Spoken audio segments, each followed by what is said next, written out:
All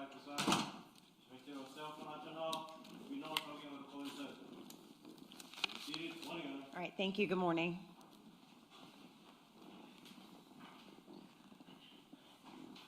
Do you all still need some time with your computer? I can give you that. I think Ms. Day is finishing up, but she may need a couple more minutes. Otherwise, whatever small housekeeping we need to take care of, we can. Okay, I'd like to do that. Ms. Day, just let me know. Okay. All right. So, good morning, everyone. We are here for the first day of trial in the state of Florida versus Mario Fernandez-Saldana. If the lawyers will please place their appearances on the record. Good morning, Your Honor. Christina Stifler, Alan Mizrahi, and Steve Siegel on behalf of the state. All right, good morning.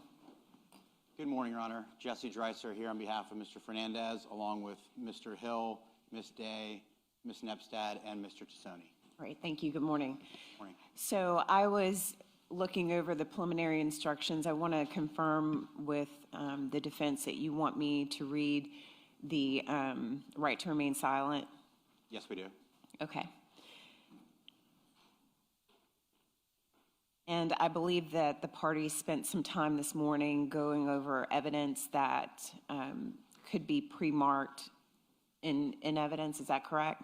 That is correct. All of the defense exhibits have been stipulated to and have been entered that we can at this point, which I would say, for your knowledge, is most of the evidence from the defense perspective. Okay.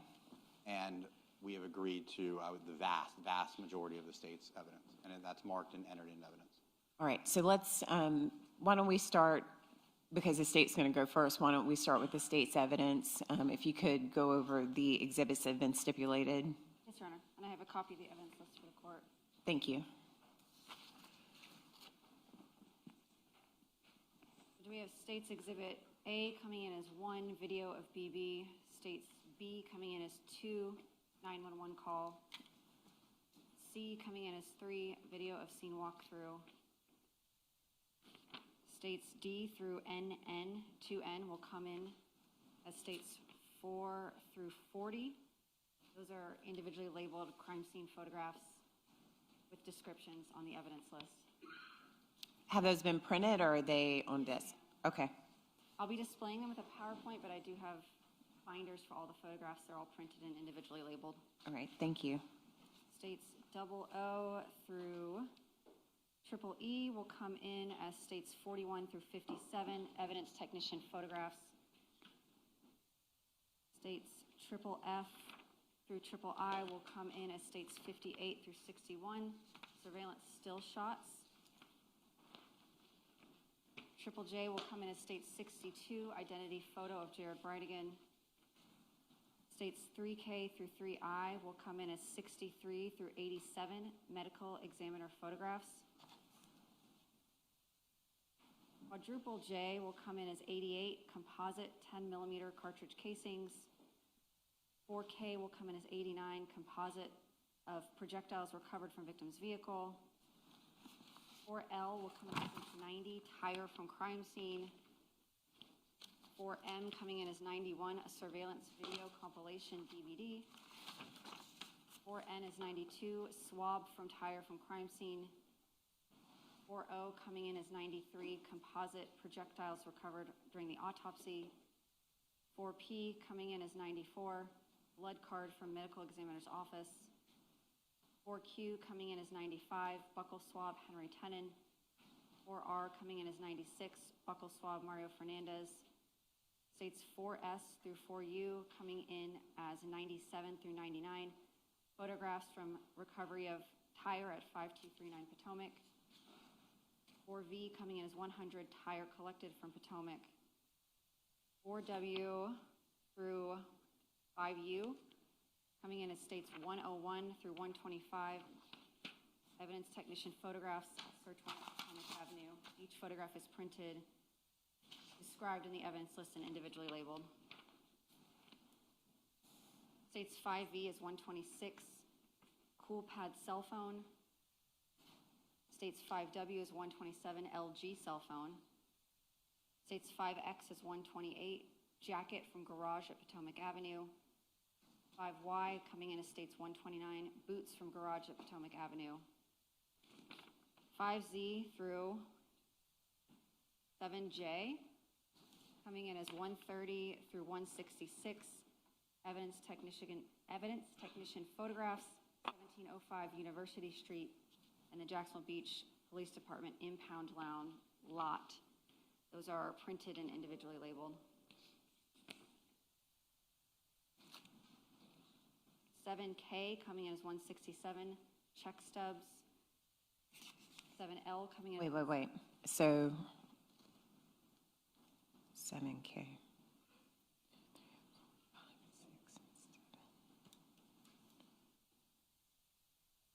What'd you say 7K was? Check stubs.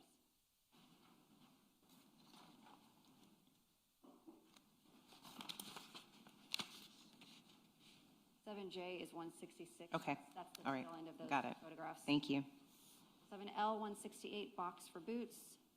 7M 169, swab from steering wheel. 7N, a composite CD of financial records, Fernandez and Gardner. 7O coming in as 171, composite CD financial records, Tenon. 7P coming in as 172, composite CD financial records, John Biggerstaff. 7Q coming in as 173, composite documents from Department of State, First Choice Home Rentals LLC. 7R coming in as 174, composite receipts and documents from Discount Tires. 7S coming in as 175, composite Department of Transportation records, DOT numbers, Michelin Tires. 7T coming in as 176, certified marriage license. 7U coming in as 177, vehicle registration, Ford F-150. 7V coming in as 178, a composite disc of call detail and toll records, T-Mobile, Fernandez. 7W coming in as 179, composite CD call detail records and toll records, T-Mobile, Tenon. 7X 180, composite disc call detail and toll records, AT&T, John Biggerstaff. 7Y will come in as 181, a composite CD Google location data records, Henry Tenon. 7Z coming in as 182, a composite FBI cast cell site maps. 8A coming in as 183, recorded interview of Mario Fernandez, and we'll need the redaction instruction for that, Your Honor. I'll remind the court at the time. 8B will come in as 184, cell phone, A13, Mario Fernandez. 8C coming in as 185, once Ms. Day is done reviewing it. 8D coming in as 186, composite binder device. Has it been marked?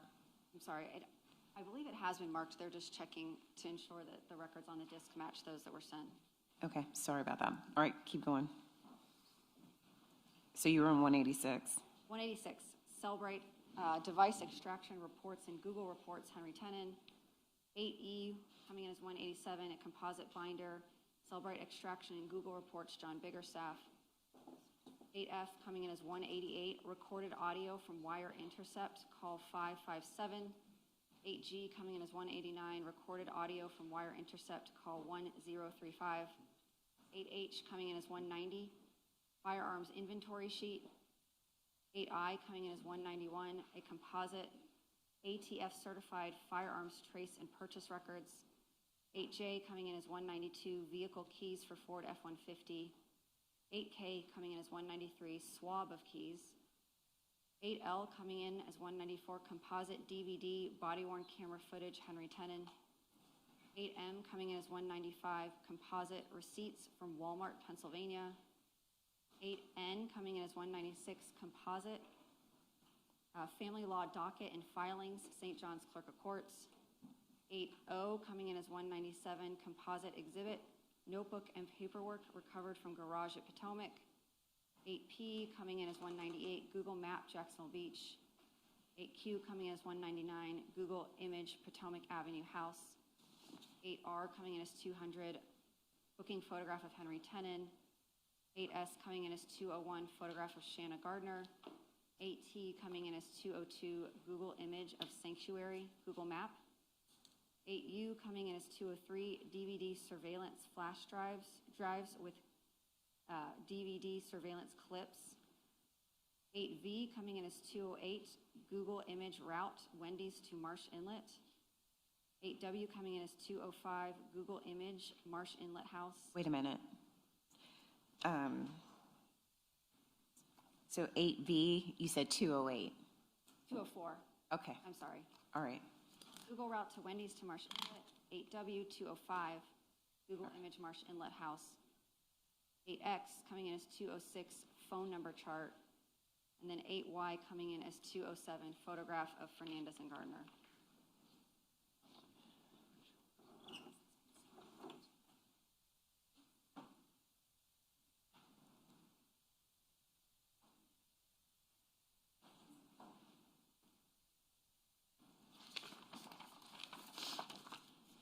Okay. Mr. Dreiser for the defense. Good morning again. Morning. Do you have a list or I can just write it? It's a lot. I think this is an extra matching list. If not, I'll print you one. If somehow one in the binders don't match, I'll print you another one. Okay.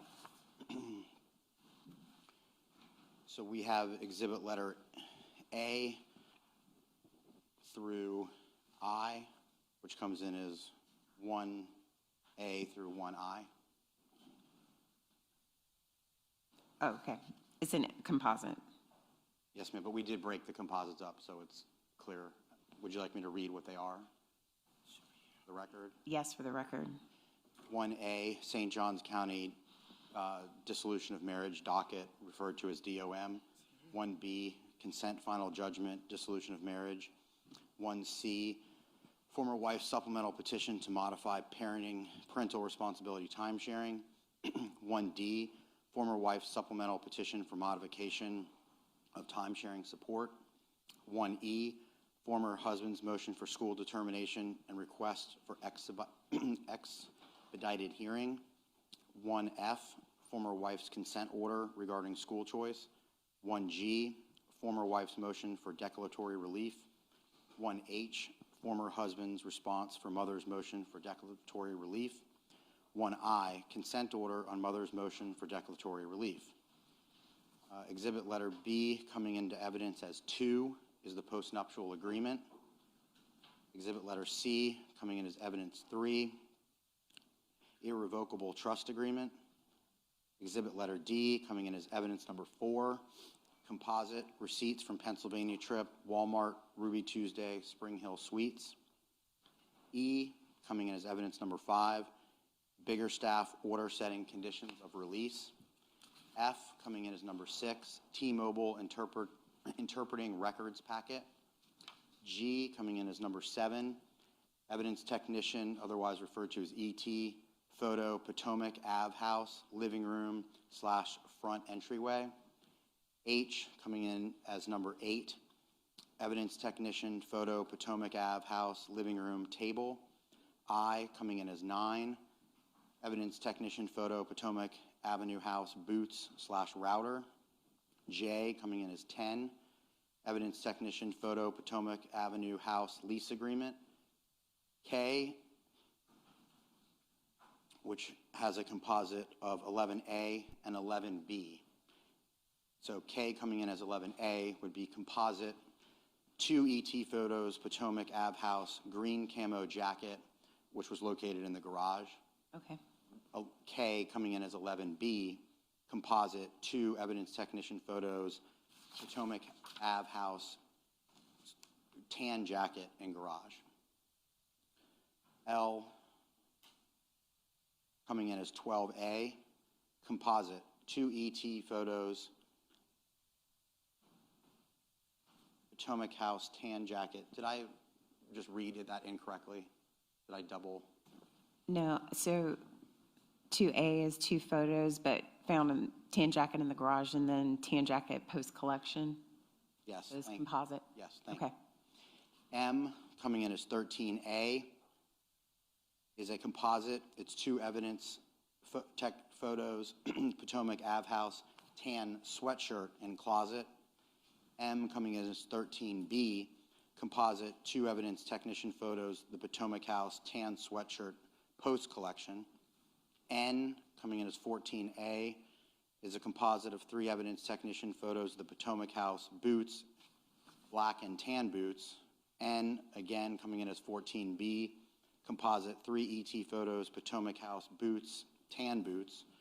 N, coming in as 14C, composite 3 ET photos, Potomac House boots, 1 tan boot, 2 black boots.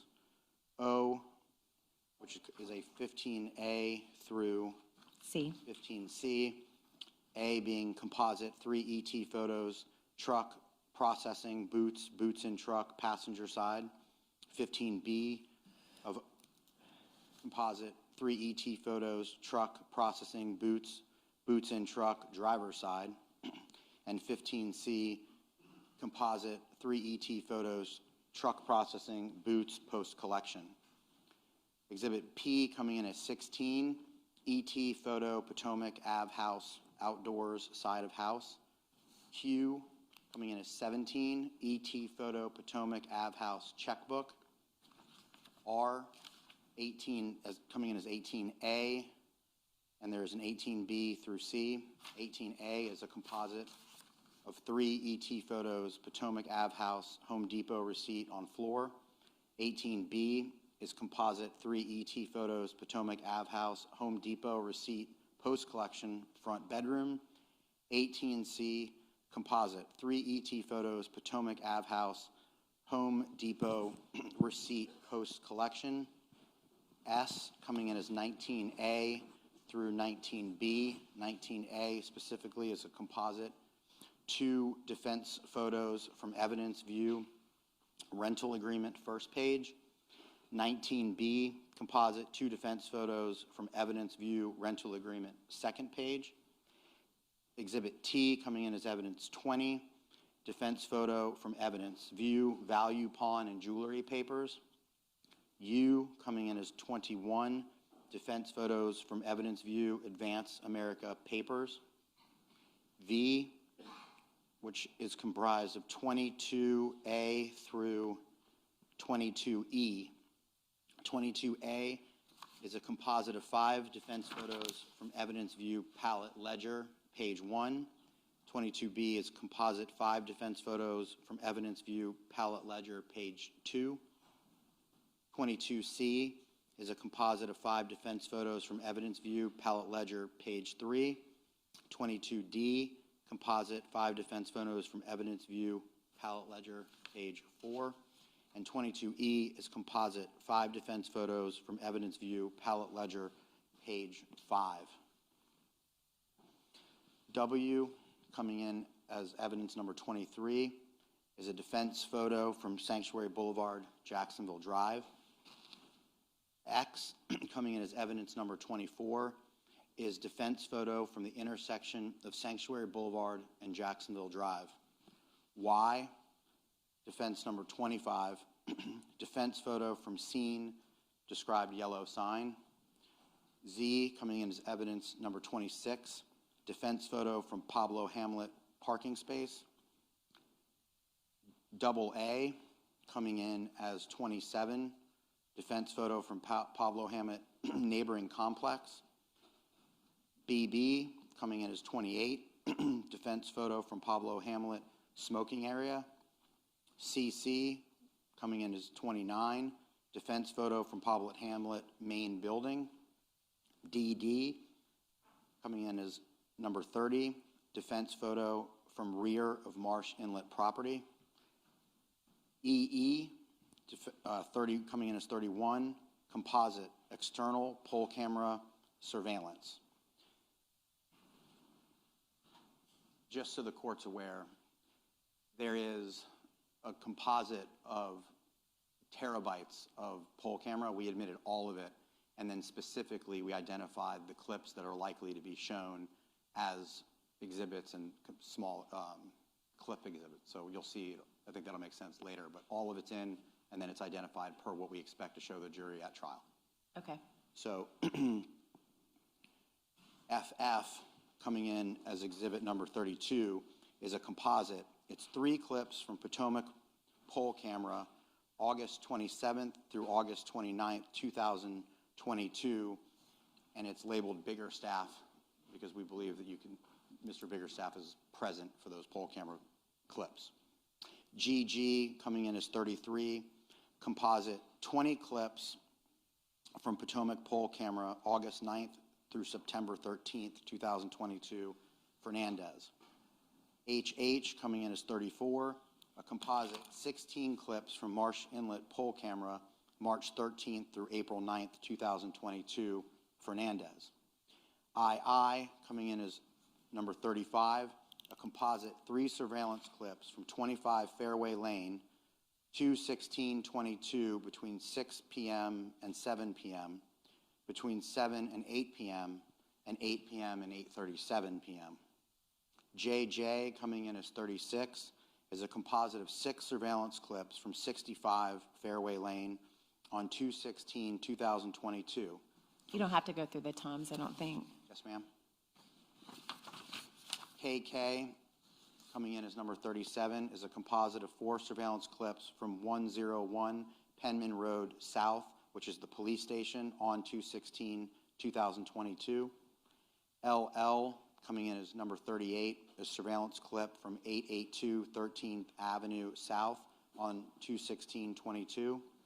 MM coming in as 39, surveillance clip from 901 7th Avenue South, Jack's Refrigeration, 2/16/22. NN coming in as 40, surveillance clip from 1200 Shetter Avenue, Public Storage, 2/16/22. OO coming in as 41, surveillance clip from 1202 12th Street South, Builder's Choice, 2/16/22. PP coming in as 42, composite 2 surveillance clips from 1600 Shetter Avenue, Pablo Hamlet, on 2/16/22. QQ number 43, a composite of 4 surveillance clips from 1712 Beach Boulevard, which is Taco Lou, on 2/16/22. RR coming in as 44, a composite 3 surveillance clips from 2705 American Avenue, 2/16/22. SS coming in as 45, composite 3 surveillance clips from 2720 America Avenue, 2/16/22. TT coming in as 46, composite 3 surveillance clips from 2743 America Avenue, 2/16/22. UU coming in as 47, composite 3 surveillance clips from 3521 America Avenue, 2/16/22. VV coming in as 48, surveillance clip from 3724 Sanctuary Way South, 2/16/22. Additionally, I don't know that, and then there's some that's electronic that was contained in that and some that was paper. Okay.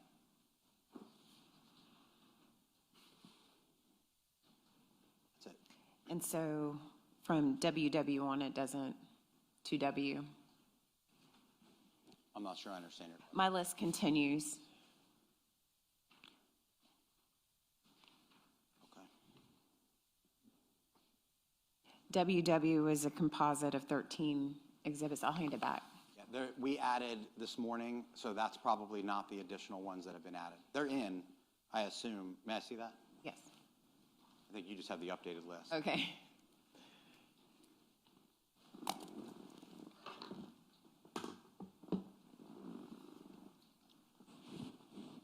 Shanna.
adding anything. That wasn't a, Okay.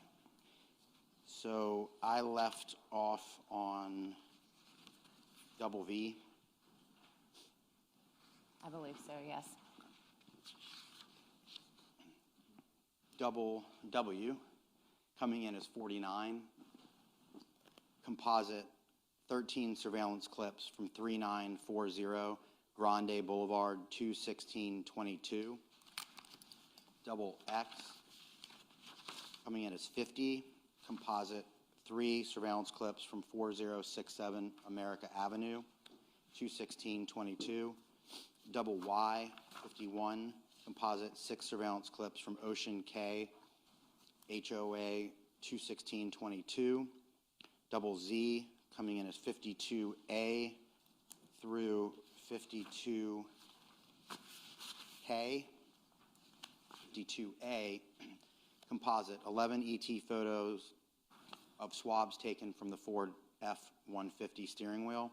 52B, composite, 11 ET photos of swabs taken from Ford F-150 back passenger door. Double 52C, composite, 11 ET photos of swabs taken from Ford F-150. 52D, composite, 11 ET photos of swabs taken from Ford F-150 driver's back seat.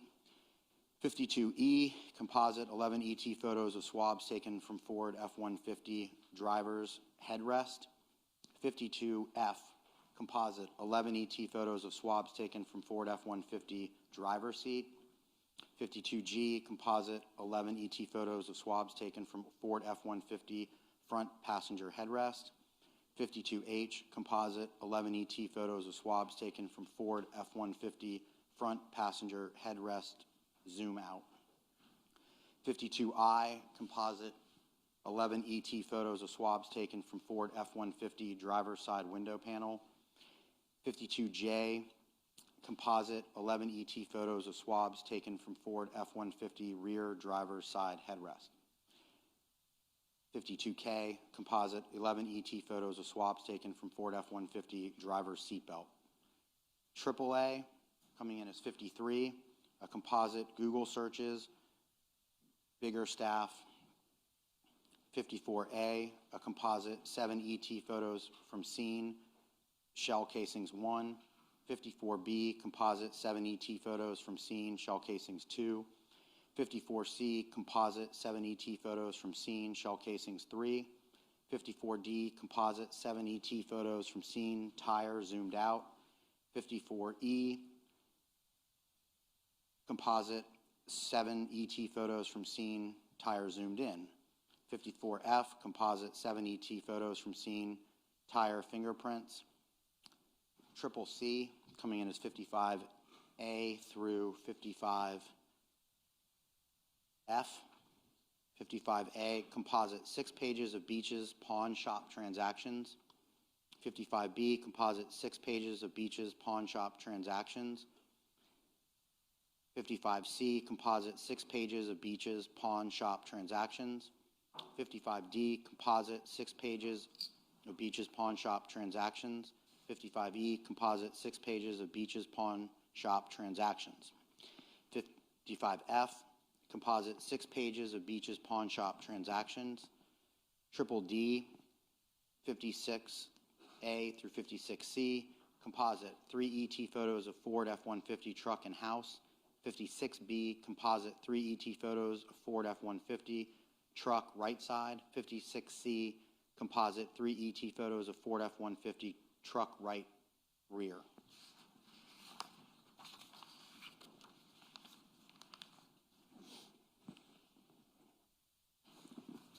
All right, thank you. Is there anything else that we need to take up prior to bringing in the jury?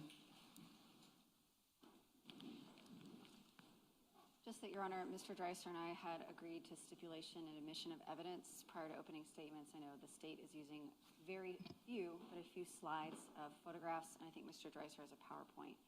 I just want to let the court know that and make sure that that is all right with the court. Absolutely. Same. Okay, thank you. And for the court, Mr. Hill is doing our opening statement. All right, thank you. Yes, and who's doing the opening for the state? All right, thank you. All right, Ms. Gordon.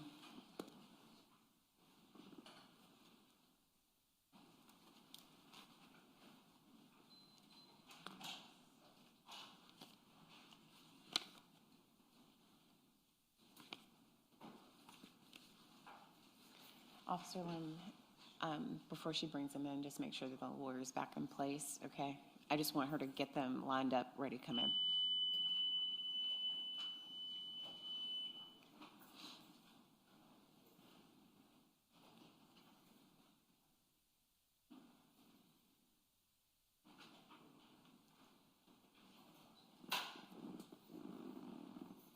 So hold the door until I say so.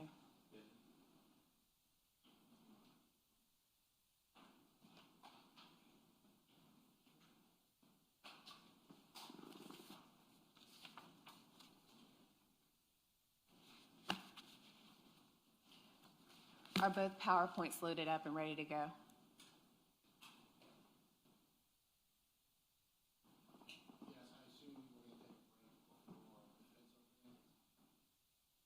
I don't know how, it depends on how long, but it's sure. You need a second, I can. We will need a second, Your Honor. Okay, I'll do that then.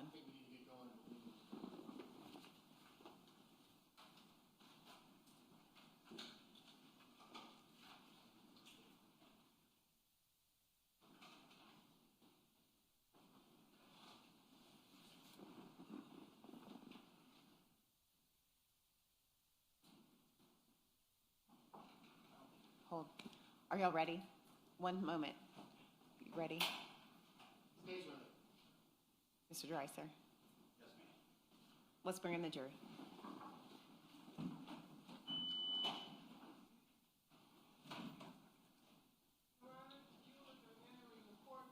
Thank you.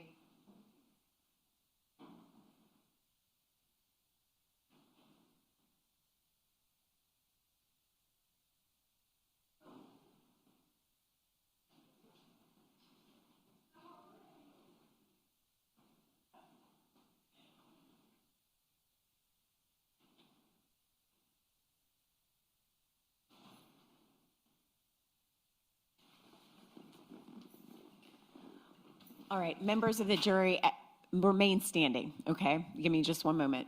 The gallery and the parties may be seated. Members of the jury, you were sworn in before we left at our last session. Does everyone still reaffirm their oath? All right, you may be seated.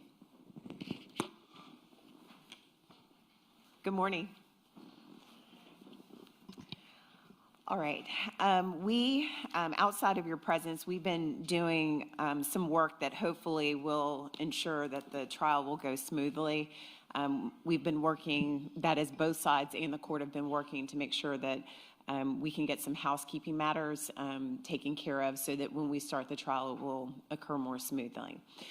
You know that I like to talk to you all about schedule, so let me let you know what your morning is going to look like. This morning, this court is going to open the proceedings with the preliminary instructions. After I read those to you, the lawyers, if they wish, will give an opening statement. A note about, and a reminder, I know it's been some time since we've seen each other, that I am the judge of the law, and you all are the judges of fact. Our roles do not overlap in any way. However, this court's purpose is to guide you with the law. Once I decide what laws apply to the case, you will see that I will be reading to you quite a bit. I mention that because it's a little bit unnatural to have someone read to you. So once I decide what laws apply, I read them to you. And so the preliminary instructions are meant to guide you through the trial process. They are meant to introduce you to the procedures that you will see throughout the entire trial. So the preliminary instructions, I'm going to ask that you listen to them. And at one point in time, I'm going to pause in just a moment to let you do some things with your notepad, okay? However, I'm going to fast forward to the end of the proceedings where this court will give you the final instructions on the law. Those final instructions will be both read to you and they will be published for you right on the screens in front of you so that you can follow along. The final instructions are more technical and you will have a copy of those instructions to help you during deliberations. And so I've confirmed with both sides, that is both the state of Florida and the defense in this case, that they are ready to proceed. So this court will open with the preliminary instructions.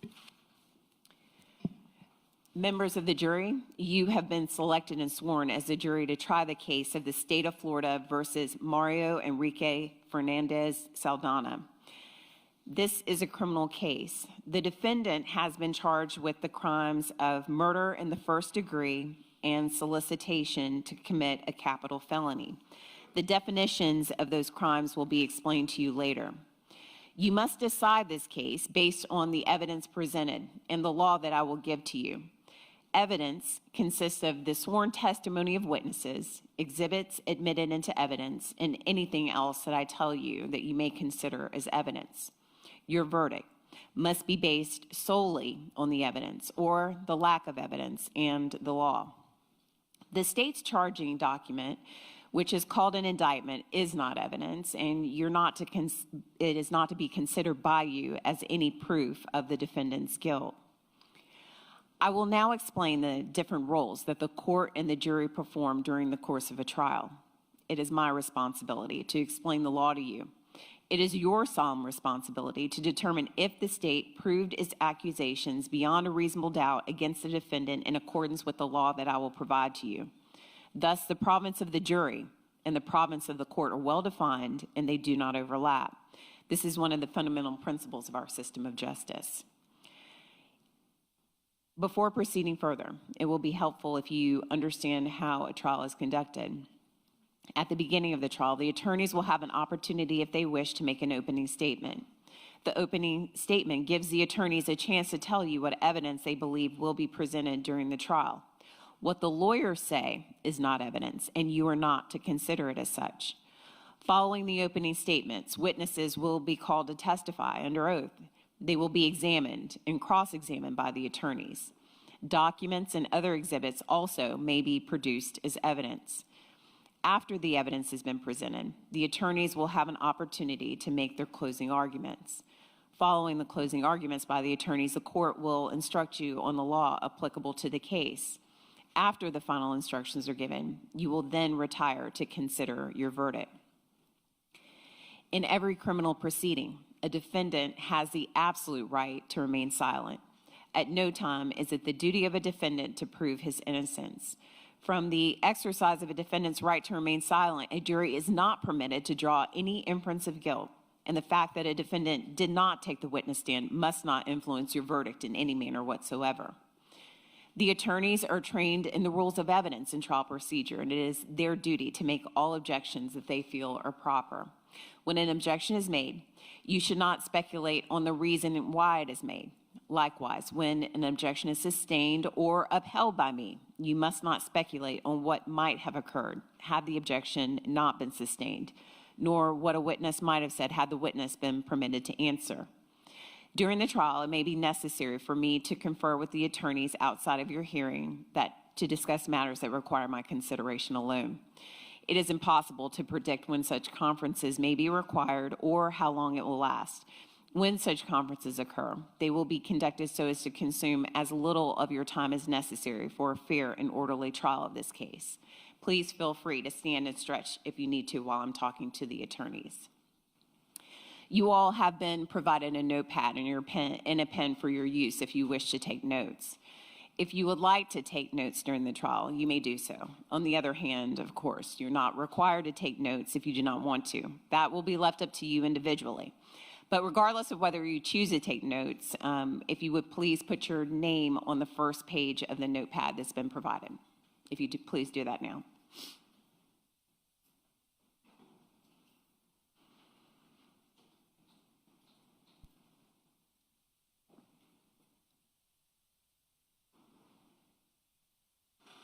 All right, thank you. Any notes that you take during this trial will be for your personal use. And to ensure that your notes remain private, please do not write any notes on the first page of the notepad that has your name on it.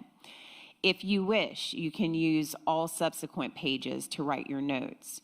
You will not be allowed to take your notes with you from the courtroom. During recesses, please turn your notepad over, and the bailiffs will ensure that no one will attempt to read your notes.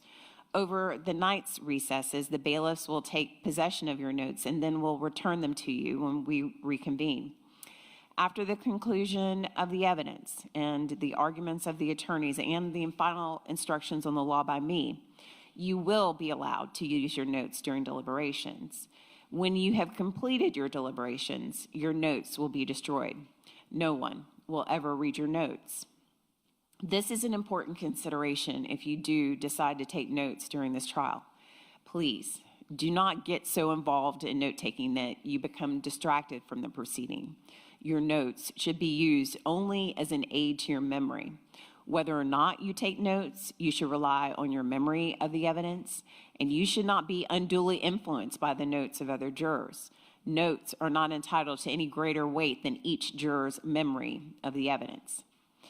Members of the jury, I'm going to now reread and remind you of the communication rules that you've been instructed on previously. And you must follow these rules until you are discharged from your service as a juror. Jurors must decide this case, and that's without distraction and only on the evidence presented here in the courtroom. Jurors must not conduct any investigation on their own, and this means reading newspapers, watching television, or using a computer, cell phone, the internet, or electronic device, or any other means at all to get information related to this case or the people and places involved in this case. You may not visit the places mentioned during this trial or use the internet to look at maps or pictures to see any place discussed during this trial. You are also not permitted to communicate about this case, and that's with anyone, including your spouse, your family members, friends, neighbors, and even your fellow jurors. The communication with your fellow jurors about this case should only occur when the court instructs you to begin deliberations. During the trial, the court will take recesses, and you will be permitted to separate and go about your personal affairs. It is important to remember that this prohibition on communicating about this case applies during these recesses, whether you're in the courthouse or elsewhere. If at any time you find yourself in a situation where others are discussing this case in your presence, please leave that situation at once and immediately report the matter to the bailiff, who will then advise me. You cannot have your cell phones or other electronic devices here in the courtroom while court is in session. However, you may use these devices during recesses, but you still must follow these communication rules. To ensure your privacy as a juror, please do not take photographs, video recordings, or audio recordings of your fellow jurors while deliberating. You must not communicate with anyone outside the jury room. The jury room has all the electronic equipment that you will need to view the evidence. The jury room does not have a phone or internet capabilities. I know I've explained it, but I'm going to say it one more time. What are the reasons for these rules? If you investigate, if you research, or you make inquiries on your own, I have no way to make sure that the information that you obtained is proper for this case. And the parties likewise would have no opportunity to dispute or challenge the accuracy of what you find, and this is contrary to our judicial system, which assures every party the right to ask questions about and challenge the evidence being considered against it, and to present argument with respect to that evidence. Any independent investigation by a juror unfairly and improperly prevents the parties from having the opportunity that our judicial system promises. Any juror who violates these restrictions jeopardizes the fairness of these proceedings, and a mistrial could result. That would require this entire trial process to start over. A mistrial is a tremendous expense and inconvenience to the party, the court, and the taxpayers. If you become aware of any violation of these rules at all, please notify court personnel of the violation. In conclusion, You should not form any definite or fixed opinion on the merits of this case until you've heard all the evidence, the arguments of the attorneys, and the law, and the instructions on the law by me. Until that time, you should not discuss this case amongst yourselves. You must follow the communication rule. This case must be tried by you only on the evidence presented during this trial, in your presence, in the presence of the defendant, the attorneys, and me. Members of the jury, that concludes the preliminary instructions. I turn the case over for opening statements. State of Florida. May it please the court. Ms. Stifler. Counsel.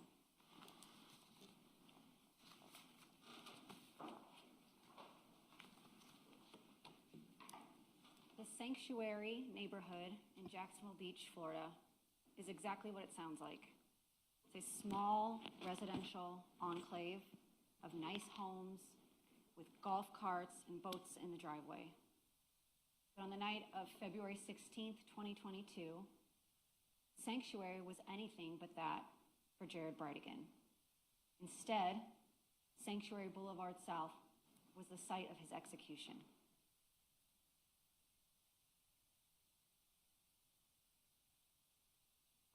Jared had just dropped off 2 children that he shared with his ex-wife, Shanna Gardner, at her home at Marsh Inlet, about 2.5 miles north of what would be the site of his death.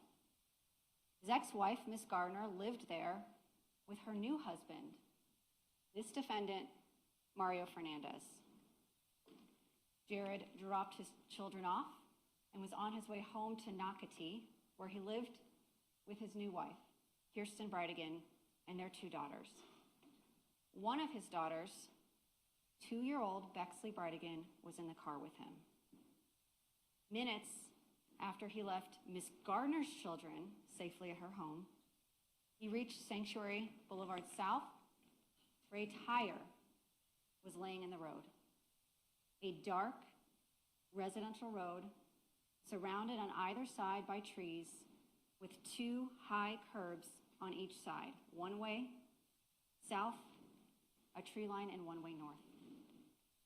He put his vehicle in park, put on his flashers, and got out of his car to move the tire. A figure from the darkness stepped out with a firearm and fired 4 10-millimeter bullets, 2 of which went into the vehicle, the passenger compartment, inches from where 2-year-old Bexley Bridegan was strapped in her car seat. 2 of those bullets went into Jared Bridegan. He ended up face down on the pavement of that cold, dark road. He lay there, and Bexley Bridegan remained strapped in her car seat, a seat designed to keep her safe, now held her, unable to move, for nearly 7 minutes until anybody arrived. Due to his injuries, Jared could not get up and he could not reach her. Every parent's worst nightmare: to die not knowing if any of those bullets had hit his daughter, to die not knowing if she was safe. The person who shot Jared disappeared into the night. There were no witnesses other than Bexley. Nothing. 7 minutes after those gunshots, vehicles started to back up behind Jared's stopped vehicle. 2 people, Shane Borgia and Janelle Cruz, happened to be passing through the area. They got out of their vehicle and walked up to Jared's car with its driver's door open and his flashers on. Shane saw the car, the flashers, and Jared laying face down on the asphalt. Thought it could be a car accident until he saw all the blood and until he saw Bexley in her car seat. He unbuckled her, pulled her out, took her to Janelle. Despite being only 2.5, Bexley was an articulate and intelligent child. Despite it being a warm night for February, she was shaking. She told Janelle, "Something happened to my daddy. I heard loud booms. My daddy's hurt. My daddy's on the ground." She asked, are the police going to help my daddy? Well, police arrived, and unfortunately, they could give Jared no help. Shortly before 8 p.m. on February 16th, Jared Bridegan died face down on that asphalt at Sanctuary Boulevard. Not from a car accident, but from a premeditated murder.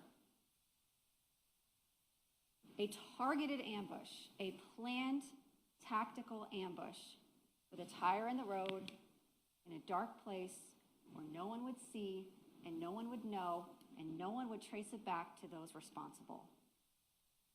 For one purpose, to kill Jared Bridegan, a killer in the darkness who was picked, hired, solicited for that purpose. And then to disappear into the night. No trace he was ever there. No link to Jared other than being the last person he ever saw on earth. And no trail back to the people who planned and financed Jared's killing. The architects of Jared Bridegan's murder intended it to be the perfect crime. And it almost was. There were no witnesses, but there was an eye in the sky. A surveillance camera, 2 houses down, was able to capture a figure next to Jared's car and the last of the 4 gunshots. That camera captured this figure firing that last gunshot, then walking and then running from frame.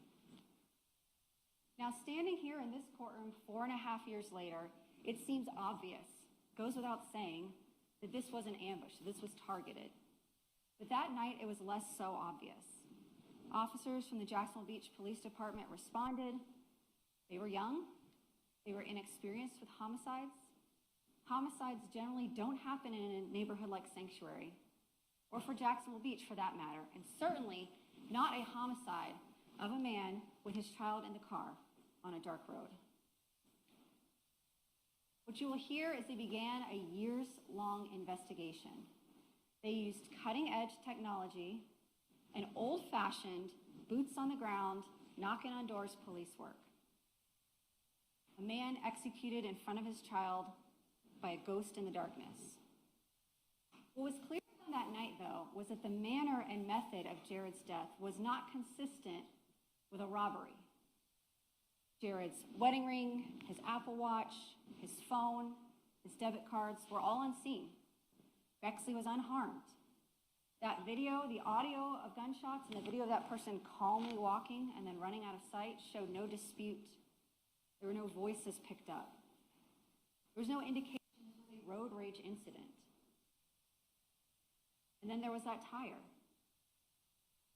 The surveillance that I talked about showed that before Jared's death, minutes before, traffic had been passing unobstructed through that area, meaning that the killer placed that tire in the road seconds before Jared Bridegan got there. That tire was a trap. At that road at Sanctuary, unlike other ones, with those 2 high curbs and the woods on either side, very dark, no street lights at that time, no cameras, no businesses, and no houses in that immediate vicinity of that road. Feet away from a cut to J. Turner Butler. So dark. Putting a tire in the road that way would virtually guarantee that somebody would have to stop and move it out of the way, rather than risk driving up over those high curbs with those woods on either side. The tire was the trap to get him to stop, to get him to get out of the car, to leave him vulnerable and exposed.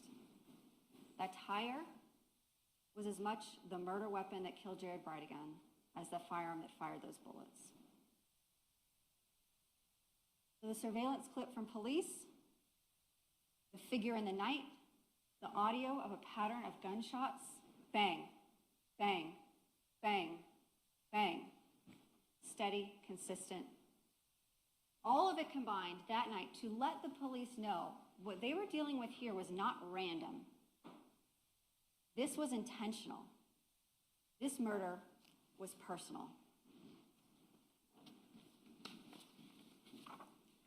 So the question that night for police, who in the world wanted Jared Bridegan dead? Who had the motive? Who would benefit from his death? And over their investigation for years, that answer, and the reason that you are all here in court today, Shanna Gardner, his ex-wife, and her new husband, this defendant, Mario Fernandez. As Mr. Mizrahi told you last week during jury selection, the state of Florida has charged Mario Fernandez with 2 crimes: first-degree murder, premeditated murder, and solicitation to commit a capital offense. Now, the burden is on the state of Florida to prove these charges beyond a reasonable doubt. We welcome that burden. We will do that over the next week and a half by presenting evidence in the forms of exhibits and witness testimony. You will have the law as instructed by the court. You have one more thing, equally as important as though two, that you bring with you into this room and back into that deliberation room. That is your common sense. What will become apparent to you very quickly was the same fact that became apparent to those investigators years ago. No one in the world truly wanted Jared Bridegan dead. No one in the world truly benefited from his death. No one in the world truly had motive to kill him, except for Gardner and Fernandez. A little background. Shanna Gardner and Jared Bridegan were married very young, after a quick courtship. They were both members of the Church of Jesus Christ of Latter-day Saints, which you all may know as the Mormon Church. They were married, they had twin children, they moved from Utah, various places in the country, and ended up in Jacksonville, Florida, because one of their children had a heart condition and needed to live at sea level. Jared was very religious. He wanted to raise the children in the church. At some point during their marriage, Ms. Gardner began to question her religion. She wanted to leave the church. She did not want to raise her children the way that she was raised in the church. They had strife. They got divorced. And in some time had passed, the acrimony of that divorce never did. It remained very bitter between the two of them, despite the fact that they both later remarried. Jared Bridegan remarried Kirsten Bridegan in 2017, and Shanna Gardner remarried this defendant, Mario Fernandez, in 2018. Mario Fernandez and Shanna Gardner met at a gym. She was doing workout classes and training. He was the maintenance man. He grew up in Jacksonville. She grew up in a very, very wealthy family in Utah. They had a very short courtship, and then they got married. And their marriage was not one necessarily of true love, but of convenience. It was a deal. His words, not mine. You'll hear that he told police that he married Ms. Gardner to help her with the kids, to help her with the Jared situation, and that they sealed the deal when he talked about their marriage. The two couples co-parented. They did not do so amicably. You will see the court filings. You will see they were in and out of court for years. Big issues, medical treatment, where the kids went to school, small issues, who's going to pay for this, who's going to pay for that. They fought over everything. Can she dye her hair? Who pays for the oxygen tank? They got to the point where they would only communicate, the four of them, in writing. Separate parent-teacher conferences, separate doctor's appointments. It was nasty. It was petty. It was not good on both sides. But Shanna Gardner complained about the custody agreement incessantly. She wanted full custody, particularly because Jared was bringing the children, especially their young daughter, into the church that she now did not want to be a part of, that she now despised. The defendant himself told police after Jared's death that they were seeking full custody, that they wanted full custody, that they would have even been happier with more custody, 60-40 as opposed to the 50-50. The defendant, after Jared Bridegan's death, told police that the kids were better off without him. And the money.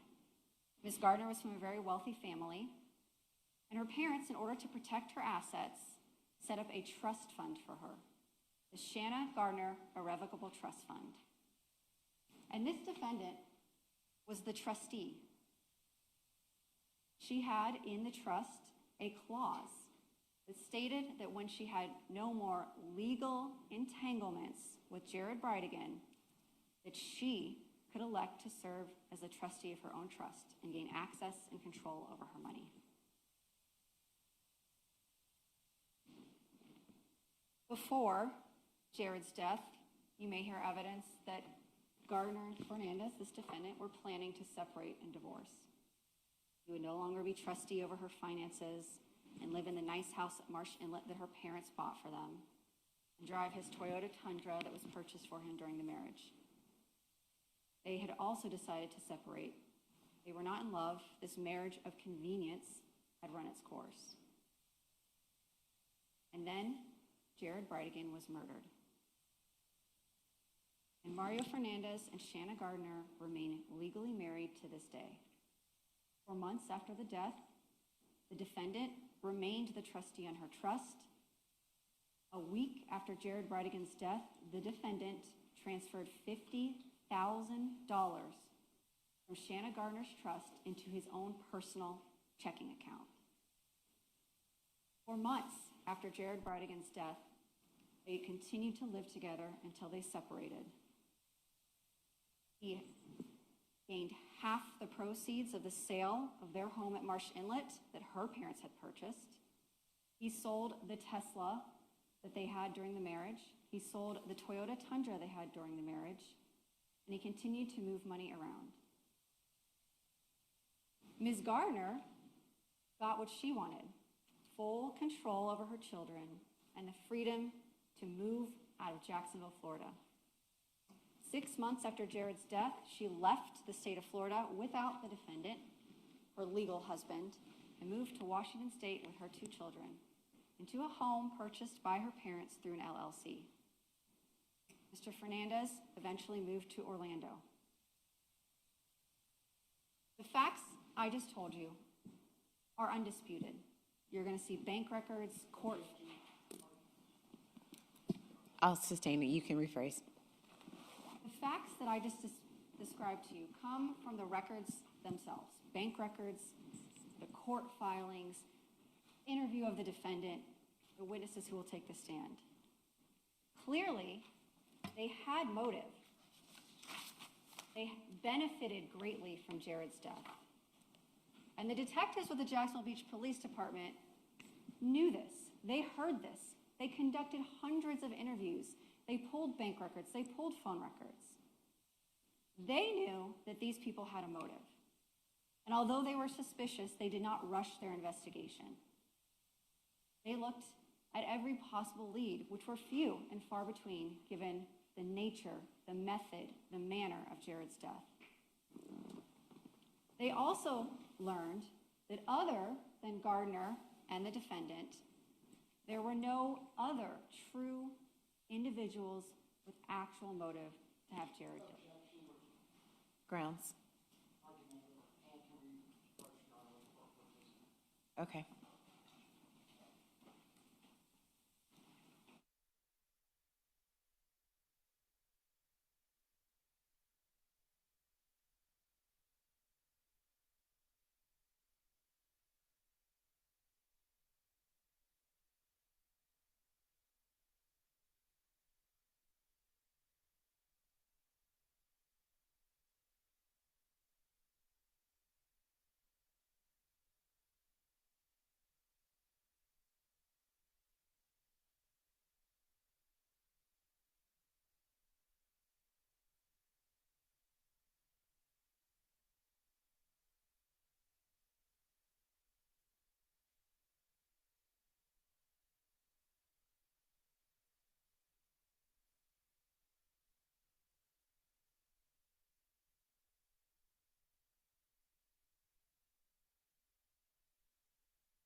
Is that better?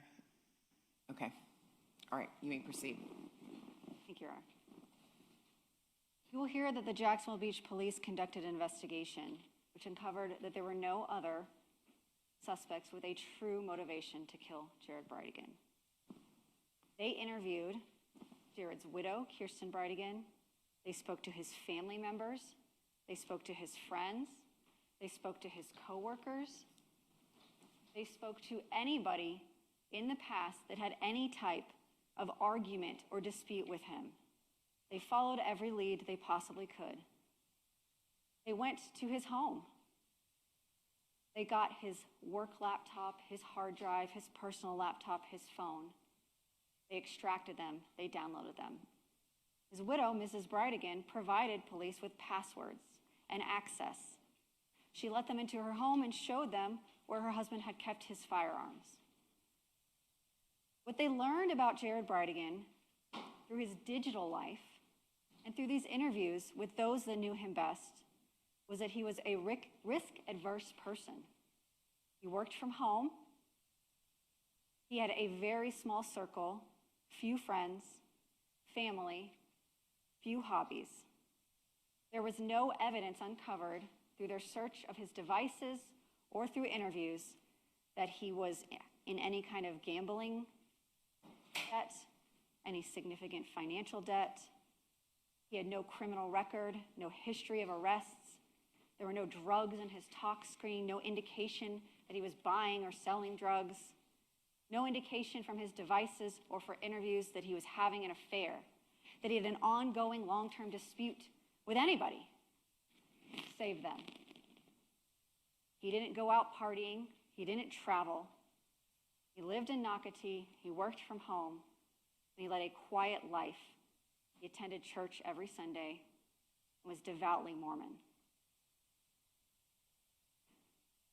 So not only did the police learn of the motive of Ms. Gardner and Mr. Fernandez, the defendant, they also learned through investigation and through following leads and talking to everybody and anybody that could potentially have any information, that there appeared to be nobody else with a motive to kill Jared Bridegan. Like I said, they didn't jump to conclusions. They pulled phone records and financial records for his widow, for family members. They tried to use cutting-edge investigative techniques, some things you'll learn about during this trial, like tower dumps and geofence. They cobbled together what surveillance they had. Nothing turned up a significant lead that sent them anywhere. They went door to door to door through the miles of homes in Jacksonville Beach, knocking, looking for eyewitnesses, looking for surveillance video. Nobody saw the murder. Nobody could give them a suspect description. They had nothing but a shadowy figure on the screen. They had the manner of death, that this was personal and targeted. And they had some other things that the killer had left behind. Very little. What they had was the tire in the road. The tire had a rim on it that they were able to identify through OPM records, manufacturer records, that it belonged to a Ford F-150. And when they learned that, they started looking on surveillance. They found Jared's vehicle, the black VW Atlas, which is what he drove, and they saw that minutes and seconds before he reached Sanctuary, where he was killed, that there seemed to be a vehicle in frame with his vehicle. And that vehicle was a blue Ford F-150 with a tan stripe along the running board. So they expanded their surveillance search. They found more video of that particular vehicle. You will see a compilation of clips of that truck that they identified through hundreds of hours of video that they poured over. You will see that that blue truck, F-150, arrived to Jacksonville Beach around 5:45 p.m. on Beach Boulevard, that it drove down through the back residential winding roads that Jared would have taken from the defendant's home at Marsh Inlet to Sanctuary where he was killed before the homicide. That it drove down Sanctuary Boulevard South, that same eye in the sky that caught that figure, miraculously also was triggered by someone taking out their trash. And it caught a blue Ford F-150 with a tan running board driving down Sanctuary an hour before the murder, slowing down and almost appearing to stop at the very site where Jared would be killed an hour later. It caught that car coming back up, driving around, and then pulling in to an apartment complex cut, an area called Pablo Hamlet at Cheddar, a street north of the homicide scene in Jacksonville Beach, a street where this blue truck that was seen slowing at the homicide scene and then driving away from the homicide scene shortly after Jared was killed, waited for a period of about 20 minutes before Jared's death. And this street, Cheddar, this Pablo Hamlet area, isn't just anywhere in Jacksonville Beach. It is exactly one street over and directly behind that house in Marsh Inlet where Shanna Gardner and Mario Fernandez lived. Detectives followed that surveillance of the blue truck. They saw it in front of Jared seconds before his death. It appeared to be moving fast, as if trying to put distance between itself and Jared's vehicle, as if trying to create time, perhaps to lay down a tire and set a trap. That blue vehicle was seen driving north away from the homicide scene after the gunshots. That blue truck was seen before the homicide on surveillance with what appeared to be an object in its bed, consistent with a tire. At 6:41 p.m. on Grande Boulevard, a camera picked up that truck, the tire in the back. At 7:54, minutes after the homicide, that same camera at Grande picked up that truck, this time going north, away from the homicide scene, and that tire was not in the bed of the truck anymore. The detectives felt like this was the first real lead. This vehicle, it was an older model. It was a blue truck with a running stripe that was tan on the bottom. It was unique enough that they could move on it. They could put it out there. They released a photo to the public. They begged for tips. They asked for people to call in. Has anybody seen this truck? Because the surveillance was too grainy to make out a license plate or even the state of the tag. And Jacksonville Beach at this time did not have what we call license plate readers. All they had was a make, a model, and a general appearance. But no legitimate leads came in. And the trail on the truck for some time went cold. The other piece of evidence that the killer left behind was the expelled cartridge casings from the firearm used to kill Jared Bridegan. When you fire a semi-automatic handgun, the cartridge, or what we in layman's terms usually say bullet or ammo, the projectile is expelled and the cartridge, or shell casing, as some people might call it, is ejected. In this case, the killer took the gun with him when he fled, but he did not pick up the shell casings. So those 4 shots, 4 10-millimeter cartridge casings or shell casings or shells were left behind at the homicide scene. And detectives had something to work with there, because although there are 10 millimeters manufactured and distributed, it is not the most common caliber firearm. It's not like a 9 or a 40. It gave them something to look into. And not only was it a 10 millimeter firearm used and 10 millimeter ammunition, an expert from the Florida Department of Law Enforcement will tell you that they are able to determine it most likely came from a Glock 10 millimeter firearm. Because when it's shot, it leaves a certain pattern from the firing pin, consistent with a Glock, consistent with their proprietary design. And not only was it most likely a Glock 10 millimeter, it was probably an older model Glock 10 millimeter. So the detectives tracked down every FFL sale of a 10mm firearm in the months preceding the homicide. They pulled pawn records for 10mm pawned, and they worked with the Jacksonville Sheriff's Office NIBIN unit, a National Integrated Ballistics Information Network, to try to track down any 10mm that they could. And they followed up on it. They figured out who purchased 10mm from FFLs. They figured out who pawned 10mm. They sent officers out to talk to these people, to look at their names, to run their records, to see if there was any connection to any of them in Jared Bridegan through his phone records, bank statements, or device downloads, through interviews with his friends and family, and there were none.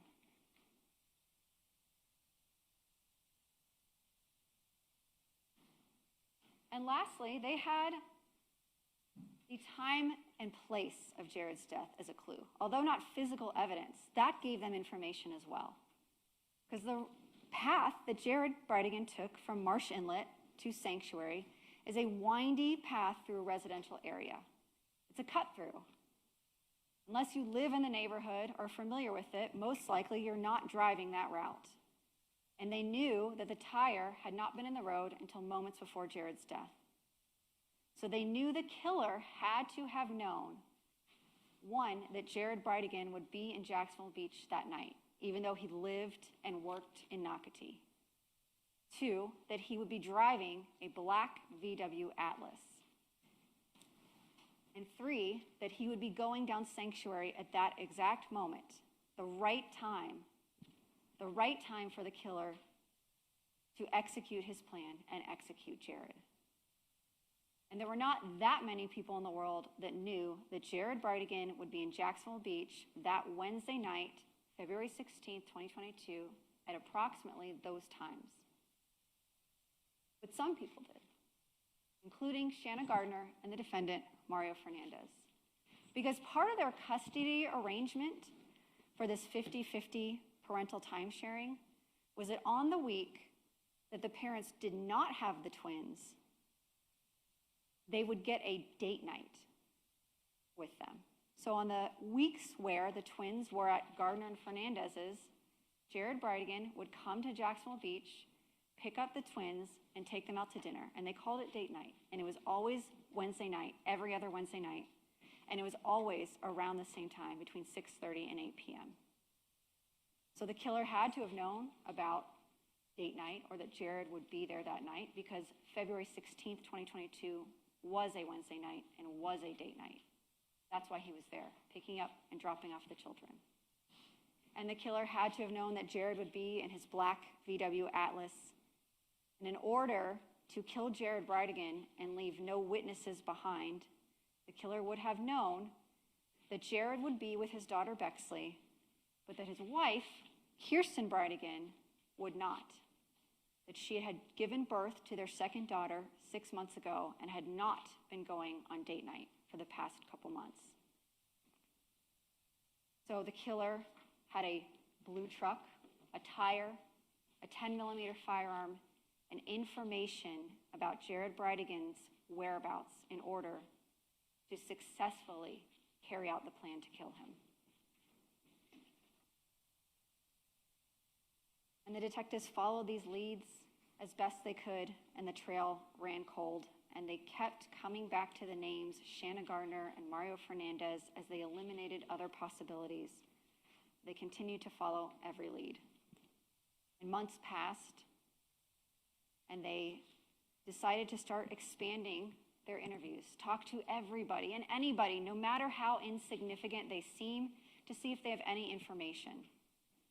When doing this in July of 2022, a few months after Jared's death, and a month or two after the trail had gone cold, they ended up at a residence in the Jacksonville's northwest side, 5239 Potomac Avenue, just near Edgewood and Kings Road, a little north of the Paxton area, if you're familiar. And it's about 40 minutes from Jacksonville Beach. 5239 Potomac is a home owned by this defendant, Mario Fernandez. He was using it as a rental property, and it was managed by an LLC called First Choice Home Rentals, an LLC that was incorporated by Mario Fernandez and Shanna Gardner.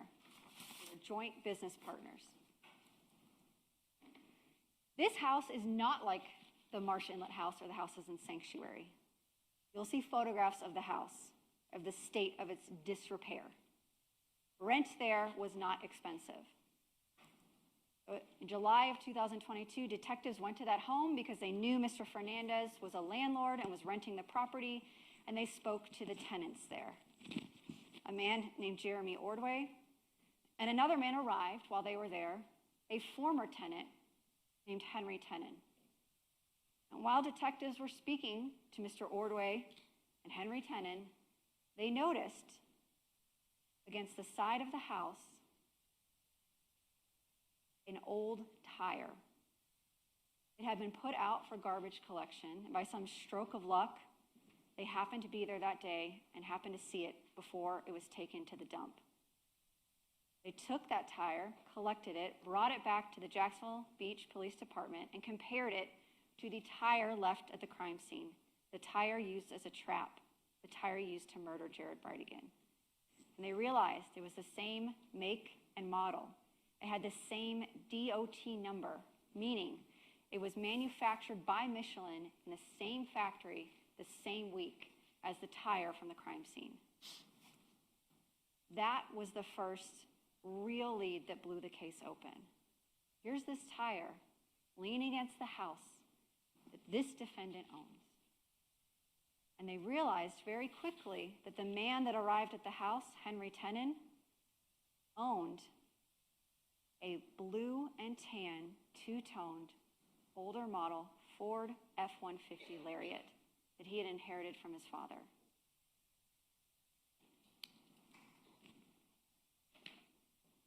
Who is Henry Tenen? I wish I could have the picture.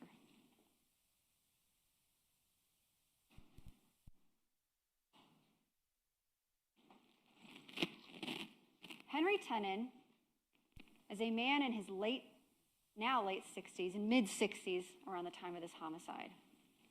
Henry Tenen has a 12th grade education. He has limited family in Georgia. He's a convicted felon. He is a day laborer. He worked for a pallet company. Pallets are those big wooden pallets they use to stack equipment, and his job was to take old pallets and break them down into pieces. It's heavy manual labor, and he got paid by the piece, not by the hour, not a salary. He got paid by the piece. Detectives pulled his bank records. His bank account was frequently overdrawn. He was back due on child support. His wages at the pallet company where he worked were being garnished. Through the majority of 2022, he was essentially homeless. He was sleeping on couches. He was sleeping on a couch at 5239 Potomac Avenue because his friend, the tenant, Mr. Ordway, let him. He was living, as they say in Potomac, pillow to post. He had been a tenant at one point at the Potomac Avenue home, but had been evicted in early 2022 when Mr. Ordway began leasing the property in January of 2022. Henry Tenen's only connection to Jared Bridegan is this defendant, Mario Fernandez. Detectives began looking into him. They were able to find his tag registration. They were able to find that he owned a truck similar to the one they saw on surveillance video, similar to the murder truck. So they arrested him in August of 2022 for driving charges, driving on a suspended license, to further their investigation. They were able to obtain a phone off of his person. They were able to get a set of car keys from his pocket that belonged to a Ford F-150, even though he was driving a Crown Vic, and even though there was no sighting or sign of the truck that he had inherited from his father. They pulled his bank records from his phone. They were able to obtain a phone number, an email address, and they were able to get Google location data, something you'll hear about during this trial. something that existed and was new at the time and now is no longer kept for law enforcement purposes by Google. A moment in time, detectives were able to get this information. And what it told them was that Henry Tennant's phone number, email address, linked to his Android phone were in Jacksonville Beach the night of February 16th, 2022. And not just in Jacksonville Beach, a block or two away from the homicide scene, minutes after Jared Bridegan was killed. And from that location data, detectives were able to go back to that surveillance they collected, and they were able to identify a black male on camera walking from the homicide scene and walking throughout Jacksonville Beach after the murder. And in that video, they were able to determine that the person had a jacket and a pair of boots that looked very, very, very similar to a jacket and a pair of boots that they collected from 5239 Potomac Avenue belonging to Henry Tennant. They eventually found his truck in the yard of a family friend. Henry Tennant's vehicle. A vehicle that looked very similar to this vehicle before the homicide, driving on Grande Boulevard with a tire in the back bed, leaving the homicide scene after the murder with no tire. Most importantly, they got his DNA. His DNA came back on the steering wheel of this blue vehicle. It came back on those keys that were in his pocket for a Ford F-150, keys that unlocked this vehicle. And Henry Tennant's DNA came back on a swab of the inner rim of that tire at Sanctuary Boulevard South that was put in the road to trap and kill Jared Bridegan. Detectives realized Henry Tennant was the shooter. Although they searched and searched, they found no link between Jared Bridegan, Kirsten Bridegan, the Bridegan family, and Henry Tennant. They found no motive for Henry Tennant to have wanted Jared Bridegan dead. The killer was a stranger to Jared Bridegan. The murder was personal. And what you will see this week is the link between the two is this defendant, Mario Fernandez. That link between those leads, between the tire to the truck to the defendant, between the manner of the death, the time and the place and the timing, and this defendant, the investigation the detectives did started with that evidence, and it led to Henry Tennant, and it led right back to Mario Fernandez. And that's a common theme you'll see this week. Everything they investigated that had potential to give actual evidentiary value led from Mario Fernandez to information. And the more they investigated that information, the more they looked into Henry Tennant, the more they looked into the tire, it led right back to Mario Fernandez. You'll see another connection. As they realized that Henry Tennant was involved in this murder, they started to take a harder look at the other associates of Mario Fernandez. Just as the killer was linked to Mario through that truck and tire, you will hear about a link between that 10mm Glock firearm and Mario Fernandez.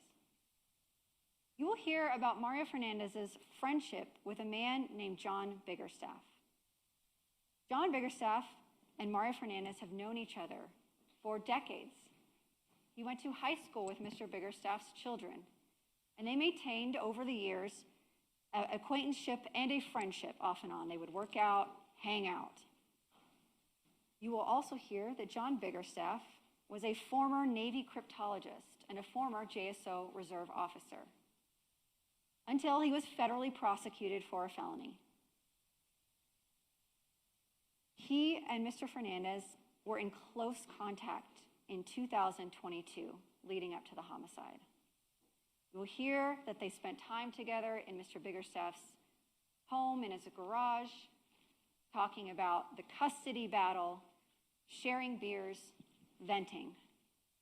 You will hear that John Biggerstaff is the person that Mario Fernandez called after hearing about the murder of Jared Bridegan. One of his first contacts, one of his first calls was to John Biggerstaff in the early morning hours of February 17th, after police let them know Jared Bridegan had been killed. you will hear that Mario Fernandez was at John Biggerstaff's house the night before the murder, February 15th into the early morning hours of February 16th. And you will hear that Mario Fernandez spent February 17th, the day after Jared's murder, with John Biggerstaff. And this is significant because when John Biggerstaff became a convicted felon and was fired from JSO, he had to surrender his firearms, and he surrendered them to his son, Juan Biggerstaff. One of the firearms that he surrendered was a Glock older model 10mm firearm. So detectives investigated. They spoke to Mr. Biggerstaff. They spoke to his son, Juan. They tracked down purchase records. They were trying to find this firearm. You will hear from the Florida Department of Law Enforcement expert that if you have shell casings left behind on a scene and you have a firearm, you can test fire it, you can compare those casings, and you can scientifically determine if casings on a scene were fired by a certain gun.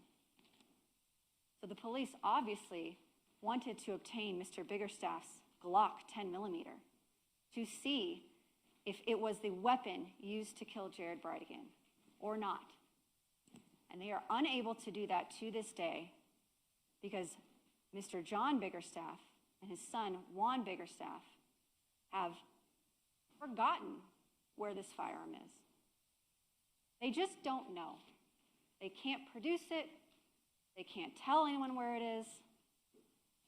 We have been unable to find it and to test it to see whether or not that was the firearm used to kill Jared Bridegan.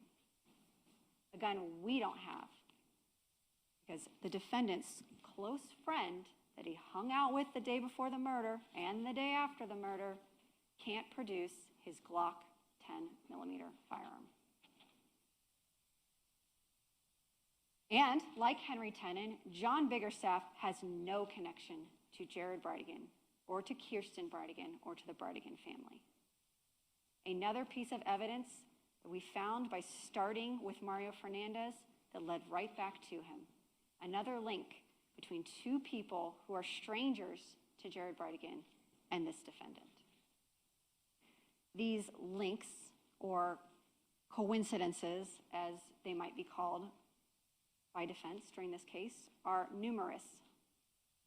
Jared had no connection to Henry Tenen, but someone had to tell him what vehicle he was in. Henry Tenen has no connection to Sanctuary neighborhood, but this route was specific.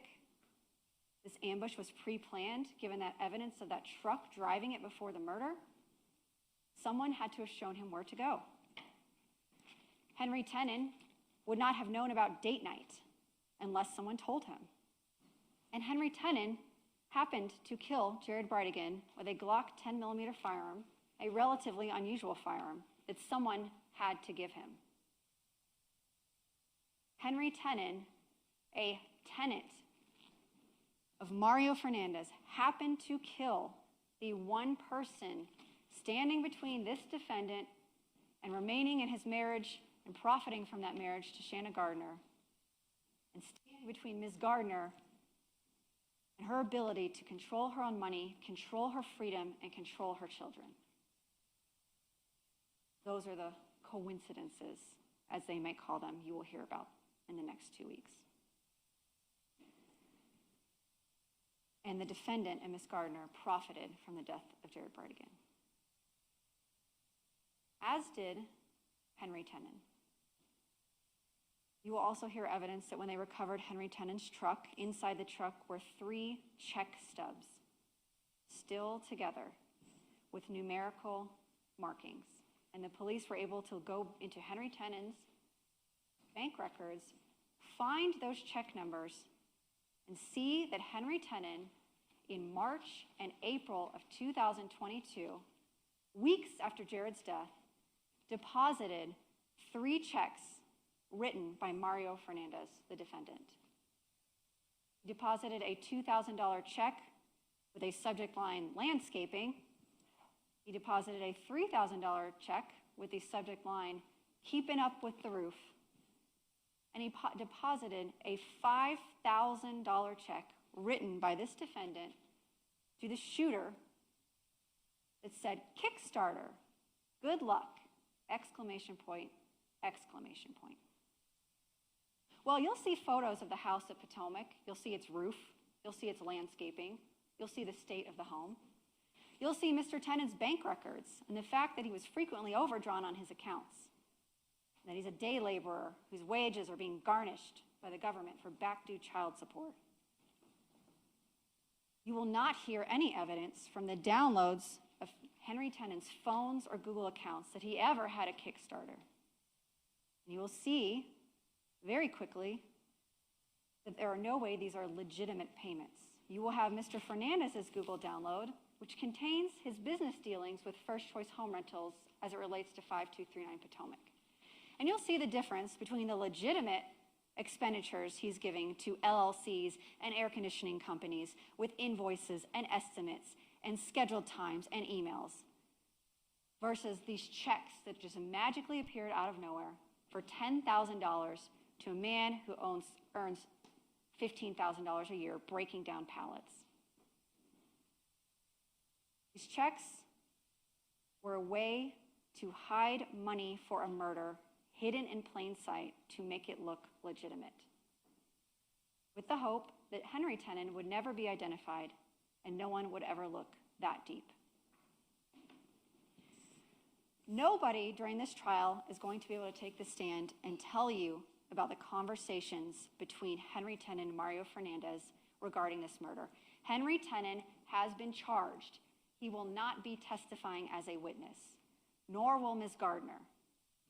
And you will hear evidence from phone records that Henry Tennant, despite not being a tenant of Mr. Fernandez past January of 2022, had multiple text messages and phone calls with the defendant in February and March of 2022 when he wasn't a tenant. Multiple phone calls and texts. I'm talking 70 text messages and calls in February 2022. You will hear that none of those text messages, the content, the call logs, exist on Henry Tennant's phones or devices. Henry Tennant deleted his contact with this defendant, Mario Fernandez. You will also hear that shortly after Henry Tennant was arrested in August 2022 on those driving on a suspended license charges unrelated to the murder, that Mario Fernandez, this defendant, factory reset, wiped his cell phone. Not just deleted. You'll hear from a forensic expert what it means to wipe your phone.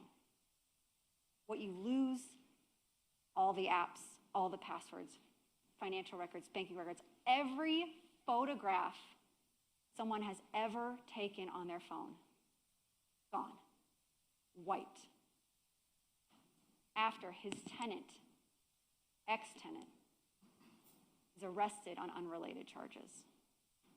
We will also hear from his Google return that Mr. Fernandez deleted Henry Tennant as a contact in his Google Cloud, that he deleted over 6,000 records from his Google account.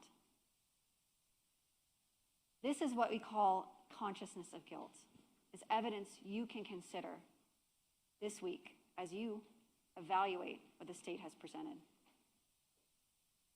But you will not hear someone come in and say, Mario Fernandez paid me to kill Henry Tennant.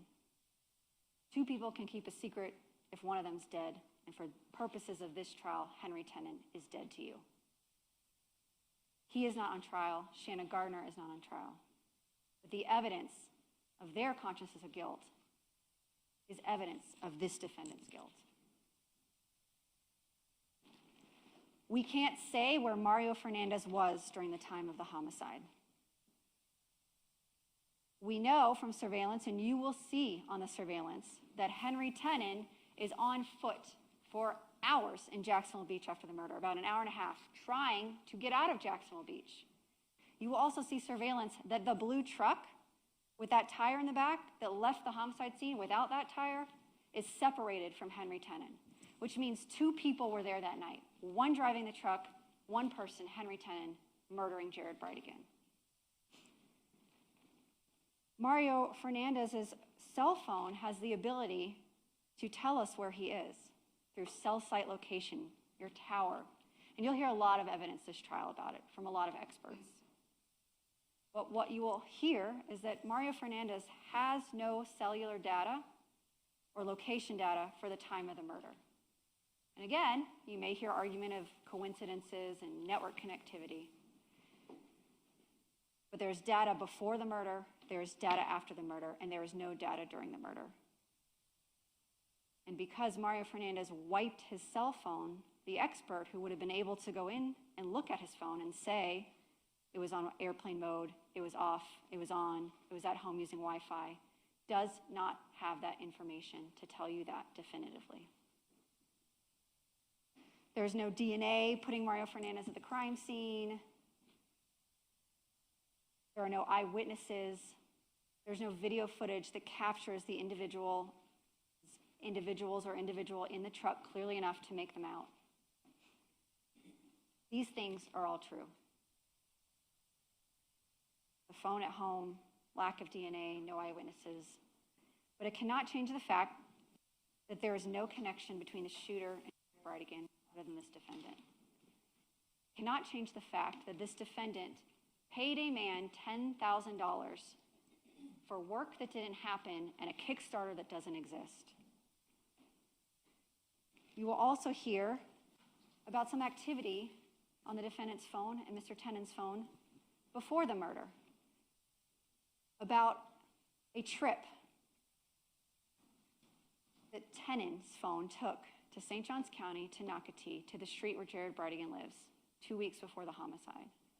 A trip in a blue two-tone truck from Potomac to Jared Bridegan's house, to the crime scene and back to Potomac. A trip that Henry Tennant took while Mario Fernandez's phone was at the house at Potomac Avenue, not being used, stationary in one cell tower coverage area.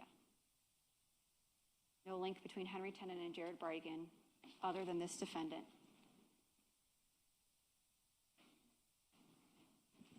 I started my opening today describing the final moments of Jared Bridegan's life and the final moments that Bexley Bridegan had with her father as she witnessed him dying. I began that way to remind you of why we are here. Mr. Dreiser talked at jury selection about this case and media attention and the popularity of verdicts. A trial is about the state's ability to prove a charge beyond a reasonable doubt with evidence, not emotion, with facts, not feelings. But this is not a true crime podcast. This is not a TV show. This is real life. And the reason I started that way is so that does not get lost on you this week. That a man was wiped off the face of the earth in front of his daughter, and he died in a terrible way. I don't say this to inflame you. I say this so you remember why we are here. Our job is to prove the case beyond a reasonable doubt. Defense job is to defend their client. Your job is to return a verdict consistent with the law and the evidence. You will be answering those two questions Mr. Mizrahi brought up. Was a crime committed? Did the defendant do it? Did Mario Fernandez have the intent that Jared Bridegan be killed? And did he incite, cause, encourage, assist, hire, or solicit him to do that? Was he a principal to the death of Jared Bridegan? That is your question to answer with the evidence, the law, and your common sense. We are confident at the conclusion of this trial, your verdict will be consistent with the evidence and the law. We are confident that you will return a verdict of guilty as charged. Thank you, Ms. Stifler. Members of the jury, we're going to take a brief recess. We will return back in session at 11 a.m. If you leave your notepads on your chair, please.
The defense will now present their opening statement to you. The court reminds you that this gives the attorneys a chance to tell you what evidence that they believe will be presented during the trial, and what they say is not evidence and you're not to consider it as such. You may proceed, Mr. Hill. Thank you, Your Honor. Please, the court. Jared Bridegan was murdered. Henry Tennant murdered Jared Bridegan. Let me say that one more time. Jared Bridegan was murdered. And he was murdered by Henry Tennant. There will be no dispute to those facts. No doubt. Mario Fernandez had no desire to murder Jared Bridegan. Mario Fernandez had no motive to murder Jared Bridegan. Mario Fernandez did not benefit from the murder of Jared Bridegan. Simply put, ladies and gentlemen, Mario Fernandez had no involvement in the murder of Jared Bridegan. And that is what we believe the evidence will show. I'm going to take a moment to walk you through the law, the elements the state of Florida must prove beyond a reasonable doubt, and a timeline with details of what we anticipate the facts will show, and why at the conclusion of this case, we're confident in asking you to return a verdict of not guilty.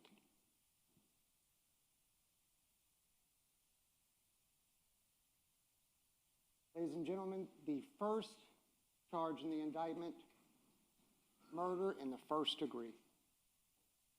As to count one, to prove the crime of first degree premeditated murder, the state must prove the following three elements, but actually they will only have to prove two.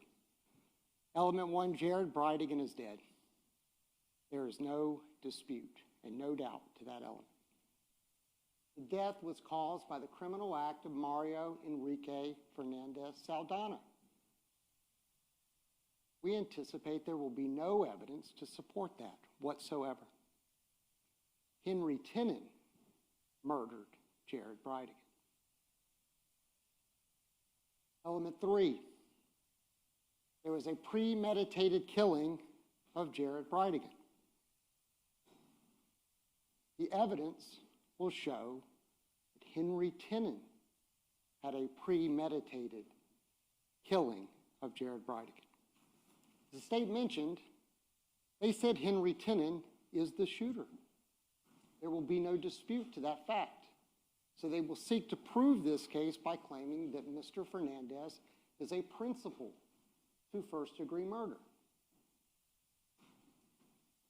That instruction that the court will provide you is that if Mario Enrique Fernandez-Saldana helped Henry Tennant commit a crime, the defendant is a principal and must be treated as if he had done all the things the other person or persons did, if the state proved beyond a reasonable doubt the following two elements. Number one, that Mario Fernandez intended Jared Bridegan to be murdered.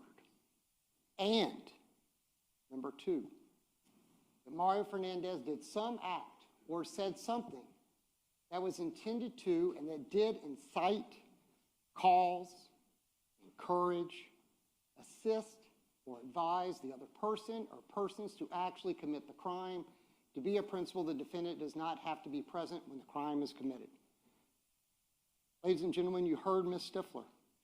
You will never hear a witness in that witness stand, see a text message or an email, any communication between Mario Fernandez and Henry Tennant intending that this crime be committed, inciting, causing, encouraging, assisting, or advising Henry Tennant or any other person to commit the crime of murdering Jared Bridegan. Second charge, criminal solicitation to commit a capital felony, to wit, first-degree murder. In essence, to get to the first charge, you have to go through the second charge. As to count 2, to prove the crime of criminal solicitation, the state must prove the following 2 elements beyond a reasonable doubt. Mario Enrique Fernandez-Saldana solicited Henry Tenen to commit an offense prohibited by law, to wit, first-degree murder. Solicit means to ask earnestly or to try to induce another person, Henry Tenen, to engage in specific conduct. And number 2, that during the solicitation, that Mario Enrique Fernandez-Saldana commanded, encouraged, hired, or requested Henry Tenen to engage in specific conduct which would constitute the commission of first-degree murder or an attempt to commit first-degree murder. Ladies and gentlemen, that's the evidence the state has to put forth to you. They have to prove each of those elements, just like Mr. Dreiser said in jury selection when he gave a hypothetical about the links in a chain. And if none of those links are actually established, then the whole chain falls apart. That's what we believe the evidence will fail to show, are those links in the chain. Now, Ms. Stifler started this case, and she ended her opening statement with her statements of why we are here. We're here because a man was murdered by Henry Tenen with his child in the car. There's no doubt about that, and it's terrible. But I give credit to Ms. Stifler. She was correct. When you retire to that deliberation room, you have to leave a lot of your own human emotions here in this courtroom. The judge will provide an instruction, rules for deliberation. These are important. It's asking you to do something that's not natural. But I want to touch on a couple of those. I think it'll aid in the process of the next 2 weeks. This case must be decided only upon the evidence that you have heard from the testimony of the witnesses and seen in the forms of exhibits and evidence in the instructions that the court will provide. This case must not be decided for or against anyone because you feel sorry for anyone or angry at anyone. Your verdict should not be influenced by feelings of prejudice, bias, or sympathy. Your verdict must be based on the evidence and the law contained in these instructions that the court will provide you. What that means is you will be angry. You will have sympathy. You will feel sorry. There are victims on both sides of this courtroom, outside of this courtroom, around the country, quite frankly, around the world. But when you retire to that deliberation room, you cannot allow the sympathy, sorry, and anger to influence your decision. Now, ladies and gentlemen, no need to read this slide. This is just an illustration that there is a lot of history between these people. And it starts April of 2010. Shanna Gardner and Jared Bridegan are married. 2 years later, they have twins. You've heard that one of those has a medical condition that'll likely come into evidence throughout the next week and a half, 2 weeks. And then in February of 2015, Shanna Gardner files for divorce in St. Johns County, where they resided at the time, and a number of months later, they were divorced. The state made a point to tell you that the evidence is going to suggest that this was a nasty divorce, nasty custody battle. We believe the evidence will show you the opposite, that they resolved their divorce by what's called a consent final judgment. For those of you lucky enough not to have gone through that process, that means that they reached an agreement by consent of both parties, including their custody. In Florida, they call it time sharing. That it was equal on both sides. 2017, Jared Bridegan marries Kirsten Bridegan.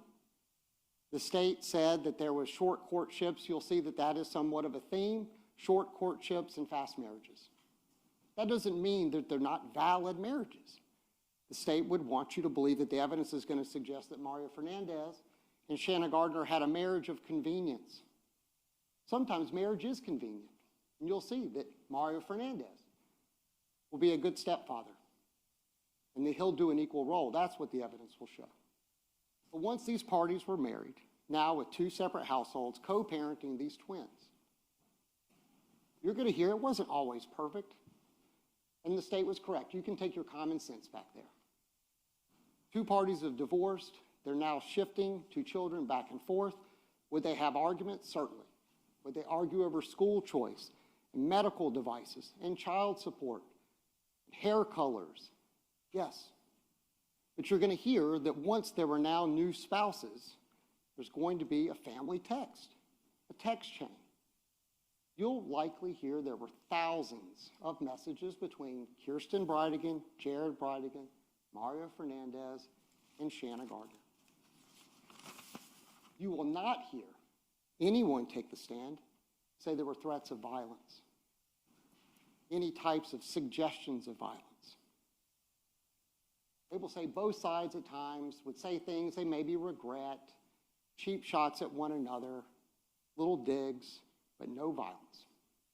There will not be a witness that will take the witness stand. You'll see no evidence that law enforcement was ever called. The Department of Children and Families ever got involved. Or that any of them went down to the 2nd floor to domestic relations and filed for an injunction or what you may think of as a restraining order. They weren't perfect, but they made it work. They even had a consent order right up to October of 2021. Now, the state in count 2 of their indictment provides a date range starting November 1st of 2021, leading up to the date of the homicide, February 16th, 2022. There will be no evidence that you will see. We anticipate no evidence whatsoever of anything suggesting that Mario Fernandez has any involvement in the murder of Jared Bridegan. You will see nothing in December giving any suggestion that Mario Fernandez hired, solicited, or had any involvement, desire, or intent for Jared Bridegan to be murdered.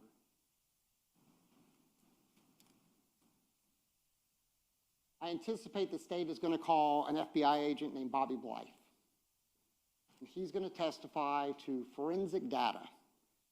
He's a CAST agent, meaning he will take cell phone data and he will try to plot maps with arches and graphs to try to give an idea of where a device is. He will not be able to tell you this is where a person is, but this is where a device connected to that person is. And he'll tell you that a device that's associated with Henry Tenen travels to Jacksonville Beach on January 5th of 2022. You'll likely see a map with little plots, much like you would using your own navigation apps.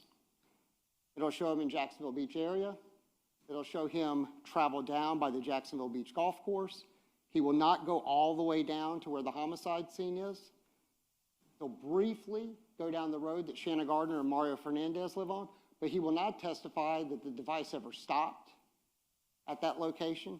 And certainly there will be no evidence, no witness, no data that will be presented to say that Henry Tenen, the murderer, had any communication or connection with Mario Fernandez or Shanna Gardner. Now, Shanna Gardner's name was mentioned at least a dozen times. She's not on trial here. Mario Fernandez is. And the indictment alleges solicitation of Henry Tenen, not Shanna Gardner. You have to be focused on Mario Fernandez. John Biggerstaff. The state actually did a really good job of explaining, kind of stole my thunder, of who John Biggerstaff is. It is correct, and it'll be undisputed, that Mario Fernandez went to school with John Biggerstaff's kids, his daughter and his son. And he's known him for decades. They both served in the military. They stayed friends. They worked out together at John Biggerstaff's house. John Biggerstaff also had a bit of a handyman business. You will not have to take our word for that. Because after this homicide had occurred, law enforcement was investigating Mario Fernandez. They put up what's called pole cameras. And those are exactly what they sound like. Cameras on top of poles used to surveil locations. You will be able to see John Biggerstaff doing work with Mario Fernandez at the Potomac rental property. You will see that legitimate work being done. In fact, it'll be a wet saw where they're doing tile work. Now, John Biggerstaff, who they will want you to believe is the person that provided the firearm in this homicide.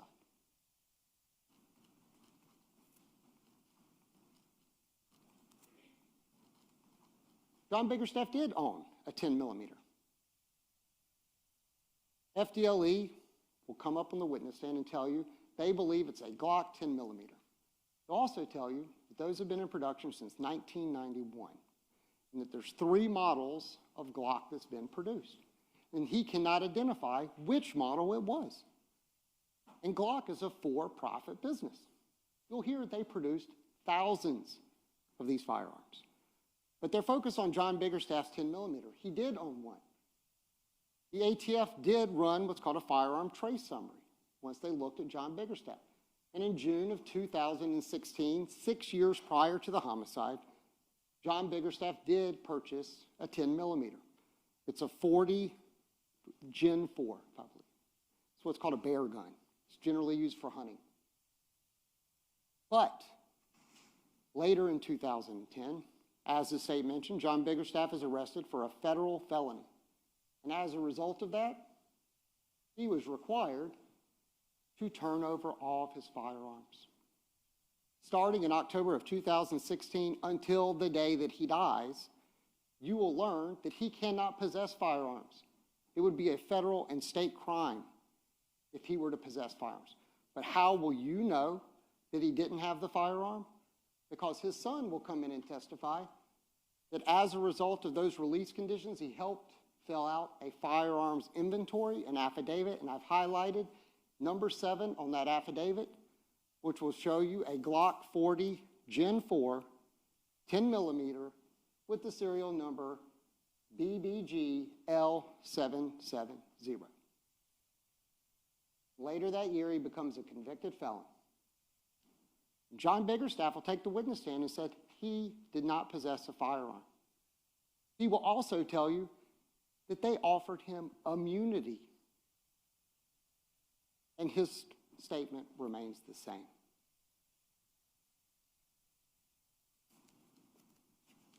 They didn't mention in their opening, but I anticipate you're going to see this evidence. That on January 25th, John Biggerstaff has some Google searches related to a 10 millimeter. He did. He once owned a 10 millimeter. Can't lawfully buy one or possess one. But you need to pay attention to what else he did not search. He did not search how to modify a firearm to throw off an analyst from FDLE on rifling characteristics or tool marks. As mentioned by the state, when these shell casings are ejected from a firearm, that FDLE analyst will tell you, we can tell it's a Glock because of certain markings. You won't see any searches of how to get rid of a firearm, how to stage a robbery for a murder, nothing. What you will see from the same exact day, it's also important to note Mario Fernandez is not there. You'll see that he searched the Windjammer Resort, the Average Savage, which is a band that apparently plays at that resort. He searches Charleston military bases. He searches 9 millimeters. There's not a 9 millimeter used in this case. You have to go into this with your eyes open and not focused like law enforcement was. You have to open up the aperture. You'll see that he searched locked gun case. You'll hear that John Biggerstaff has struggled with substance abuse and that he had a substance abuse problem during this time period. And I anticipate you'll hear that he hid drugs around his house. He searched his personal injury attorney. You'll have all this in evidence. You'll see that on the same day he searched handmade flour tortillas, certainly don't have anything to do with this case, luxury villas in Italy. You'll find out he doesn't have any money. You have to look at all of the evidence to determine whether the state meets their burden. But that 10 millimeter, where did it go? In 2016, Juan Biggerstaff will come in and testify that after filling out that affidavit, he then loaded 20 firearms into his vehicle. His dad said you can keep 4. Didn't include the 10 millimeter, shotgun, rifle, a couple pistols. He takes them to his sister's house, Stephanie Atkinson, where they remain until she calls and says that she is buying a house. Juan, please come get the guns. He goes and retrieves the guns. He will take the witness stand and tell you, My dad never touched them. Also, he'll tell you, they offered him immunity, but that will be his testimony. Both of these men have been offered full immunity from prosecution in a homicide that has no statute of limitations. And their testimony will be, we have not seen those guns since 2017, because once he picks them up from his sister, he then has them. He's at UNF, Juan Biggerstaff, studying, and he gets recruited to be a police officer in Irvine, Texas. And on his way out of town, with the 16 guns that he doesn't get to keep, he goes to a family friend's house, Fred Martin, takes them in bags and in gun boxes, and puts them in a closet. And both of those men's testimony will be, that is the last time they saw those guns. And the state will want you to believe this is part of some sort of conspiracy. John Biggerstaff has never been arrested. Juan Biggerstaff has never been arrested. They have been offered full immunity from prosecution in a first-degree murder case. And their testimony will be 5 years before the homicide was the last time we saw that gun. And FDLE will say, I cannot say that it's that gun. All I can say is it's 10-millimeter Glock, and there are thousands of them. Agent Blythe will come in and talk about timing advance records. As was mentioned, tracking plots on a map. And Mario goes to Potomac. That is his rental property. There will be no dispute of this. He goes there on January 29th. But you'll find out why he's there. As I mentioned, Henry Tennant, the man allegedly paid for this homicide, apparently can't afford the rent, and as Christina Stifler said, a rundown property on the other side of town. A man hired for a homicide who can't afford his rent is evicted from the property from the man who hired him to commit a homicide, is what they suggest the evidence will show. You will see a copy of the lease agreement between Mario Fernandez and Jeremy Ordway. You can use your own common sense about a landlord going to a property right before a new tenant moves in, and you'll hear testimony about it.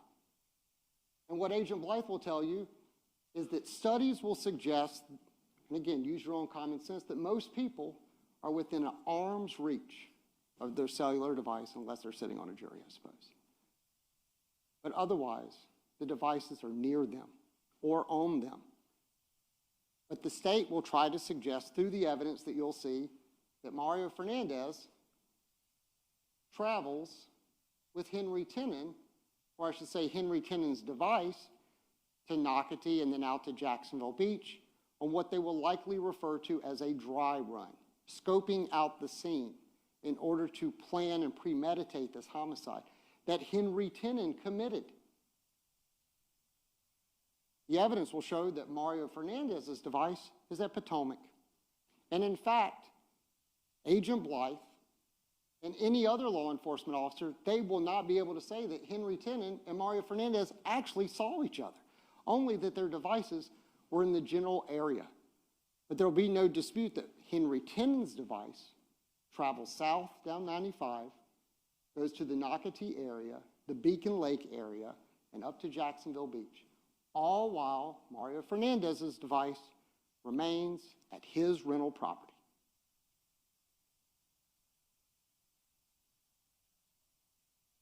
As to whether or not he goes to this rental property often, again, thank God for those poll cameras.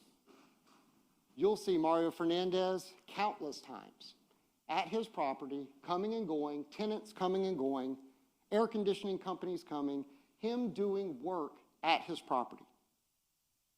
There will be no dispute of that. Ms. Stifler mentioned that things were not rosy for Shanna Gardner and Mario Fernandez, and in fact, that was the case. You'll hear from administrators and teachers from the school that the twins attended.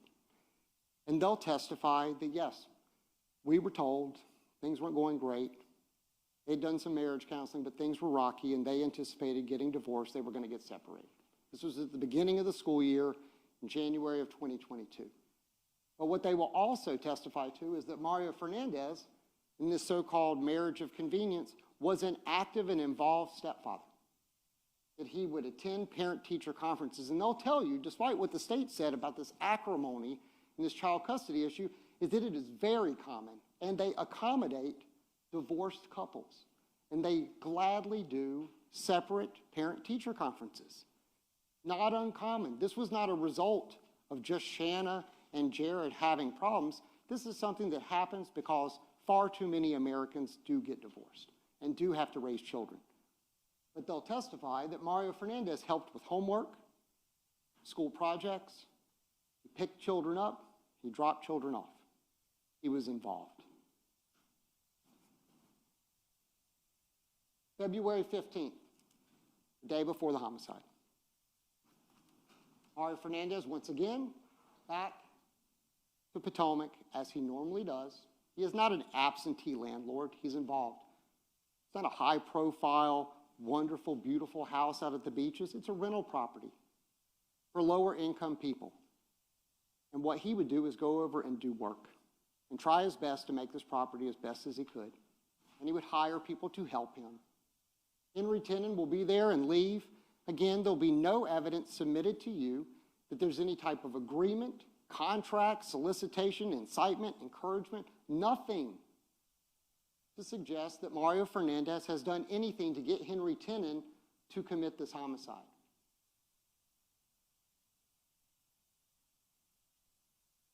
Mario Fernandez goes to John Biggerstaff's house.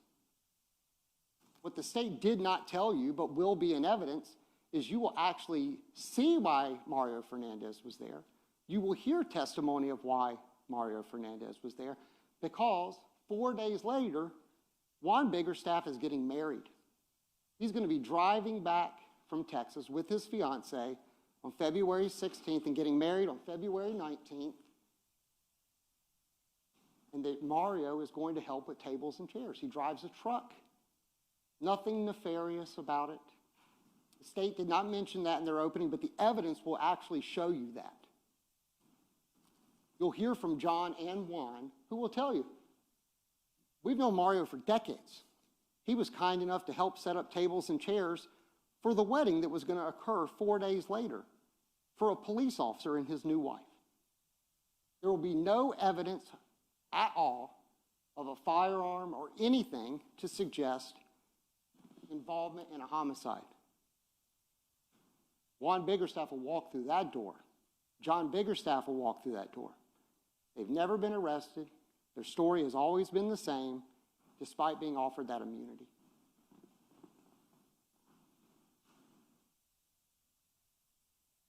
The night of the homicide.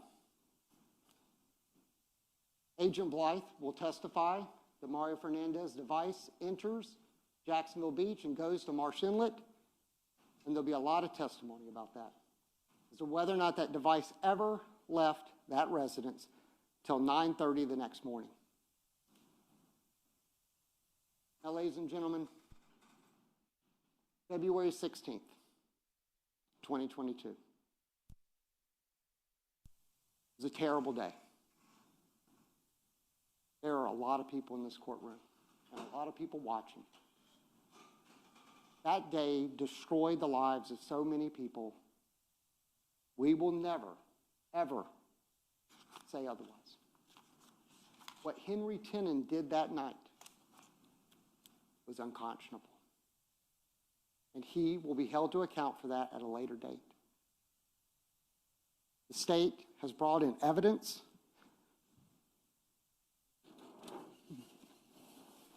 Giant boots, car keys, jackets of Henry Tenen. He destroyed the life of Jared Bridegan, his wife, his family. He's destroyed the life of Mario Fernandez, who's been accused. There will be no evidence submitted to you that will connect those chains, that he had any involvement in what Henry Tenen did.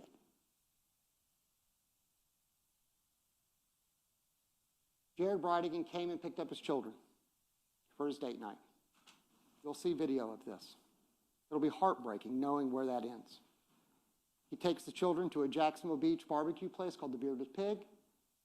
They're there for about 45 minutes. He drives them through Wendy's to get them Frosties. He drops them back off. You'll see videos. You'll watch them walk through the parking lot. And then you're going to also see videos of that blue truck owned by Henry Tennant, which will not be in dispute. These are little snapshots of all those videos that you will see. But what you will not see is Mario Fernandez. You'll see videos of that blue truck driving past people walking down the street. This thing gets blasted over the media. They are looking for any witness they can. There will be no witness, no evidence, nothing to suggest Mario Fernandez is in that truck. What you will see from 7:46 to 9:14, 7:46 is just shortly after dropping the twins off. You'll see the blue truck, as Ms. Stifler said, trying to give some distance. She's driving down 5th Avenue South through Sanctuary, turns into Fairway Lane. And you'll see that black VW Atlas driven by Jared Bridegan with his daughter in the back seat. And you'll see a muzzle flash. And you'll see a figure, which will be Henry Tennant. And you'll see video of him walking all the way from the homicide location down 9th Street, which is South Beach Parkway, and then turns into 9th, all the way down to Shetter, up Shetter, right past the police station. Ms. Stifler talked about coincidences. They do happen. You know why we know they happened? Because a terrible, ironic fact that you will see is that as Henry Tennant is walking past the police station after this murder, Kirsten Bridegan and I believe her mother show up at the police station. They are caught in the same frame. So ladies and gentlemen, you will see that coincidences do happen. Mario Fernandez can know a wrongdoer and not be a wrongdoer. Ms. Stifler suggested that there's going to be data in this case that Agent Blythe will testify to that will suggest that Mario Fernandez had his cell phone off during the time of the homicide. However, what Agent Blythe is going to testify to is he cannot say that. He can say it's either off, airplane mode, or other. What's happening, timing advance is simply records produced by your cell phone carrier, and what it is to make sure your cell phone works, that you have good signal strength, and it knows when to hand off to another tower. But he's going to read to you a disclaimer from T-Mobile. Even if call records are found, there may be times when no timing advance records are available. Please exercise caution in using these records for investigative or prosecutorial purposes.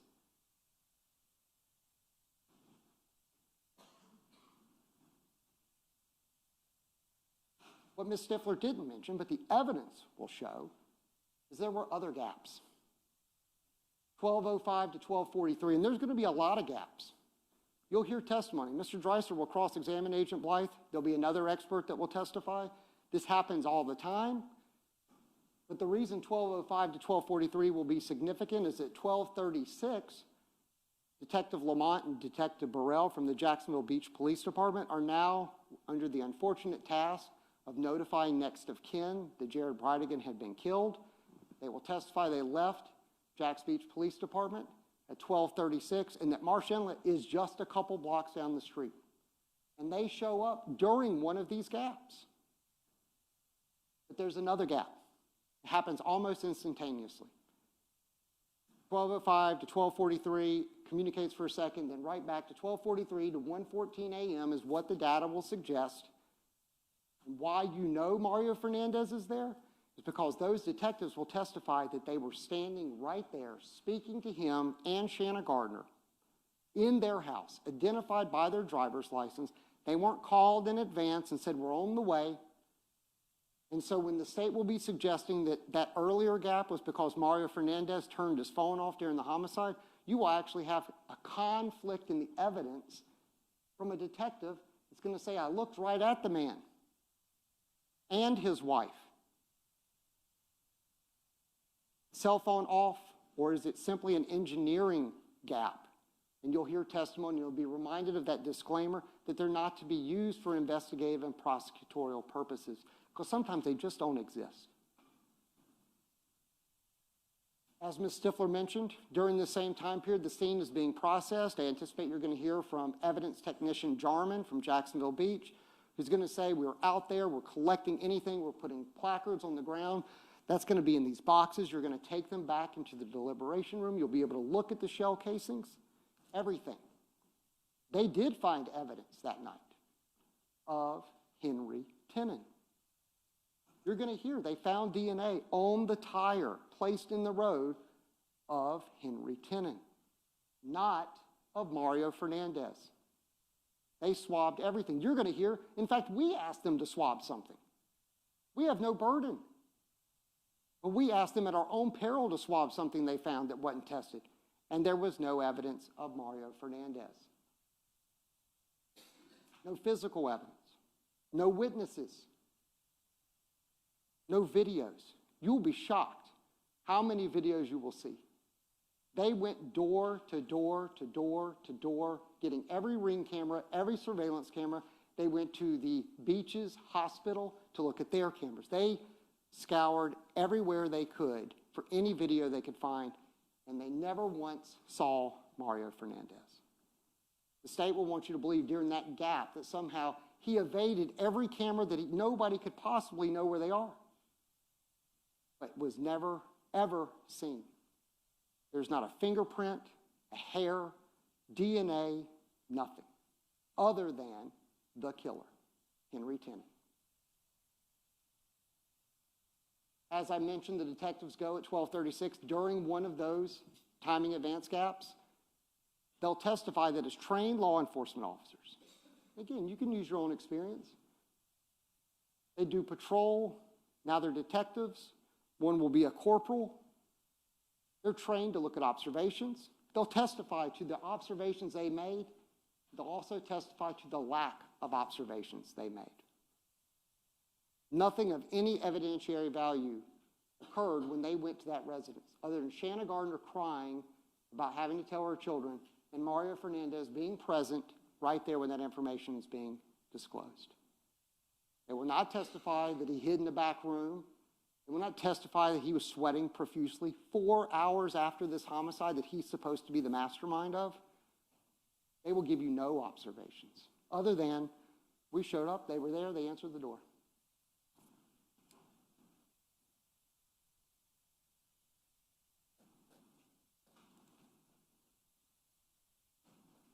And yes, later that day, Mario Fernandez does what he said he was going to do.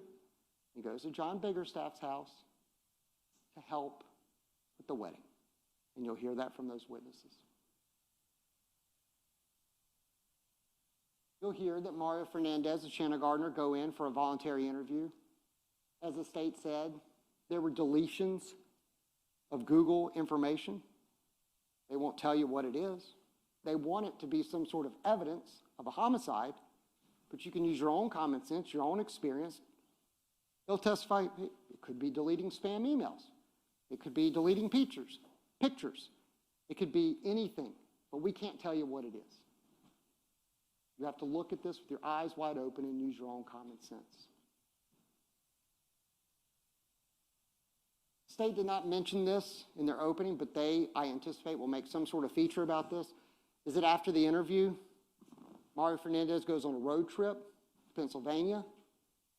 But what you're going to hear is that he went with his truck, with his tag, with his cell phone, with his credit cards. The state was correct. He had access to a lot of money, hundreds of thousands of dollars. There was no restriction on his travel. He could have gone right up the road to Jacksonville International Airport and fled the country That's not what the evidence will show. So he drove north. He stopped, saw a buddy of his that he plays online video games with. You'll hear testimony, how they communicate over their headsets and sit in their gaming chairs, and they talk. They went out to dinner at Ruby Tuesdays. They did not talk about hide me from the police, switch cars with me, give me some cash, help me. No, they talked about trucks, and video games, and work. They went to bed early because one of them had to get up early for work. Mario Fernandez carried on. He went to Walmart, he went to McDonald's, he used his cell phone, he used his credit card. They'll produce all that in evidence.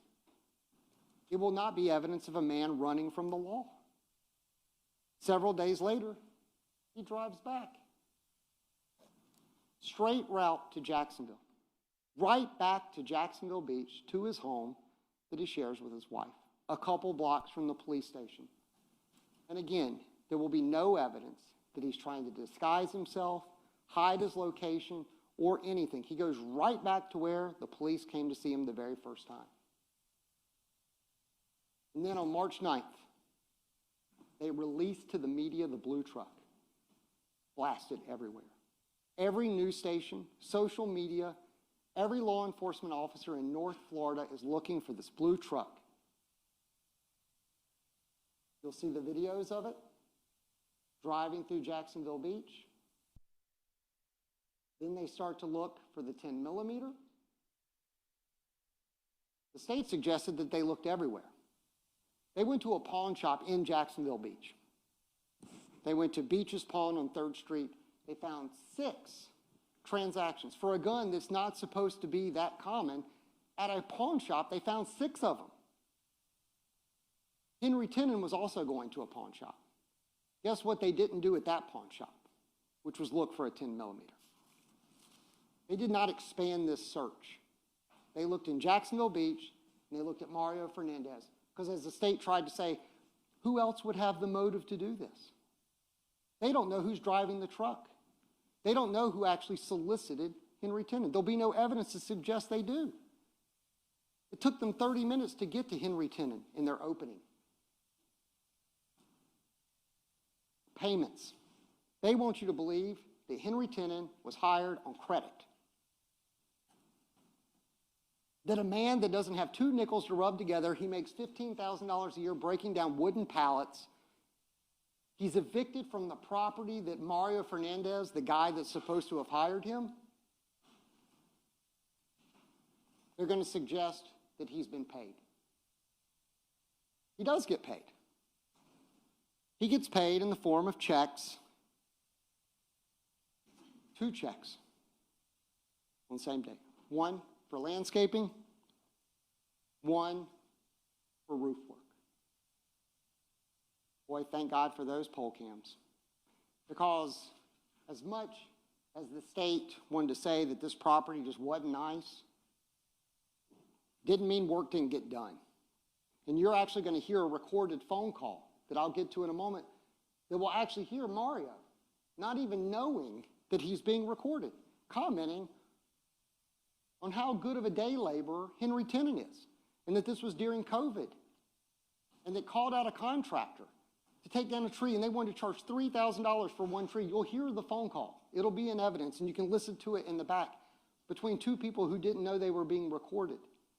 Man, Henry Tenen, he's a workhorse. That guy tilled up the front yard, chopped down trees. You'll actually see video of him unloading tile from the back of his truck at Potomac doing work. And my law partner was nice enough to get up and grab a piece of evidence that you're going to have back there, which is a journal found in the truck of Henry Tenen. And the state said, oh, well, there's a check, and it says Kickstarter. Good luck. But we didn't find a Kickstarter account. Kickstarter just means that somebody's giving money to help kickstart somebody's business. Henry Tenen is a worker. Mario Fernandez has hired him to do work, not murder, tree work, roof work, landscaping, tile work.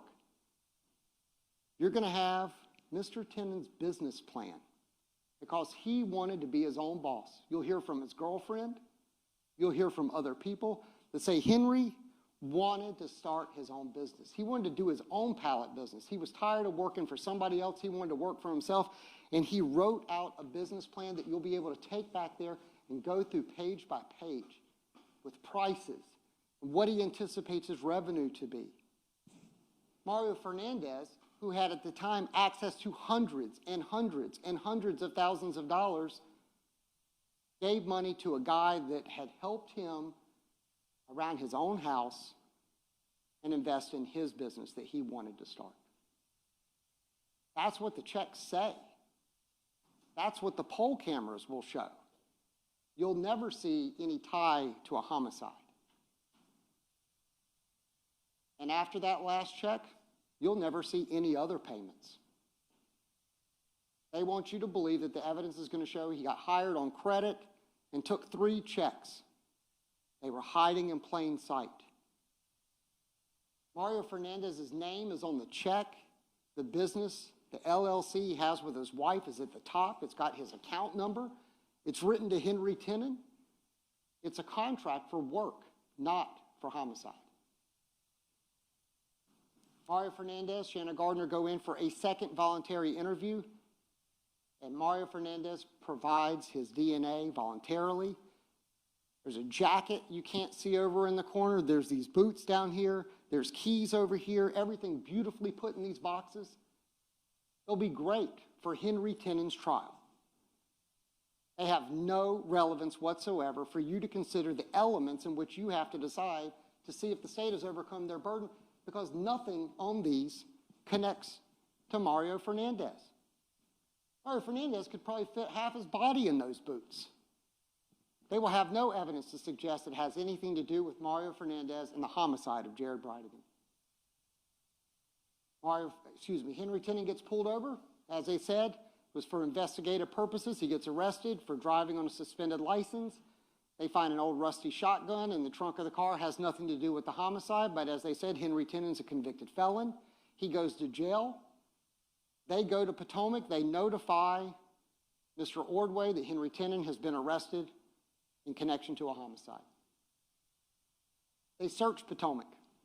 These are photographs from evidence technicians. You'll be able to look at them. How they determine these are the boots, that's for you guys to figure out, because you're going to see all sorts of different things they recovered from that residence, including the lease agreement between Jeremy Ordway and Mario Fernandez, signed on January 27th, when Henry Tenen, the so-called paid-for murderer, is getting evicted from the home of the guy that the state wants you to believe is paying him to commit a murder. Then the truck is recovered. There were likely a lot of high fives on that day. 2 ATF agents recovered this truck. This wasn't just a family friend of Henry Tenen. There's a man named Jimmy Jones. And this property is not owned by Mario Fernandez. It is not a rental property owned by Mario Fernandez. There will be no evidence to suggest that Mario Fernandez has ever been to that property at all. They talked to this man. He said, "Oh man, Henry, he rolled this thing up into my yard, said the timing chain was broke, don't work anymore." A man hired for a homicide apparently couldn't afford to fix his own truck, and it's sitting in the backyard. They get a search warrant to recover the truck out of the backyard. But the evidence will suggest they didn't need to get the search warrant because Jimmy Jones said, "Sure, guys, go in the backyard. You're welcome to get it. Hey, if y'all want to search my house, feel free to do it." They have now found the truck used in the murder of Jared Bridegan, and they do not have a firearm. Guess what they did not do? They did not search the property. They didn't go in despite having consent. They'll say, "Well, we didn't have a search warrant." You don't need a search warrant. Law enforcement will tell you if they have consent, they can go right in. And that consent can be revoked at any time. Jimmy Jones said, "Guys, come on in." He said, "Did Henry get caught up in a shooting?" And yet they decided not to go look for that 10 millimeter in the very location that they found the truck with a guy who did not call law enforcement and say, "I've seen this truck all over the news. It's in my backyard." But what you're also going to hear, and why it's significant, is when FDLE takes the witness stand, that agent will tell you on July 30th, just a couple weeks ago, we're still getting evidence. He produces a report identifying the firearm used as being a Glock, has 4 names listed on that report: Henry Tenen, Shanna Gardner, Mario Fernandez, and Jimmy Jones. This was not a good investigation. Ms. Stifler was right. It was by officers who were not experienced in homicide investigations. They will tell you they were learning on the job. We'll never know what is inside that house. So when they say, oh, I wish we could have got the gun, maybe we could have exonerated the idea of it being Mr. Biggerstaff's gun, there were opportunities. They only looked where they wanted to look. And they did not look in a house that they were given consent to look. They recover the truck. They take it to Jacksonville Beach. They're going to tell you they didn't even want to keep it in their garage. It was so disgusting. So if your mind is, well, maybe the truck was scrubbed and that's why they didn't find any evidence, it's what the state will want you to believe. They're going to tell you it was so disgusting that when they pulled items like this book out, they would shake it and there would be things from rodents, from bugs, and it was disgusting. And they vacuum it with special vacuums, with special filters, looking for hairs and DNA. Mario Fernandez isn't like me. He's got a head full of hair. They didn't find one hair, one fingerprint, DNA, skin cell, anything. Nothing related to Mario Fernandez. The active wiretap I mentioned, you're going to hear it. A witness named Carlos Fong, he goes by Sonny. He's a friend of Mario Fernandez. He sees on the news about this homicide. And it was Shanna Gardner's ex-husband. You're going to hear these recordings. Oh, my God. Yeah, me and Shanna, getting separated. It's terrible. He's going to say, yeah, I still drive the truck. Oh, it's a nice truck. They talk a lot about trucks and why he likes his Toyota. Talks about his dogs. And why I mention the dogs is because the trip to Pennsylvania, the state will likely make a big deal of. He didn't take his beloved dogs. And you'll hear on the phone call, man, my dog has outlived his life expectancy. But I tell you, when I get him up and moving, he's great. And he also talks about Henry Tenen. Man, you know Henry Tenen? He doesn't distance himself because, yeah, guy did all sorts of work for me. Chopping down trees and tilling up the front yard and doing landscaping. He was a workhorse. You'll hear the phone call of 2 people that did not know they were being recorded. They eventually search Mario's vehicle. They seize his phone. No evidentiary value. Now, ladies and gentlemen, as I started this opening, as you started your jury selection and you heard the indictment being read, the state of Florida has the sole and exclusive burden to prove each of these elements. Element 1 will not require any proof. And I should take a moment and tell you, there's going to be lots of witnesses called in this case, specifically to do what the state is required to do, which is an order of proof. Unfortunately, they have to prove that Jared Bridegan is dead. So when there are witnesses that take this stand, and Judge Kite looks over and says, Mr. Hill, Mr. Dreiser, any cross-examination, and we say no, trust me, we could get up and talk for hours and ask all sorts of questions, but you've devoted 3 weeks of your life to answering these questions. So if we do not get up and ask questions, it's because there is no evidentiary value for answering these questions for Mario Fernandez. We will not need to ask questions of the really kind citizens that comforted that little girl in the back seat. We will not have to ask questions of the law enforcement officers trying to give CPR. We certainly will not have to ask questions of the medical examiner who determined the death of Jared Bridegan. When we do ask questions, we ask that you pay attention. And I know you will. You've committed so much to this. The only questions you have to answer is not, was this a terrible night that has scarred so many people? You have to answer these questions, which is that the death was caused by the criminal act of Mario Enrique Fernandez-Saldana, whether or not it was premeditated killing of Jared Bridegan. You will certainly find that Henry Tenen did exactly that. They will show you all that evidence. But you will have to determine whether or not Mr. Fernandez intended for that murder to occur, and whether he did some act or said something that was intended to and that did incite, cause, encourage, assist, or advise the other person, Henry Tennant, or others to commit this crime. They don't have to prove he was there, but they have to prove those two elements, both of them, in order to convict him. As to criminal solicitation, the burden rests at this table to prove that Mario Fernandez-Saldana solicited Henry Tennant, the murderer,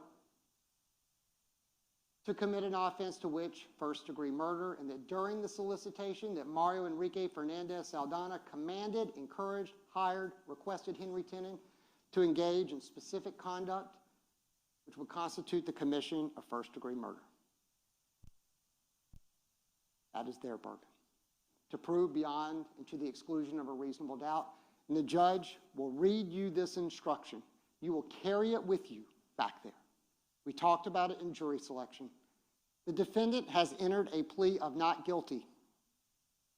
This means you must presume or believe the defendant is innocent right now, innocent.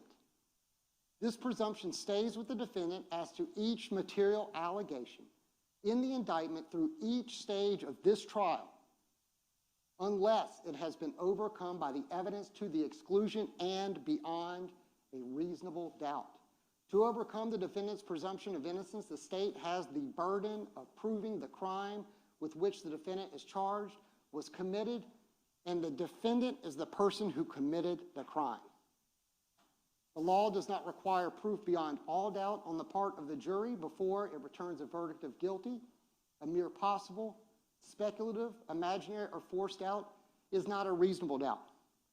A reasonable doubt is not a guess or mere conjecture. Rather, it is based upon the reasoning, common sense, after careful consideration, impartial consideration of all the evidence in this case. A reasonable doubt as to the guilt of the defendant may arise from the evidence, conflict in the evidence, or the lack of evidence. If, after careful and impartial consideration of all the evidence, you have a reasonable doubt as to the guilt of the accused, it is your duty to find him not guilty. On the other hand, if after careful and impartial consideration of all the evidence, you are convinced beyond a reasonable doubt that the defendant is guilty, it is your duty to find the defendant guilty. It is to the evidence introduced at trial and to it alone you are to look for that proof. You have to be convinced that he did each element of each charge. Otherwise, as you stated in jury selection, it is your duty, it is the law that you would return a verdict of not guilty. Ladies and gentlemen, you have paid attention to me, you've paid attention to the state, you sacrificed all last week. In the next 2 weeks, we don't want to waste any more of your time. Thank you so much for your attention, and we look forward to showing you our case. Thank you. Thank you, Mr. Hill. Members of the jury, it is noon. We will take our lunch recess at this time. Please leave your notepads on your chair. You're going to retire to the jury room, and we'll bring it out as soon as we have it set up, okay? Court's in recess.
Okay.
Ready?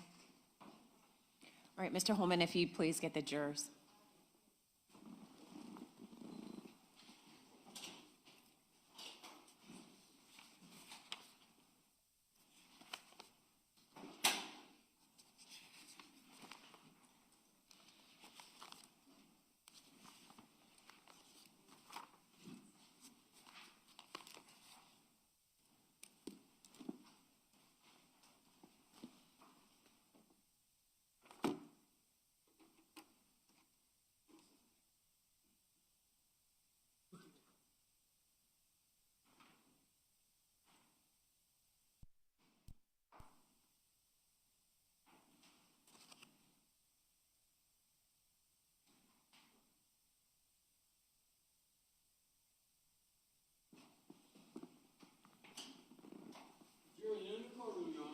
Thank you.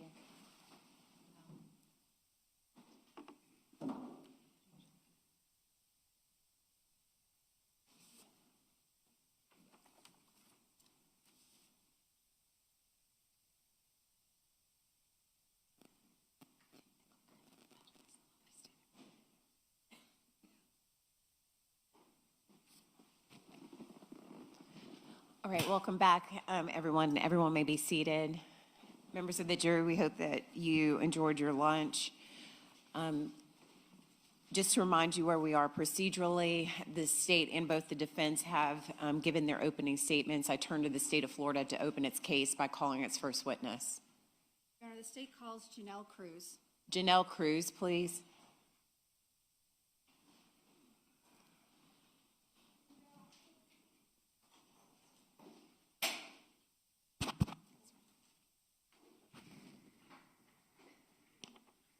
All right, good afternoon, Ms. Cruz.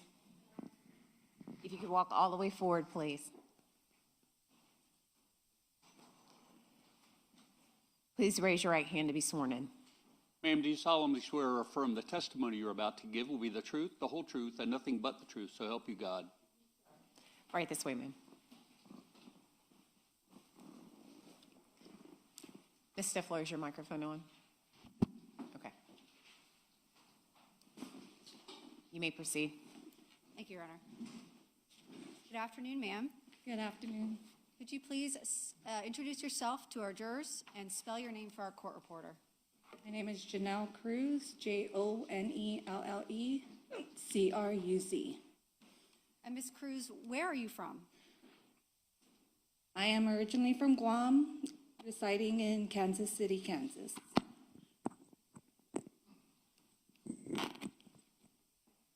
And are you in a long-term relationship with someone? Yes, ma'am. Who is that person? Shane Borja? And do you have any children? Yes, I do. How old are they? I have a 27, 24, and 13-year-old. And Ms. Cruz, could you tell the jury what your prior work history is? I worked with Baptist Primary Care in a medical clinic doing front desk clerical work. And how long have you been in a relationship with Mr. Borja? 5 years. I want to talk to you about February of 2022. Yes, ma'am. Were you and Mr. Borja living together in Jacksonville back in February of 2022? Yes, that is correct. What area of town were you living in at the time? South Side? And specifically, I want to talk to you about a night, February 16th, 2022. Do you remember that night? Yes, ma'am. And in that night, were you in the sanctuary area of Jacksonville Beach, Florida? Yes, I was. Prior to arriving at that particular location, what had you and Mr. Borja been doing that evening? We had gone to return a motorcycle to one of his friend's house in Jacks Beach. And what area of Jacksonville Beach was his friend's house located in? The house was located across the Baptist Hospital and that school that's located there. And when he went to drop off the motorcycle, what did you do? As he dropped off the motorcycle, I followed him to the house in my vehicle. He got down, returned the motorcycle, and then I just remained in my vehicle and we headed back home from there. When you were leaving that house near the Baptist beaches, what route did you take to get back to your home on the south side? We went through the neighborhood. And were you from that area at all? No, ma'am. How did you find your way from that house out to, I presume, JTB to get back to the south side? Shane was directing me. Okay. Would you have found your way out if he had not been directing you? No, ma'am. Can you describe for the jury what that neighborhood is like, the route that you took that night? There was a couple turns just full of homes, and then when we got to the left turn, it was just like a dark road. Do you remember about what time of night it was when you were leaving your friend's house? About shortly before 8 p.m. And I want to talk to you about you and Mr. Borja coming across a vehicle on Sanctuary Boulevard South. Do you remember that? Yes. Can you describe what the lighting conditions were and the conditions that night to the jury? It was dark. The only thing I remember the lights being that I was able to see was the flashes on the vehicle. Were you driving or was Mr. Borja driving? I was driving. And as you drove, were you able to continue down the road or explain to the jury what it was that initially caught your attention? So as I took the left turn, we obviously had to stop because there was a vehicle in the middle of the road, blocking the road. So it was dark. It was just flashers that I was able to see, and another vehicle that was right behind that vehicle. Did you see anybody get out of the vehicle behind the vehicle with its flashers on? No. Do you know who was in that vehicle? No. Were they also individuals that remained on scene while police arrived later? I did not see anybody. I'm going to show you a photograph that's been marked and entered into evidence as State's Exhibit 4. Do you see an image on your screen in that witness box? Yes, ma'am. And is that the vehicle as it appeared to you that night you saw with the flashers on? Correct. And where we are situated from this vehicle, about how far would you say you and the other car stopped in front of you were from this vehicle? I cannot recall. Were you right up close to it, far away? I understand you don't have to give me an approximation, but Pretty far away. when you saw the vehicle with its flashers on, I want you to tell the jury what happened next. So I stopped the vehicle. Shane had exited the vehicle to go see if they needed help. So he got down. I remained in my vehicle, and then he walks up asking if help was needed. And then I see him walking back towards my vehicle, and he says to call 911. And at some point, he says there's a guy on the ground. And so as I was starting to call 911, I had exited my vehicle, and he took a turn around the backside of the victim's vehicle to check if there was, any other things going on, And he found the little girl. Okay. I'm going to go back and ask you a few questions. You mentioned that you made a 911 call. Yes. Prior to today's trial, did you have the opportunity to listen to your 911 call? Yes. And I'm going to play that for you now.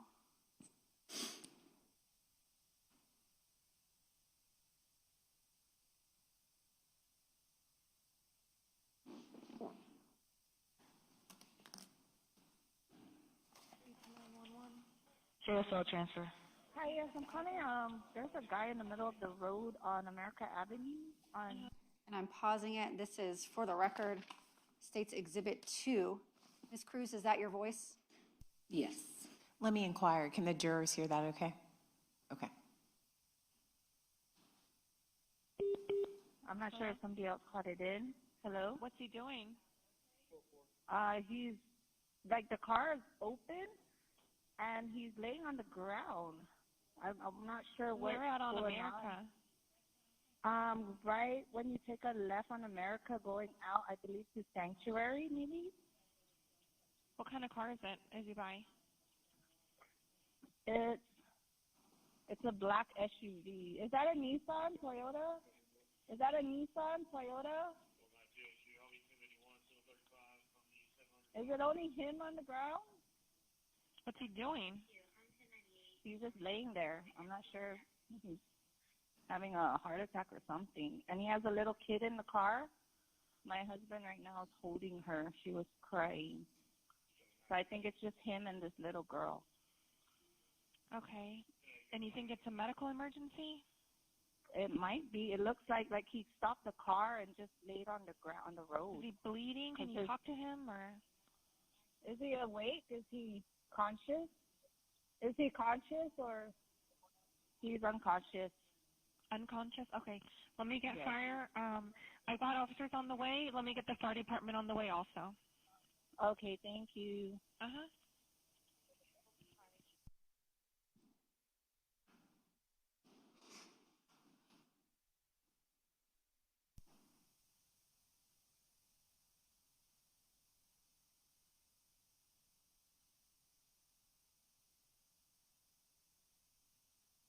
Ms. Cruz, when you made that 911 call, did you see anybody lying on the ground? No, I did not. And what you're relaying to the operator, is that what Shane, Mr. Borja, is relaying to you? That is correct. You mentioned the 911 call that your husband brought a child to you. That is correct. Can you describe for the jury her appearance when he brought her to you? She was shaking. She was like panting as if she's been crying. She was very worried about her dad. She kept asking, she was telling us that her dad is hurt on the ground, along those lines, and asking if the police was going to help her daddy. How old did she appear to be to you? To me, she was between 2 to 3 years old. And what did you do to comfort her? So when Shane brought her to me, I took her from him, and I grabbed a blanket that I had in the back of my vehicle. I wrapped her in it, and we just remained in my vehicle till the detectives came to retrieve her from me. So you mentioned that she made some statements. I want to ask and go through those specifically. Yes, ma'am. Did she say if she had seen or heard anything? She heard a boom. And then she was mentioning her daddy. Did you take that to mean that the man on the ground was her father? That is correct. What did she say specifically about what she saw? Along the lines of, I can say something along the lines of, my daddy's on the ground, my daddy's hurt, and is the police going to help my daddy? That's pretty much what she kept repeating. And were you asking her questions, and was she able to respond to your questions? That is correct. I was trying to distract her from the whole scene. What else did you ask her? I asked her where her mom was, and she replied with, at home with my baby sister. I asked her her name, how old she was, and she had some like dirty mouth, you know. And I asked her, I said, what did you eat? She's like, I had ice cream. Ms. Cruz, while you were with the child, did you take a little homemade video on your cell phone of her? Yes, I did. Can you explain to the jury why you did that? It was just for myself, memory of her, like, you know, she was just the cutest, bravest, strongest little girl I've ever met. Ms. Cruz, prior to today's trial, did you have the opportunity to review the video you took that night? I did. Okay. I'm going to play it for you. It's been entered into evidence as State's Exhibit 1. And I'm showing you on your screen. Is that you? That is correct. On the left? Yes, ma'am. And on the right side where my cursor is that the child? Yes, ma'am. And is this the video you took that night? That is correct.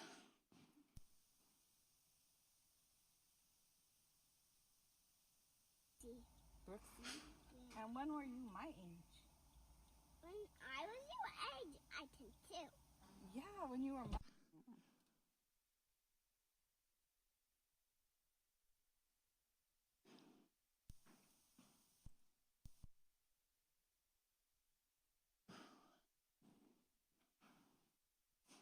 Oh, there we go.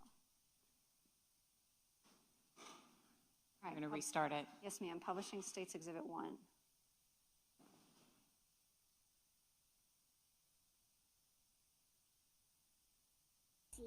Brooksy? And when were you my age? When I was your age, I can too. Yeah, when you were my age? Yeah. Oh man, that's awesome. That one. How old are you, Brooksy? I'm Bloxy You're Brooksy. And how old are you? too. 2. And what happened? I saw a boo. You saw a boo? Yeah. Aww.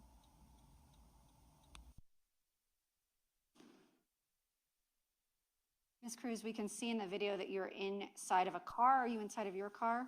That is correct. And there are flashing lights in the background. At that point, had police arrived? That is correct. And at that point, did you learn that the child's father on scene had been pronounced deceased? No. So no one told you that? No. Okay. So when you're asking questions of Bexley, she hadn't heard any information about what happened to her father.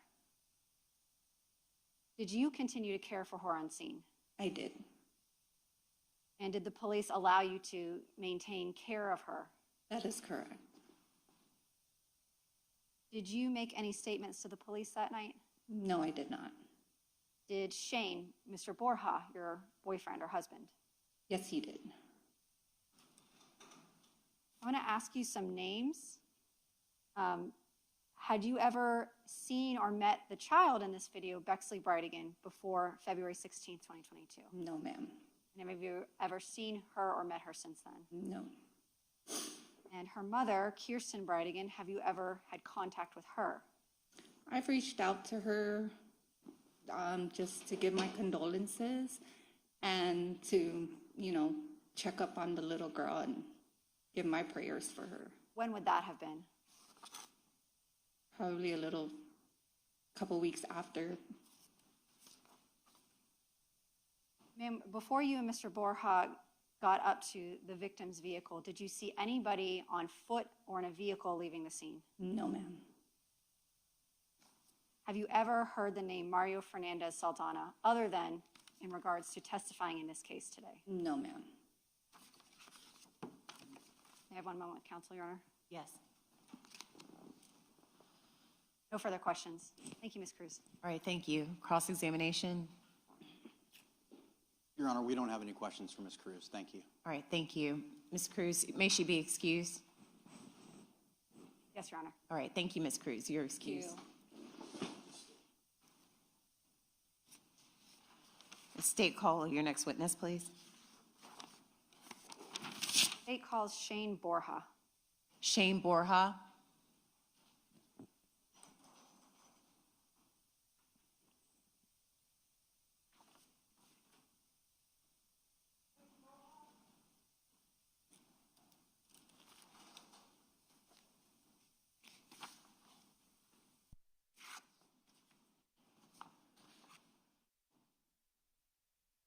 Good afternoon. Mr. Borja, come all the way forward. All right, sir, if you please raise your right hand to be sworn in. Sir, do you solemnly swear or affirm the testimony you're about to give will be the truth, the whole truth, and nothing but the truth, so help you God? All right, thank you, sir. This way. Watch your step, okay?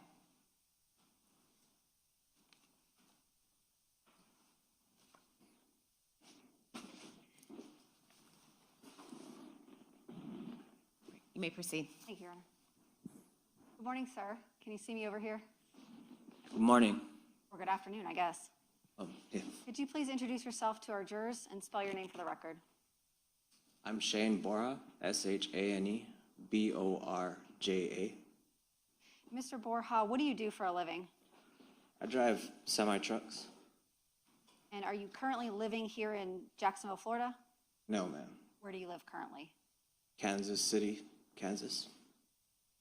And we heard testimony from a woman named Janelle Cruz. Who is that person to you? She is my girlfriend. And how long have you all been together? About 5 years. And were you together back in February of 2022? Yes, ma'am.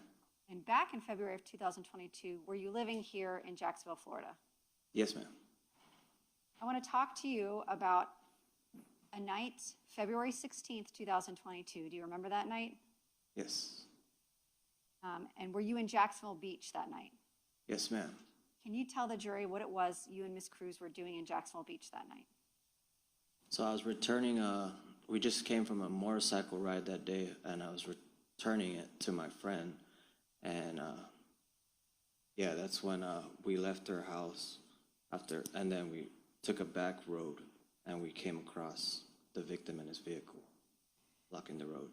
Your friend, does she live in the Jacksonville Beach area? Yes, ma'am. And you said you took a back route to get out. How did you know about that back route? From my friend, she taken me through there, and I just memorized it. I don't know the street names or anything, but yeah, that's how I knew that route. And who was driving that night? Janelle.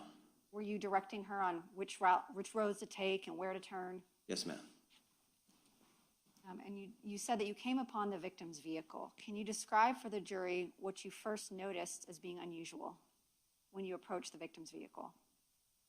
Yeah, so we stopped and we saw the victim's vehicle blocking the road, and I got down to check what's going on. I thought maybe he needed some help fixing his tire because I saw a tire, and so I started approaching the victim in his vehicle, and I was calling out at first because something really felt like off because he was laying on the ground like motionless. So I was calling out to him, seeing if he needed help and stuff, and I didn't get no response. So that's when I turned around and told Janelle to call the police. Okay, I'm going to ask you a few questions and go through that step by step.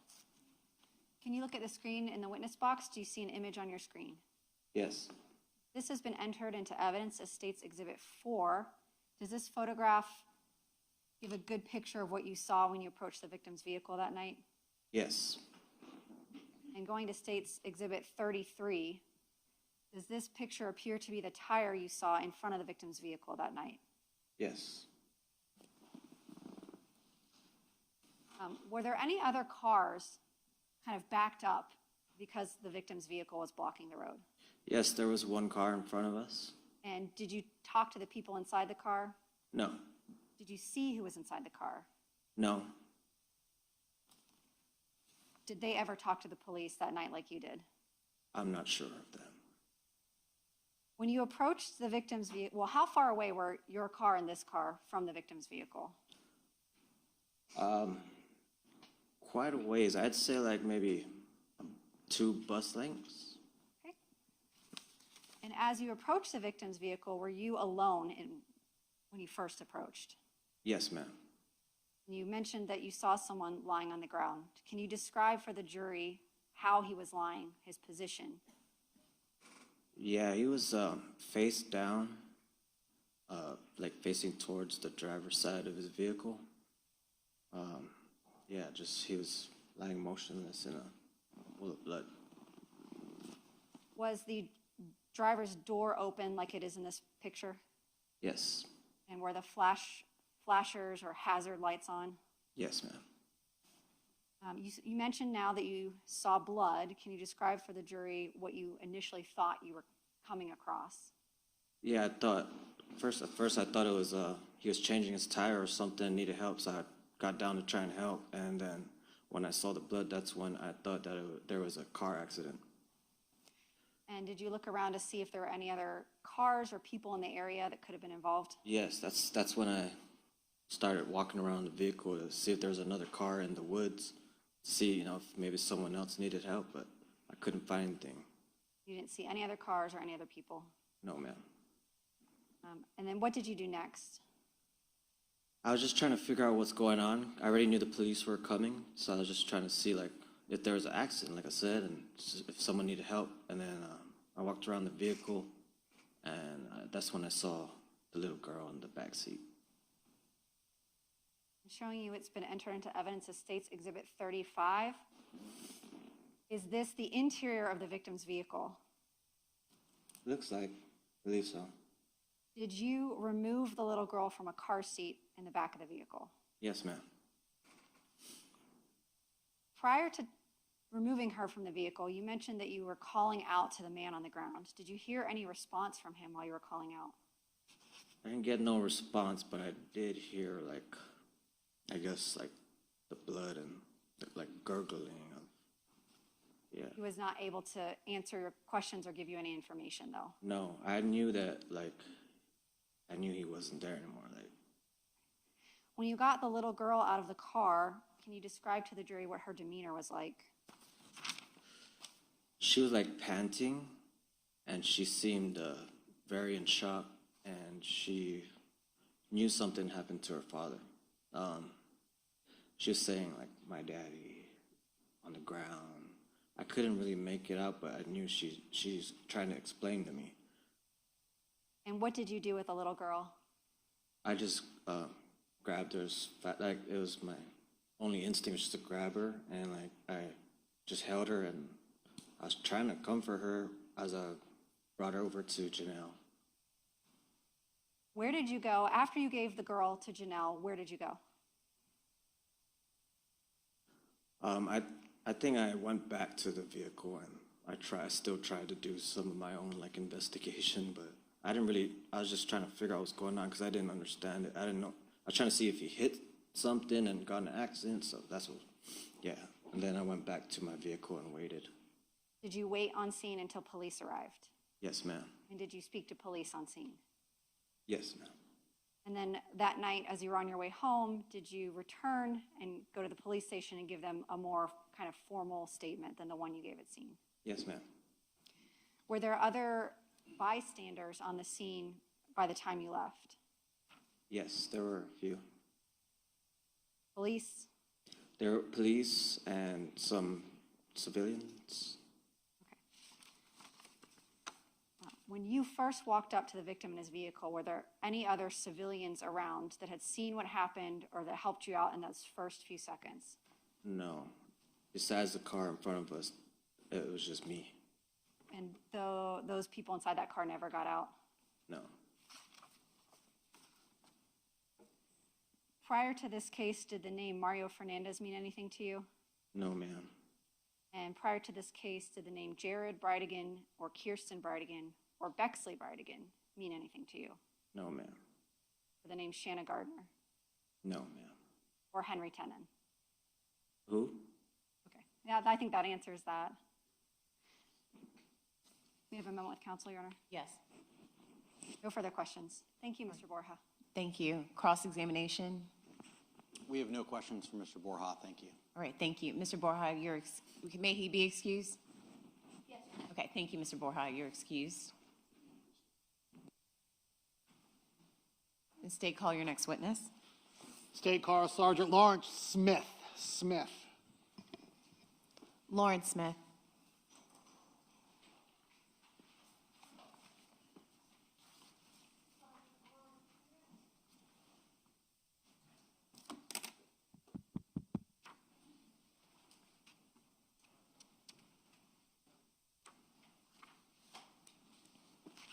Good afternoon, Sergeant. Come on all the way forward, please.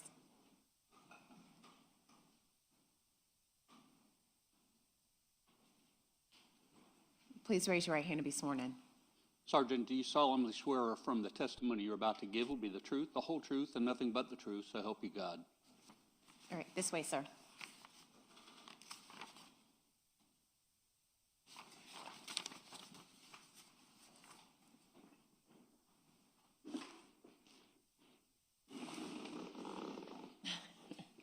Need a mic up? No, just, you can leave it. Should be good. All right, you may proceed. May it please the court. Please introduce yourself to the jury. My name is Sergeant Lawrence Smith of the Jacksonville Beach Police Department. And how long have you been part of the Jacksonville Beach Police Department? Been with them for a little over 19 years now.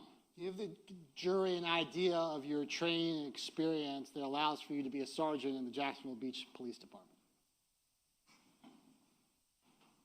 There's a process. Become a sergeant, you have to be a corporal first, and there's processes you have to go through to kind of prove yourself to be able to supervise and lead others in all aspects of law enforcement. That would be the way you became a supervisor, but it also goes back to your own training, personal training. Are you a sworn law enforcement officer? I am a sworn law enforcement officer. Did you graduate from the police academy? I did graduate from the police academy, yes. And in the beginning of your career, what kind of work were you doing? At the beginning of my career, I started off as a patrol officer, and I also was very interested from day one in crime scene investigations, so I joined the department's crime scene unit. At the time, we were called evidence technicians. We have since changed that name to crime scene investigators. But I joined that, and I was kind of the boots on the ground investigator for about 5 years until I was promoted. You were promoted first to a colonel, then to a sergeant. I was promoted first to corporal, but I was able to remain a crime scene investigator as a corporal. It was 2014 when I was promoted to sergeant, and at that time, kind of promoted your way out of those duties. Explain for the jury who's probably familiar with the Jacksonville Sheriff's Office, is the Jacksonville Beach Police Department part of the Jacksonville Sheriff's Office? No, we're not part of the Sheriff's Office. We're a total separate entity from the Sheriff's Office. We work hand in hand with the Sheriff's Office, but most of all of our investigations are investigated in-house with the in-house with our general investigations unit, but also we could use other entities like the Sheriff's Office, and even we use federal agencies like DEA or ATF. Is it fair to say that the Jacksonville Beach Police Department is much smaller than the Jacksonville Sheriff's Office? It is much smaller. It's a smaller land area, and I believe you have 71 sworn officers that are in Jacksonville Beach, which is about a 5 square mile area of land. But it's surprisingly, we can go from, I believe we have about 23,000 citizens, but on the weekends, the beaches out there, we can go up to probably 50,000. So we wind up policing more than just our citizenry. Thank you, Sergeant. If you could just please pull the microphone up a little bit higher, since you're so tall, I may have a hard time capturing your voice. Just keep your voice up. There is no microphone. Oh, there's a body mic there. There you go. That works much better. All right. Thank you. So the small 5 square mile area of Jacksonville Beach, is that still part of Duval County, Florida? That is part of Duval County, Florida. It's one of the I guess there's 4 counties: Duval, Jacksonville, which is considered a county, or considered a city, Atlantic Beach, Neptune Beach, and Jacksonville Beach, all part of Duval County.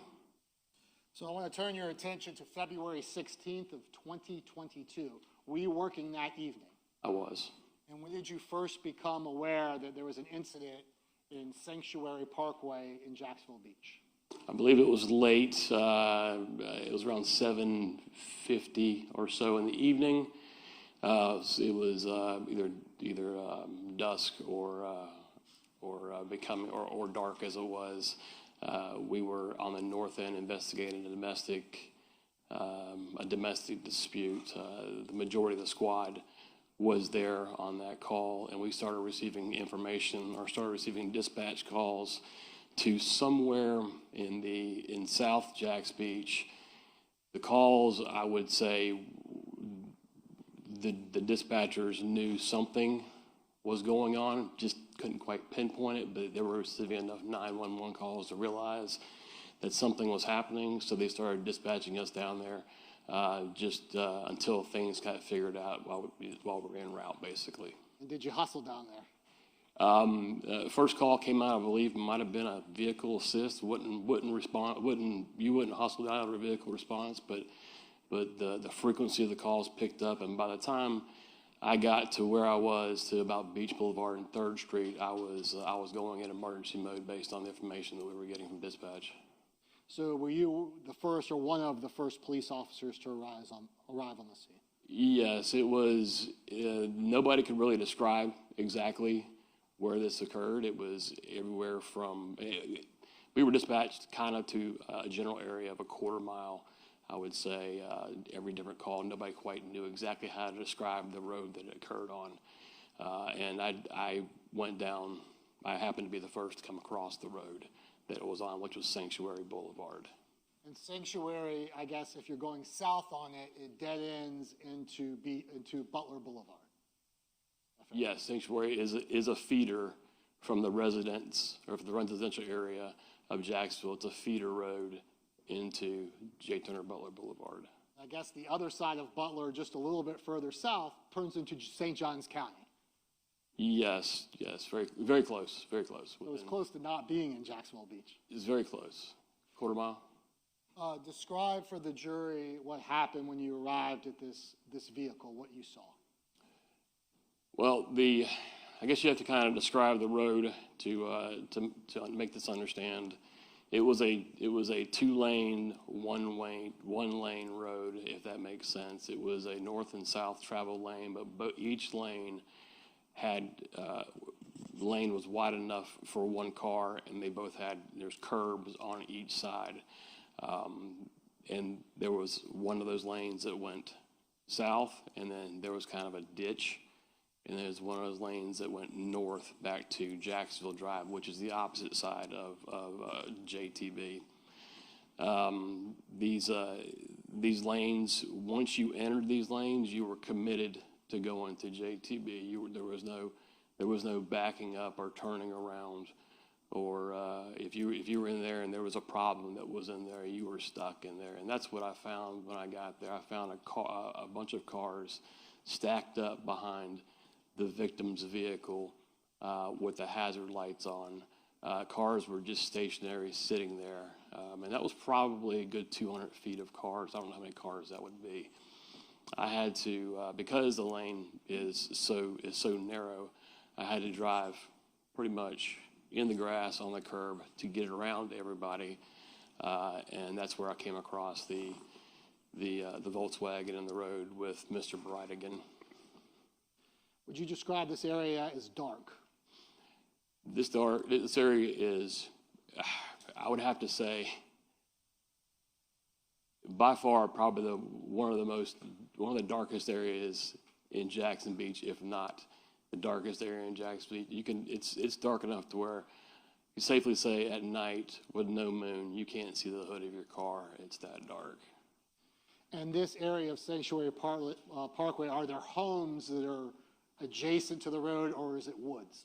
It's woods. There are woods that divide the homes that are on the west side, and there's kind of a swampy area. Then there's the southbound Sanctuary Boulevard, northbound Sanctuary Boulevard, woods, and then you've got homes on American Avenue.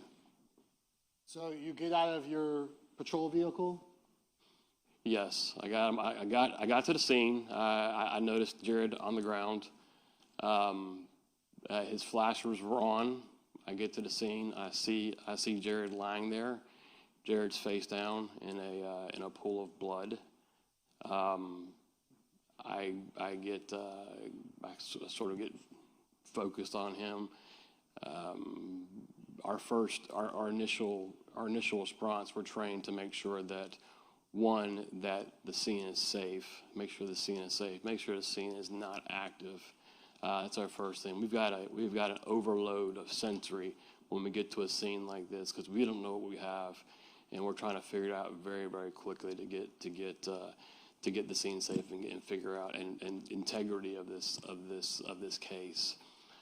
So I initially got out of the car, thought to myself originally, hey, this is kind of a funny place where somebody would commit suicide. I initially thought it was somebody who got out of the car and shot himself, the way the body was situated, the way he was laying, and the pool of blood around his head. So I just want to make sure the jury heard this right. He was face down? He was face down, and I say face down. He was face down on one cheek or the other. He wasn't face down on his forehead.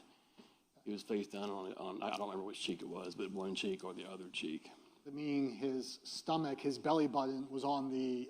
His belly, he was prone on the ground with his belly on the ground. And having responded to this scene, were you aware of gunshots? Did anyone report gunshots in the area? That, I remember, was probably third or fourth call that we received from our dispatch, and that kind of made everything that was going on make sense. From all the different kind of calls we got, that was where we were like, okay, this is what we've got. We've got gunfire. So better hustle. You hustle out there, and you're scanning to make sure the scene is safe. How do you do that? It's just a matter of being observant, getting to the scene. You really are trying to focus on the injured person, but you also got to make sure that there's nothing going on. There's not an argument still going on. There's no cars that have just sped away. There's nobody that's potentially still there that could be armed, wanting to do more harm. But it's just kind of a plethora of things that run through your mind in an instant when you get there. So were you able to quickly determine that there was likely no other danger in the imminent vicinity? Yes, when we got there, there was no signs of struggle. There was no yelling, no cars speeding away. We didn't get any information of cars speeding away. It was pretty quick that we discovered this. This was not an active scene. Okay. So once you make sure other lives are safe, do you focus on trying to help the victim? Yeah, now it's time. Once everything's safe, now it's time to focus on the victim, trying to save his life. What did you do? I went up to Mr. Bridegan, checked his carotid artery, did not feel a pulse. I then rolled Mr. Bridegan over and began CPR on Mr. Bridegan on the side of the road. I did that for a minute or so until my partner came up, and he actually came up and told me that there's a child in the car. That's what I heard. There's a child in the car.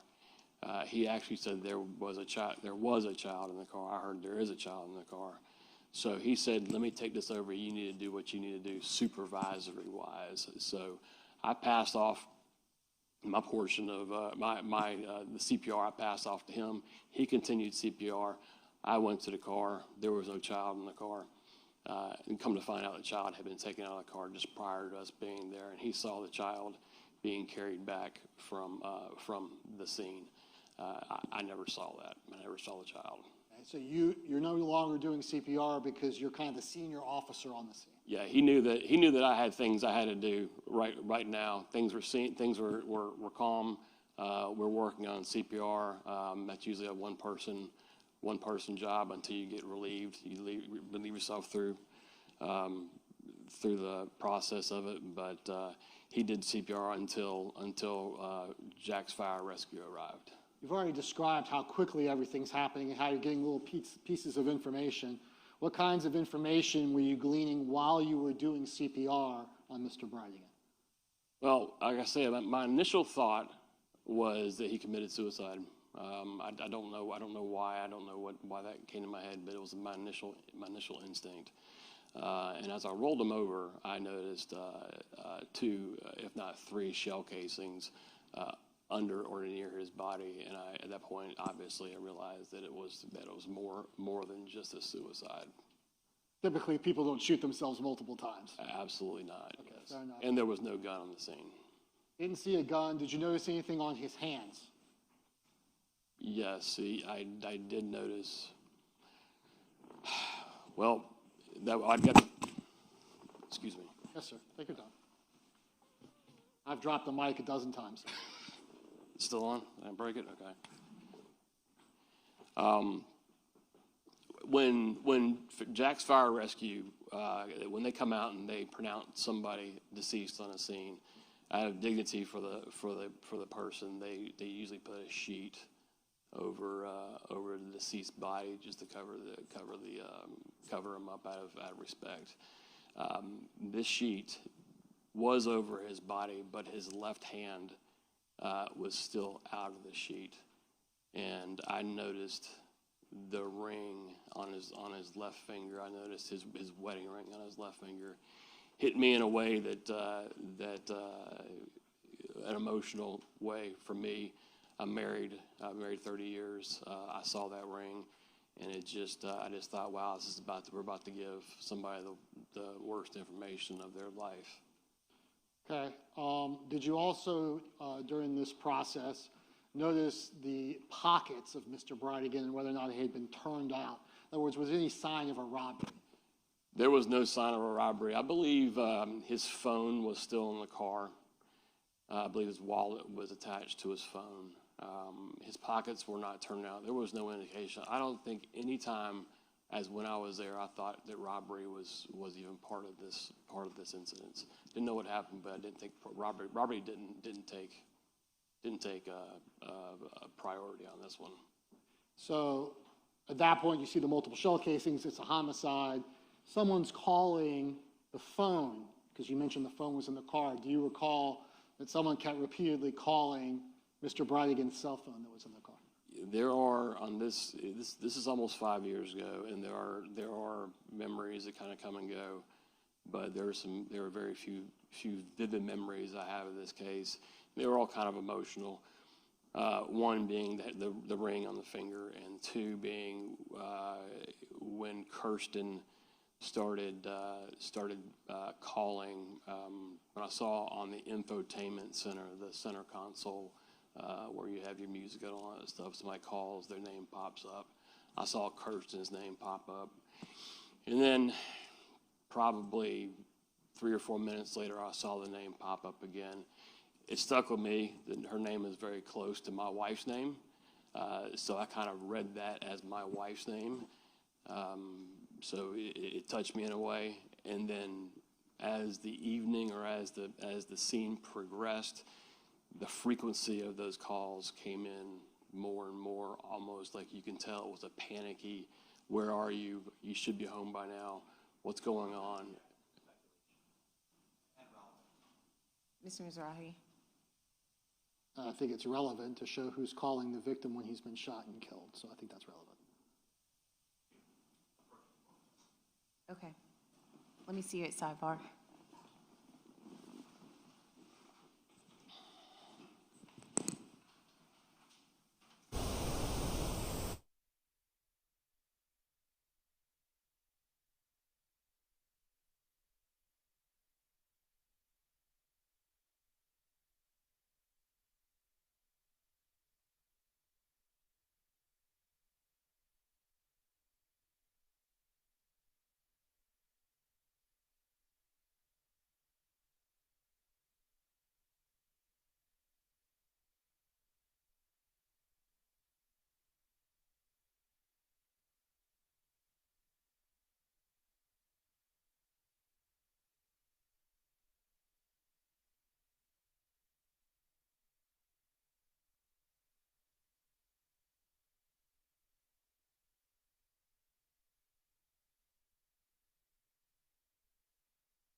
Does the blood in the car indicate that the victim was in the vicinity where that blood was located when some of the bullets hit him?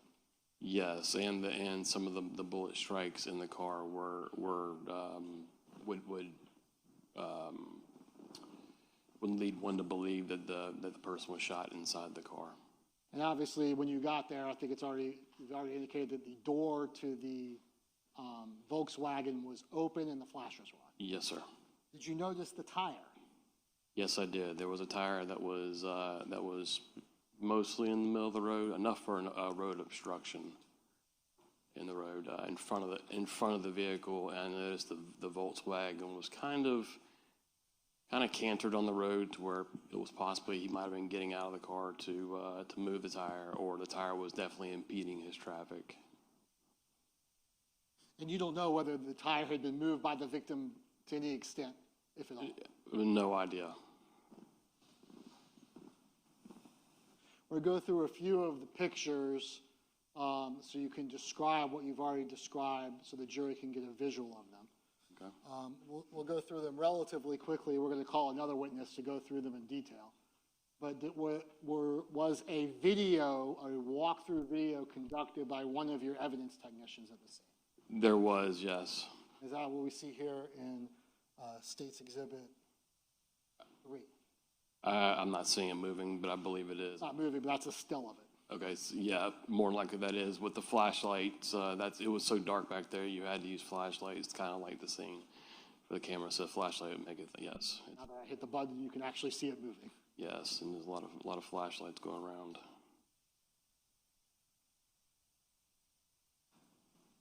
So we'll go to State's Exhibit 4.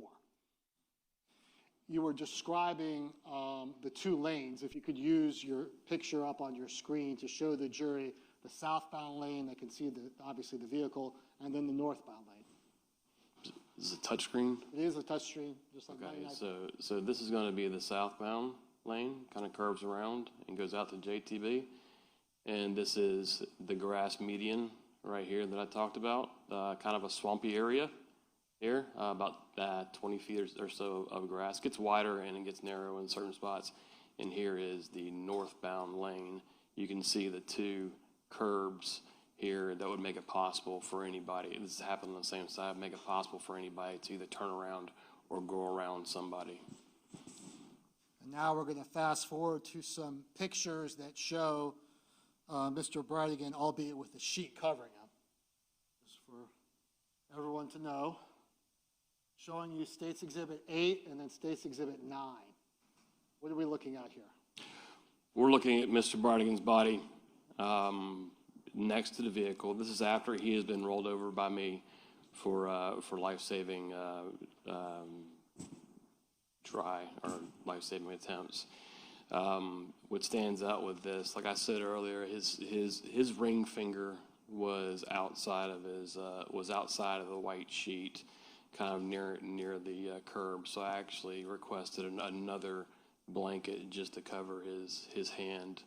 And we see a lot of people out there working. Are those members of the Jacksonville Beach Police Department? These are all members of Jacksonville Beach Police Department. And we obviously see a large tire in the road. Is that the tire you referred to? This is the tire we referred to, yes.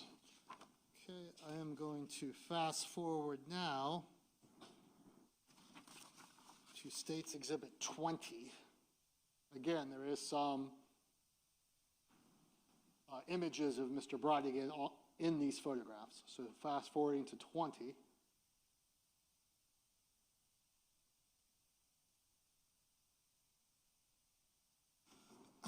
What are we looking at here? Are we referring to his left leg? Well, no. Well, first of all, the pockets. What do we notice about the pockets? Oh, pockets are in. Pockets are not. Have not been touched or turned out, which would indicate this wasn't going to be most likely wasn't a robbery.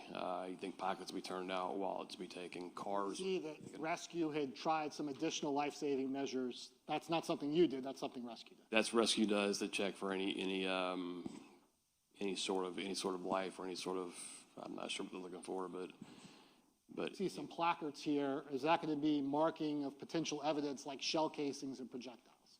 Very well could be. I'm not sure. It might actually be the marking of his body there, but you can see in number 4, that's a shell casing.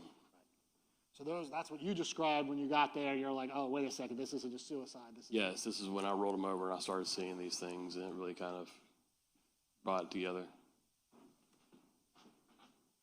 Fast forwarding to 25. Is that the ring finger that you described? That is the ring finger I described, yes. Fast forwarding to 28. Is that going to be the marking of a projectile that was found underneath the victim's body? That is a projectile, and that is a very unusual projectile. It's not something we see commonly with pistols, with handguns. But honestly, when I first saw it, I didn't know what it was. I can ask some more questions to lay a foundation, Your Honor. All right, you may. Yes, that's a. Well, let me ask you, Sergeant. Let me ask you a question. In part of your 19 years of training experience, do you know a lot about guns? I am familiar with majority of guns. I'm not saying I'm a gun person, but I know how to make them safe. I've seen most guns use pretty similar ammunition, and this is not one of those guns. And in the course of your training experience of being an evidence technician, do you come across projectiles at crime scenes that you have to photograph and collect and things like that? Projectiles are extremely important on crime scenes. Projectiles can lead a bullet, or a projectile being a bullet that's expelled from the shell casing. That can lead back to a gun, which can lead back to a suspect. And we have experts that will be coming later, but just based on your first glance of this, you thought it was an unusual type projectile. Excuse me. I originally did not know what that was. And then fast forwarding to number 36, stage 36, what are we looking at here? That is blood in the car, and up near the steering wheel, there is a bullet strike. Okay, so the red, what you've just circled is a bullet strike. If you could go now and circle where you see blood. Down here is where I'm seeing the blood in the car. And that's obviously on the inside where the gear shift is and away from the door. That is, yes, that is the center console. It would be where the driver's right side would be. And then I guess we can go back to stage 36, 34. Do we also see some blood here? Yes, there was obviously there's blood here, and there was blood, I believe, that was kind of up in this area here, but there definitely was blood along this B-pillar / door frame.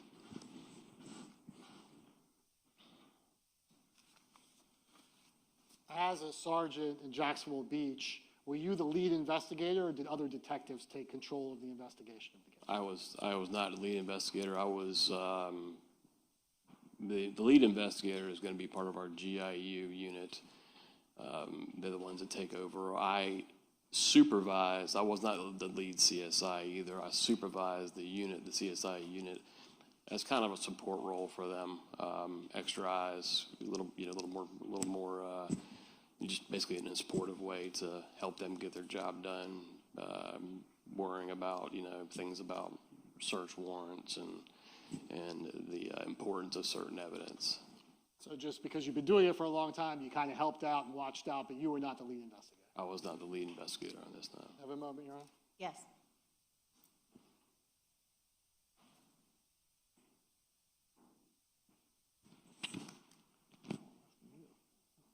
That's all the questions I have, Your Honor. All right, thank you. Cross? Good afternoon, Sergeant. Good afternoon.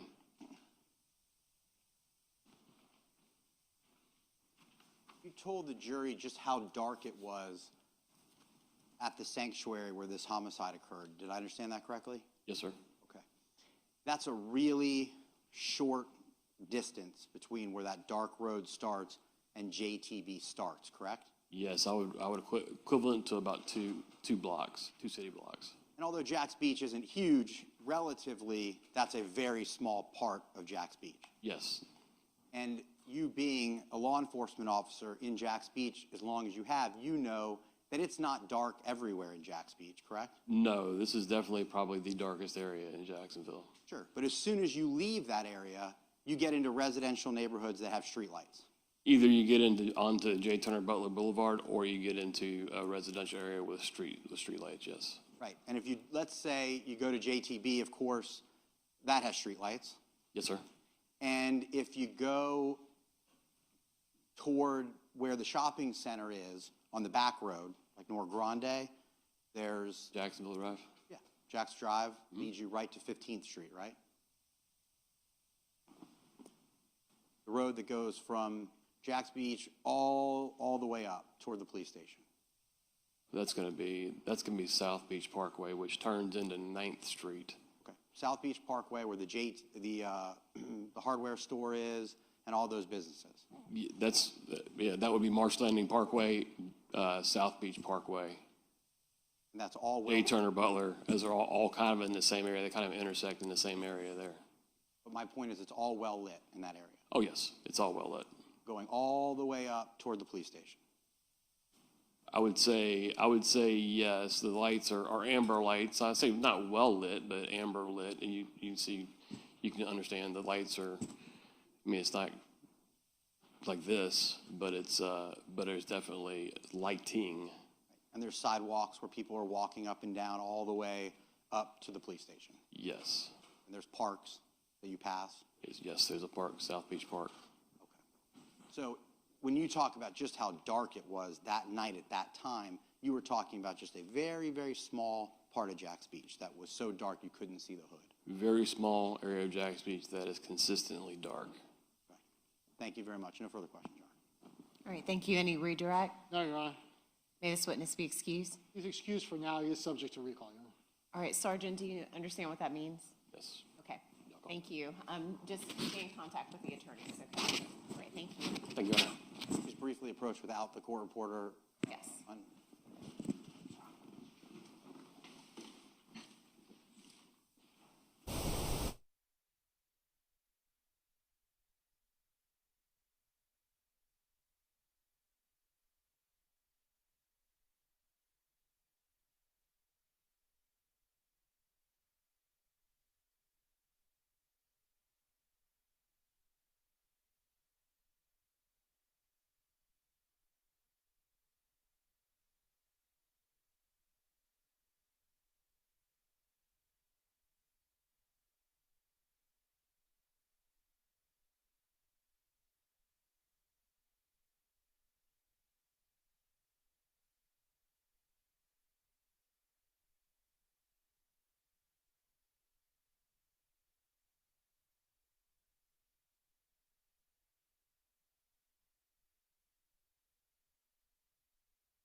All right, members of the jury, we're going to take a 15-minute break. Remember, I told you had to break about every hour, so we've been going for about an hour. So let's call this 2:10, and we'll come back at 2:25, okay? Leave your notepads on your chair. See you in just a moment.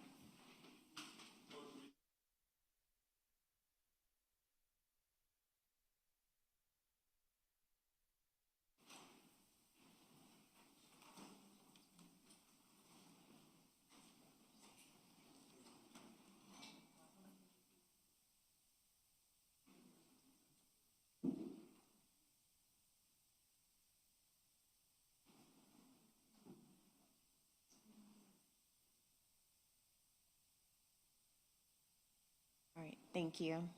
All right, please let the record reflect that the jury has left the courtroom. Anything that we need to take up from either side?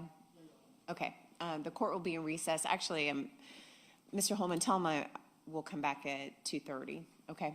All right, we'll come back at 2:30. Thank you.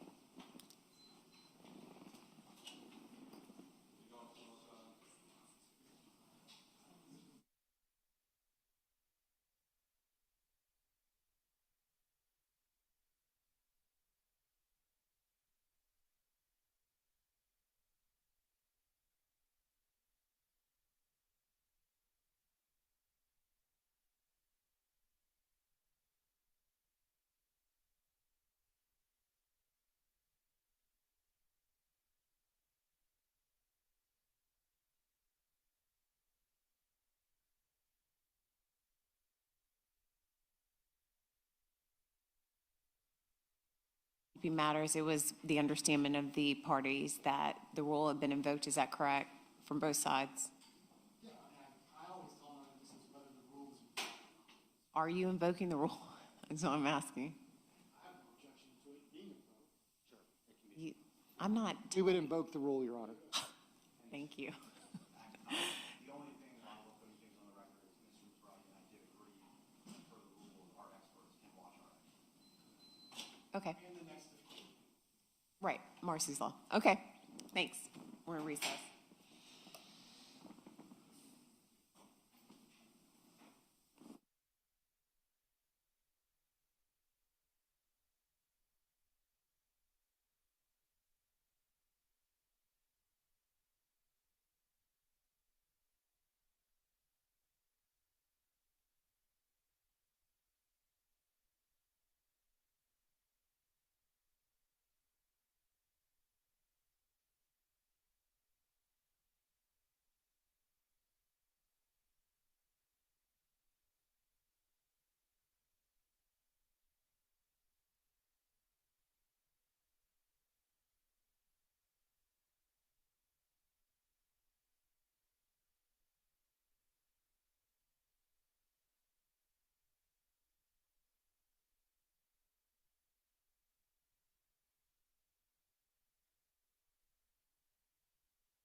can just have that back.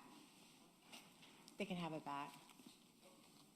You can, I'm giving you the defense exhibit back. I was starting to highlight the ones that were composite. That's the only thing I did to it. So you can have it back.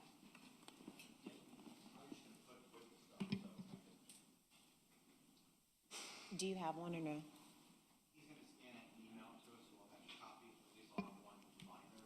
Just for whatever reason, I'm sure just stop. Okay. Okay.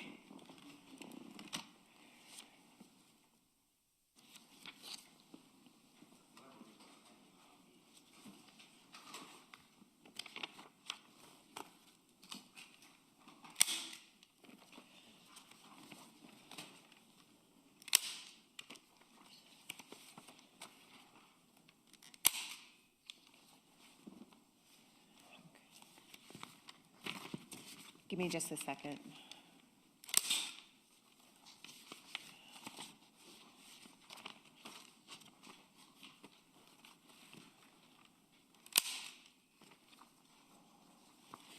Mr. Dreiser, I think that you do probably need a clean copy. I did highlight something on there.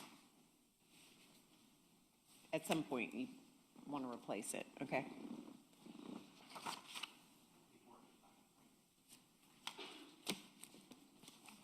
All right, are both sides ready to proceed?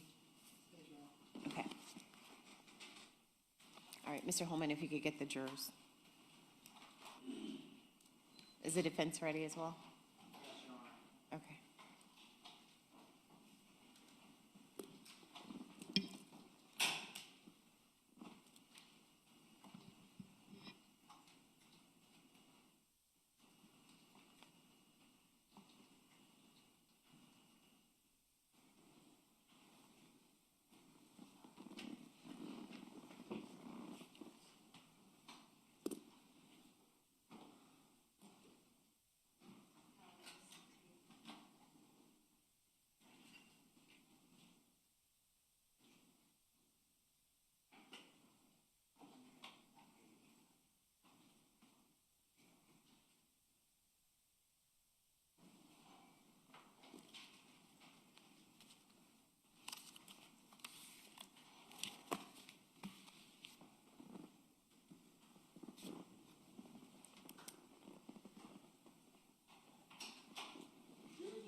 Thank you.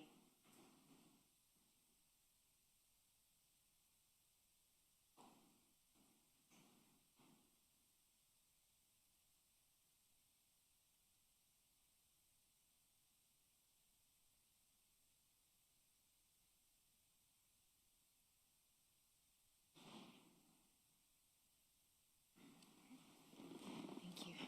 Welcome back. Everyone may be seated.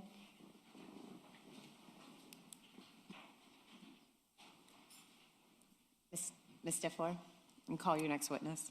Your Honor, the state calls Kirsten Bridegan. Kirsten Bridegan, please.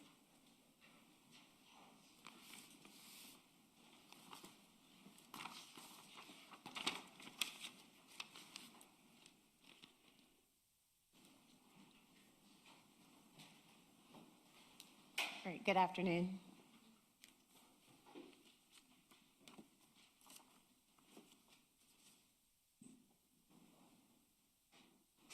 Please raise your right hand to be sworn in. Ma'am, do you solemnly swear or affirm the testimony you're about to give will be the truth, the whole truth, and nothing but the truth, so help you God? All right, if you make your way to the witness stand, watch your step. There's an incline.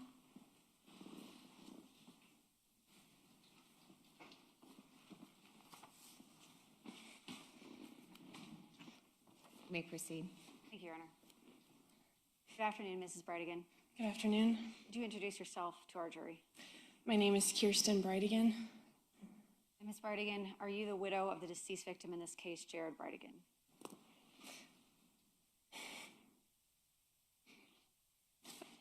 I am. I'm going to start with a couple questions into your background, okay? Where are you originally from? I was born in California, but raised most of my life in the Seattle, Washington area. And what's your educational background? I have a bachelor's degree. What brought you to Jacksonville, Florida? Jared, we had met on a dating app when I was living in Charlotte, North Carolina. And when we decided to get married, I moved down here to be with him and the kids. So let's a little bit more information about that. What year did you meet Jared Bridegan? Early 2017. And at the time you were living in Charlotte? I was.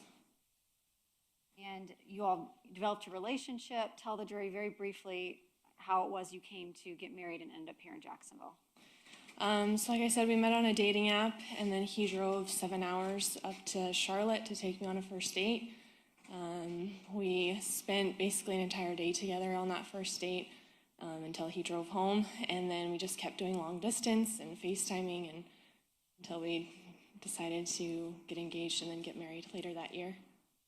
When you met him, did you know that he had previously been married? I did. And did you know that he had children from that marriage? I did.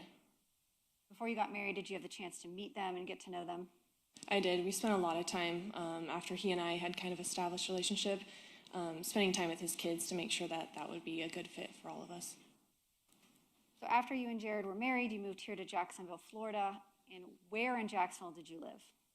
We moved into a home in Nocatee that he had already owned when we got married, and then we later moved a few minutes down the road just outside of Nocatee. And did you have children with Mr. Bridegan? I did. We had two daughters. And what are their names and ages? Bexley Bridegan, who is currently 7, and London Bridegan, who just turned 5. I want to ask you a little bit about the time leading up to your husband's death. Specifically, I want to ask you about your co-parenting relationship with Shanna Gardner and a man named Mario Fernandez, okay? Mm-hmm. Do you know Shanna Gardner and Mario Fernandez? I do. When you walked into court today, did you see Mr. Fernandez? I did. Can you identify him for the record by where he's sitting and an article of clothing that he's wearing? He is sitting to the right of me wearing a gray suit and a reddish tie. May the record reflect the witness has identified the defendant. Yes. When you first married Jared, was he still involved in litigation from his divorce and leading into child custody issues with Ms. Gardner? Yes, they were arguing, I believe, about child support around the time of our wedding. And when did you get married? In October 2017. At the time you got married, was Ms. Gardner married to Mario Fernandez? She was not. And had you ever met Mario Fernandez before then? I had not. At some point, did Ms. Gardner marry Mr. Fernandez, to your knowledge? Yes, I remember we got a text while in church letting us know that they were married now. Can you explain to the jury, from the time that you and Jared got married up until his death, what your agreement was with Ms. Gardner regarding sharing custody of Jared's children? So we had 50-50 custody, so it was every other week, 1 week with us, 1 week with her and him. And then there was a date night once a week on the off week. So if we didn't have the children, we'd have a date night with them. And if we had the children, then Shanna and Mario would have a date night with them on that week. The jury is going to get the opportunity to look at the filings from the family law case. Were you involved in any of the litigation between Mr. Bridegan and Ms. Gardner? Yeah, I don't think I was named in most of them, but we did work together on all of that. What types of issues were your family litigating with Ms. Gardner in regards to the children? It's all sorts of things. It was where they went to school after Ms. Gardner and Mr. Fernandez moved addresses. It was who would pay for medical expenses, especially an oxygen machine that my stepson needed for his health. There was a lot of things that were litigated. Could you describe what the co-parenting relationship was like between the four of you? Would you consider it civil, amicable, petty? It was pretty terrible. What do you mean by that? There was absolutely no trust, so everything was in writing, text, email. We did not speak in person, like at school events, didn't do phone calls. We felt that everything needed to be in writing so that it could be shown, like there was no miscommunication there. Was any of that reflected or would be reflected in the court docket for the family law case? It could be. How were you hearing about, or where was the information coming from that was letting you know that there were problems with the children going back and forth between the homes? Emails, texts, just not agreeing on things, then it ended up in court quite a few times. Did you and Jared ever talk to the children about any of these issues with Ms. Gardner and Mr. Fernandez?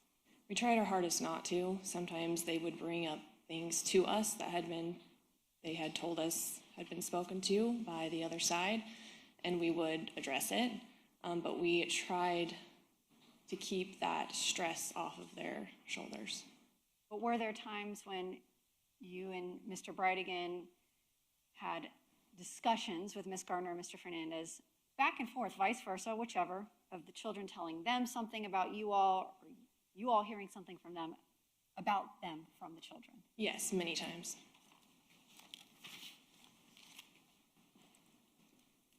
And you mentioned that everything was in writing. Did you or Mr. Bridegan speak with Ms. Gardner or Mr. Fernandez in person or by phone, or was everything in writing? There might have been, just casual remarks at a doctor's office or a school event, but we really tried not to have verbal communication. When you went to school events, describe for the jury how that interaction was between yourself and Mr. Bridegan and Mr. Fernandez and Ms. Gardner. When it was something where all four of us were at, it was very tense. You could just feel the tension. Jared, he would kind of retreat into himself and be quiet and not want to make eye contact. So it was not a comfortable experience ever. Were you all able to co-parent such that you could attend parent-teacher conferences together, doctor's appointments together, school events together? We tried our best not to. We had separate parent-teacher conferences. There would be doctor's appointments where we were there, dentist appointments when they would come to just be there when it was on our week. There was one specific doctor's appointment for our stepson where they were going over details of some medication, where all four of us were there to make sure we're on the same page as far as his care. But typically we tried to keep those separate. Was there ever a point in time where the co-parenting relationship was improved or better, or was it generally always tense and difficult? There were little moments here and there where it was kind of oddly calm, like just kind of waiting for something else to drop. But I would say the vast majority was pretty tense. When you had your own children, starting with Bexley and then London, did that cause any kind of improvement or difference in the relationship with your co-parents? I personally felt that it made it worse. I felt like after that, the things that my stepkids would come home saying, it kind of intensified as far as the negativity they were hearing. And to be fair, some of that negativity was also coming from your side towards them. Yeah, we did not like each other. Okay.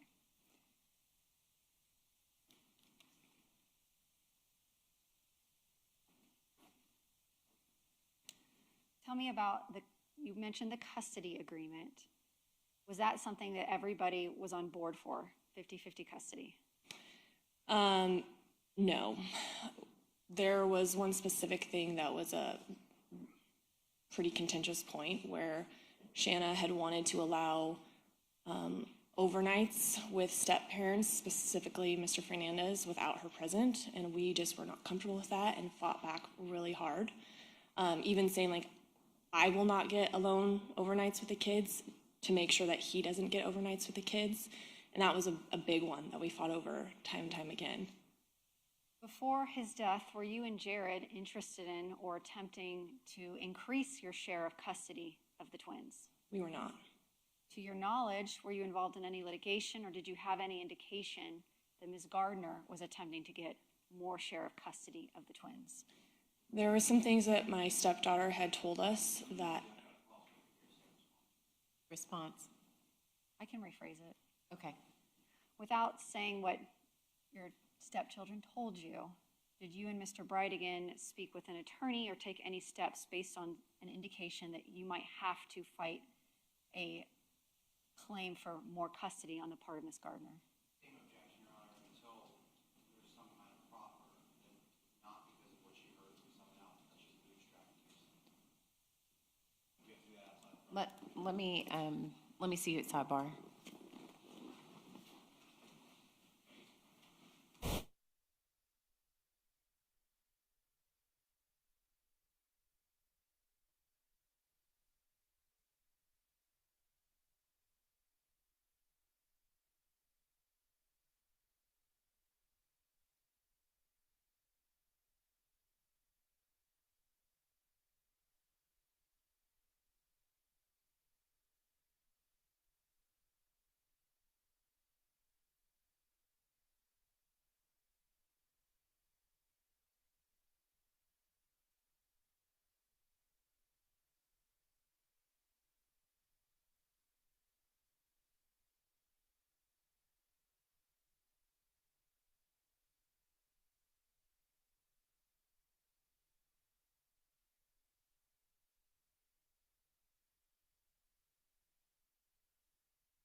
You may proceed. Thank you, Your Honor.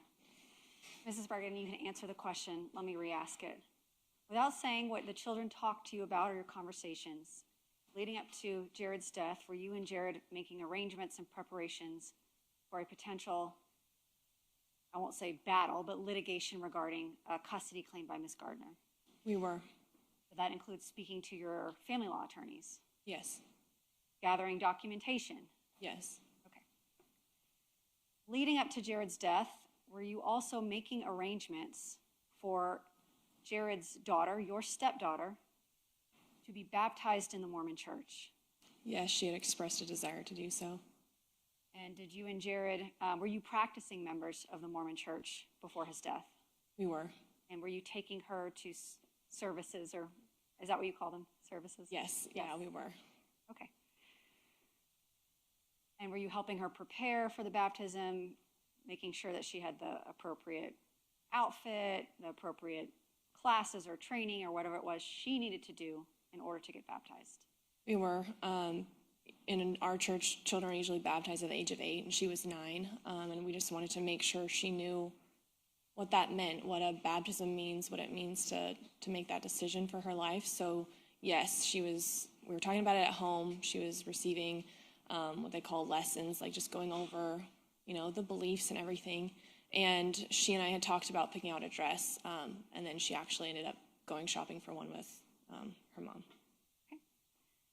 And did you and Jared have, without saying what it was, correspondence regarding her decision to be baptized? Between the two of us? Between yourself and Jared and Ms. Gardner and Mr. Fernandez? Yes, we did. Was there back and forth between the two sets of co-parents regarding her decision to be baptized? Yes, there was. And do you remember how close in time before Jared's death that back and forth correspondence was between yourself and Mr. Bridegan and Ms. Gardner and Mr. Fernandez? I believe it was the month or two leading up to his death. I want to ask you, go back to date night. Okay. Was date night something that you all agreed on in writing? Yeah, it was part of the parenting plan.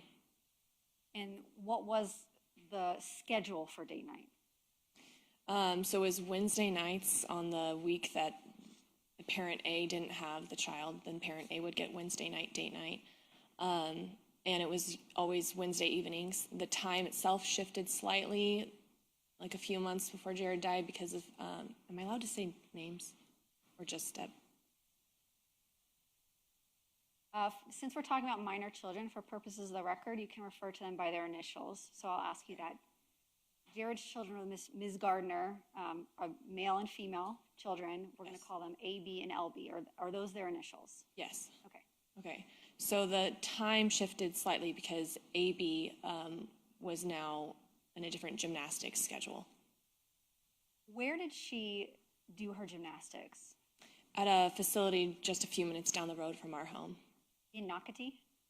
Just outside of Nocatee. How long had date night been a regular routine between the co-parents, parents A and parents B? I believe the entire time of my marriage to Jared, and I believe since the divorce.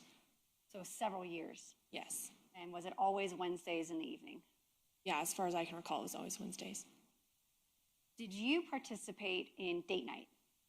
I did up until the birth of our second daughter, and then postpartum baby sleep schedule just made it a little bit difficult, and so Jared would take our daughter Bexley with him on date nights with the twins. And you mentioned the birth of your second daughter. When was your second daughter born? In August of 2021. And so in the months leading up to Jared's death in February of 2022, were you attending date night? I was not. Did Bexley go with Jared to every date night? Yes.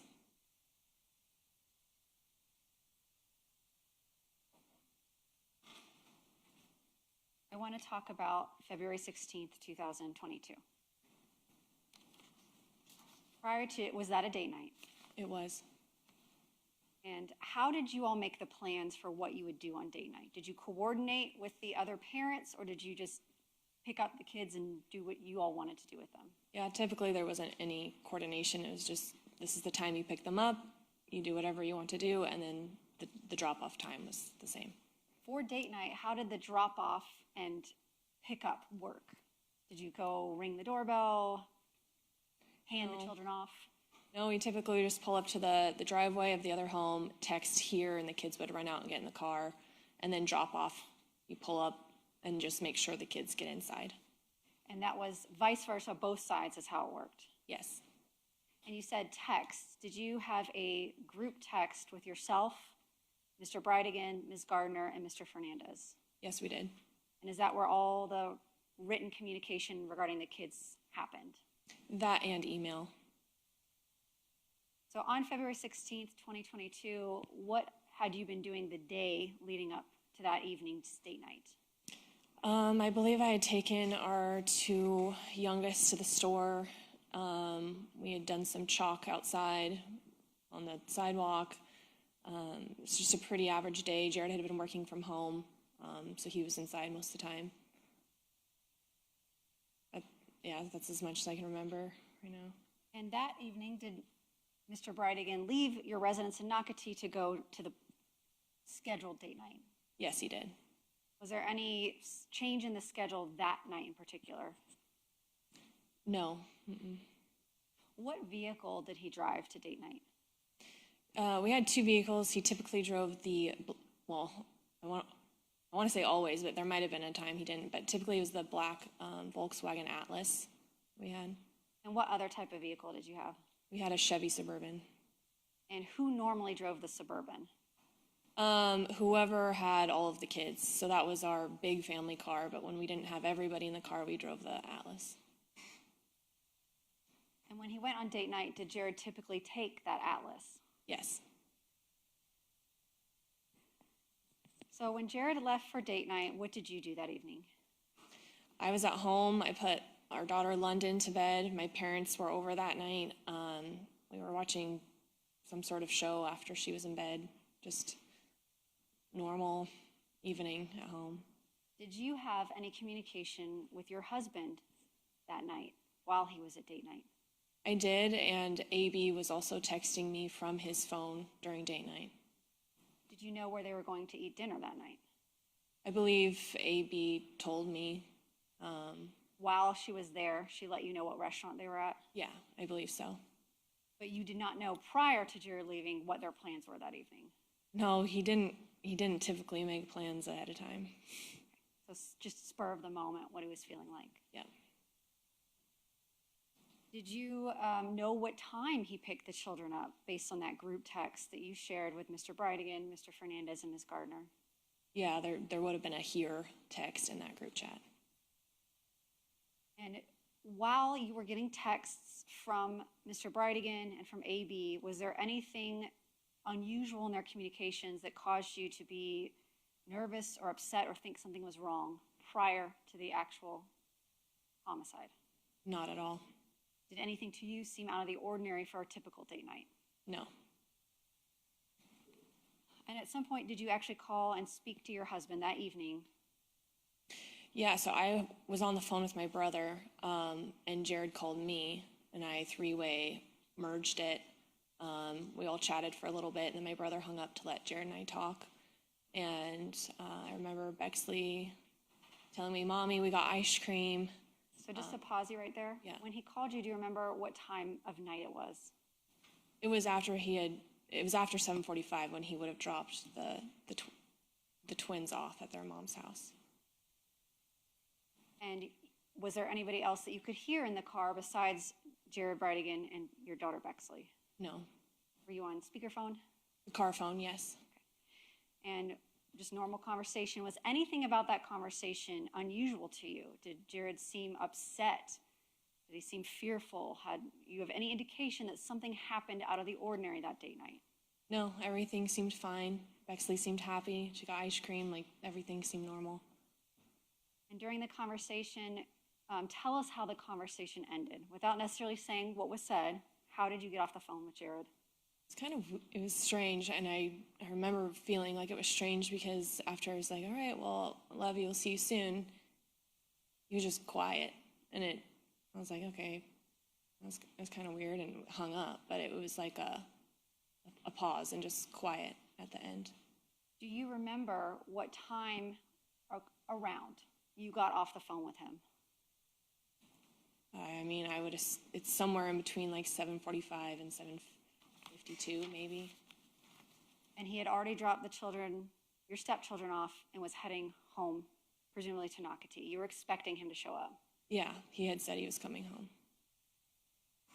Okay, so describe for the jury when you realized that something was not quite right.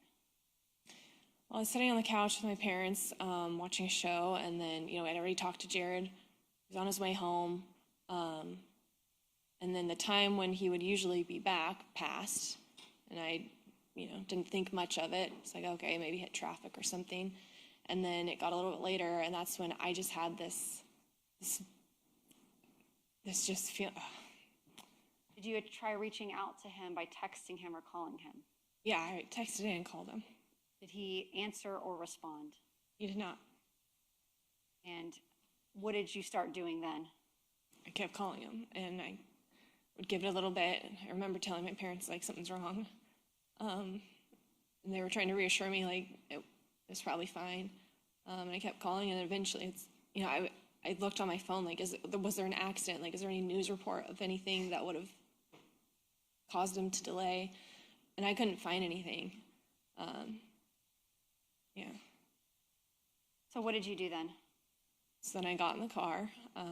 My mom came with me. My dad stayed at the house because our daughter was asleep. And I just decided I was just going to start driving towards the beach where he would have been to see if I could see an accident or anything and find out where they're at. Were you continuing to call him while you were driving from your home in Nocatee to Jacksonville Beach? I was calling him from my car phone the entire drive. Did somebody eventually answer? Yeah. Was it Jared? No. Was that person a police officer? Yes, it was. And after you spoke to that police officer, where did you drive to? They told me to come to the Jacksonville Beach Police Department, and that's where I drove to. When you arrived at the police department, did somebody advise you that your husband had been shot and killed on Sanctuary? No, it was actually quite frustrating because they wouldn't tell me anything. I saw my daughter, and she was okay, but I asked over and over and over, and they would not tell me anything. They just kept asking me questions. Did the police interview you, so to speak? Did they ask you questions about your background, Jared's background, his plans that night? Yep, they asked me what he was wearing, if he had any tattoos. They asked me a lot of questions. I just remember just getting very frustrated that they were asking me things and not answering anything that I was asking of them. Eventually, were you notified that night that your husband had died? I was. And that not only had died, but had been killed? Yes, I was told that he had been shot. Did the police give you any information about evidence or leads or suspects that evening? No, not at all. Did they ask you any questions about what you thought could have happened that evening? I don't recall them asking me that, but I offered up my own ideas of just my gut instinct, but I don't remember them asking me. I don't recall if they asked me that night. When you say you offered up, did you direct them to potentially investigate specific individuals? I did. And who were those individuals? Mario Fernandez and Shanna Gardner. During your marriage with, and I'm going to circle back to that in a moment. We're going to get to how it is you came to offer that information. During your marriage with Mr. Bridegan, did you know him to have any long-standing disputes with any individuals? Did you guys have problems with your neighbors, with trees growing into your yard, or somebody from your past that caused you problems that you were in contact with, anything like that? No, none. Jared was the neighbor that would loan his tools or help with the project. Like, we had no issues with any neighbors, anyone that I knew of. Did Jared have a large circle of friends? No. Was Jared close with his family and talked to them frequently? In comparison to how much I talk to my family, I would say no. But I feel like that's par for the course with husbands versus wives. yeah, but he loved his family. Did Jared have any hobbies that were dangerous, like skydiving or going to Vegas and gambling, driving race cars? No. Did he go out of town frequently? Not unless it was a family trip. Did he travel without you often? No, I don't think I can recall a trip that he went on without me. Where was he working at the time of his death? He was working for Microsoft. And how long had he held that job? I believe he started there October 2021, or it was late 2021. Where did he work before that? He worked for Clean Simple Eats. And what is that? That's a health and nutrition company, like protein products, macros, meal plans type of company. Were you working at the time of Jared's death? No, I had resigned from my corporate job just a few weeks prior. And was that for any particular reason? We were comfortable on his salary, and I felt strongly about being home with our 2 young children. Were you all in any kind of significant financial trouble or debt? No, we were doing really well, thankfully. Did you know Jared to use drugs or drink alcohol to excess? No, he just really liked Coke Zero. And you and Jared, were you actively involved in your church? We were. And did you bring AB and LB and your daughters with you when you went to church, if you had them that week? We did, yeah. To your knowledge, were Ms. Gardner and Mr. Fernandez involved in the Mormon church, or any church, really? No, they were not. Ms. Gardner at one point had been a member of the Mormon church. Is that true? That's accurate. And did you and Jared have any kind of difficulties in regards to religion and AB and LB with Ms. Gardner and Mr. Fernandez? Yes, we did. Was the baptism one of those difficulties? I mean, there was a little bit of disagreement on a couple of details, but we had a conversation where we were just like, this kind of strange how calm and agreeable they were to allowing her to be baptized like that. It was very strange to us. Did AB ever get baptized? She did not. So we went down that route with Jared and his job at Microsoft. Do you know if he had any conflicts at work or litigation at work or HR complaints he was going through? No, in fact, after his death, his boss and people that he managed reached out and offered condolences. They came to his funeral. Like, there was none. Did he work at an office or did he work from home? He worked from home. So on the night that this happened, the police were asking questions about his background. Did you offer some of this information that evening and in the days following? Yes, I gave him as much as I could. Did they, in the days following Jared's death, come to your house and ask to look at your firearms and your electronic devices? Yes, I even asked a friend to come over and help me make sure I found all of that and could give it to them in a timely manner. So yeah, they were at my house a few times. Did they take Jared's cell phone and his laptop and his work laptop and hard drive and whatever devices that you could identify as belonging to him? Yeah, they had the cell phone from that night. I never gave that to them. They already had it, but it's a work laptop, old computers that we had, hard drives that I found. I gave it all over. Did you provide them with a list of passwords that you knew Jared to use? Any and all passwords or passcodes that I knew of, I gave to them. Did they ask at some point to rip the infotainment system out of Jared's car to see if they could get anything off of that? Yes, they asked me to sign a release for that, and I did.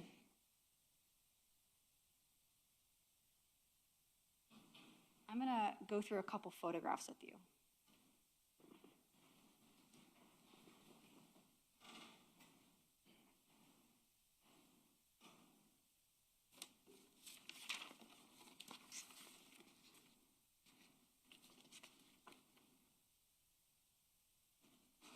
find my evidence number.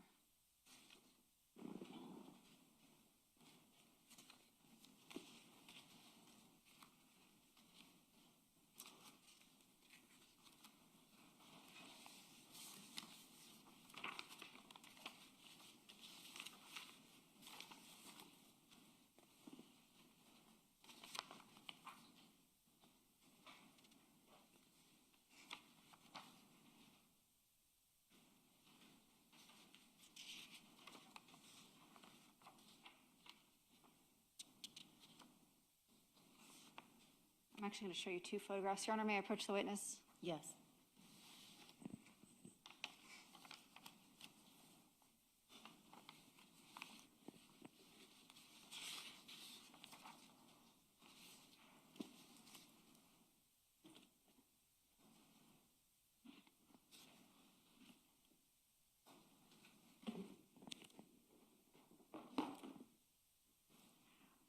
First one I'm going to show you has been marked and entered into evidence as State's Exhibit 62. It's on your screen there. And this is a photograph as well. Is this your husband, Jared Bridegan? It is. And then I'm going to show you another photograph. This has been marked and entered into evidence as State's Exhibit 65.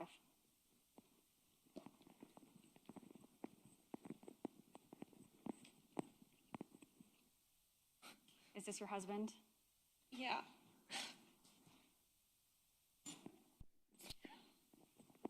Your Honor, may I publish? Yes.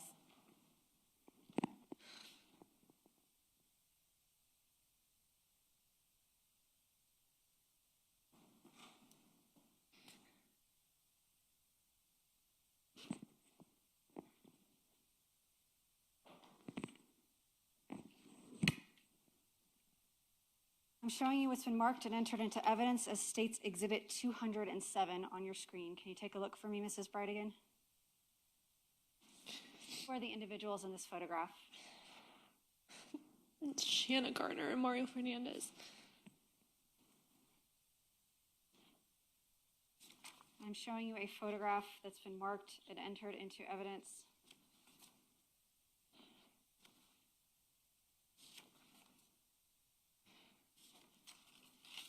This is an individual by the name of Henry Tenon, State's Exhibit 200. Do you recognize this person? Only from when he was arrested. And I'm sorry, that was a bad question on my part. Prior to your involvement, prior to Mr. Tenon's arrest in this case, prior to Jared's death, had you ever seen this person before? No. Had you ever been to an address at 5239 Potomac Avenue in Northwest Jacksonville, Florida? No. Had you and Jared ever had any work done on your home in Nocatee, like landscaping, tile work, roofing, or anything doing with pallets? No.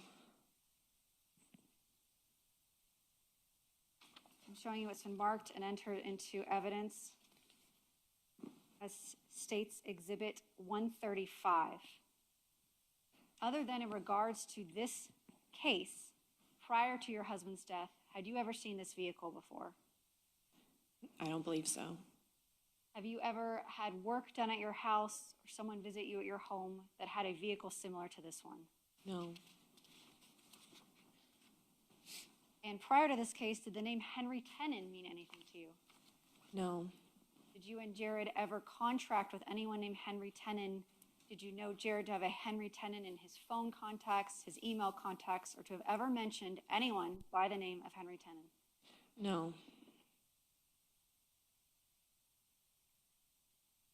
Mrs. Bridegan, if you could look on the screen here, I'm drawing your attention to a blue flag. I'm going to circle it down here on Cumberland Park Road. This is purported to belong to a location called Elite Gymnastics. Are you familiar with that location? Yes, that's where AB took gymnastics classes. And this is State's Exhibit 182. So this is the gymnastics studio where AB attended gymnastics? Yes. And this is the one that's a couple minutes from your residence. It is. I'll show you another photograph on State's Exhibit 182. And I have the address blacked out here for purposes of, since we're broadcasting this, but we have a blue flag. And this is here on Fresnel Street. Does that area look familiar to you? Or do you know what that is depicting? Fresnel Lane. Yeah, it's our. Sorry, Fresnel Lane. Yeah. And what is that flag depicting? Our home. Your home that you shared with Mr. Bridegan prior to his death? Yes, Do you still live in that home today? we do.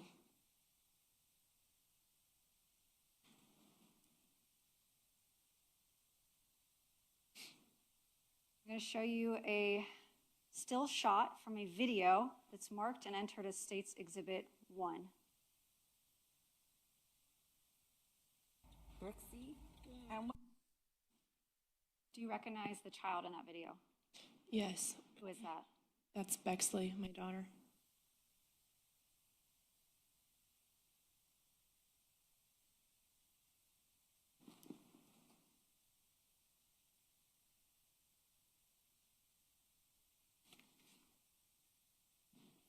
I'm going to show you a portion of a video that's been entered into evidence as State's Exhibit 91.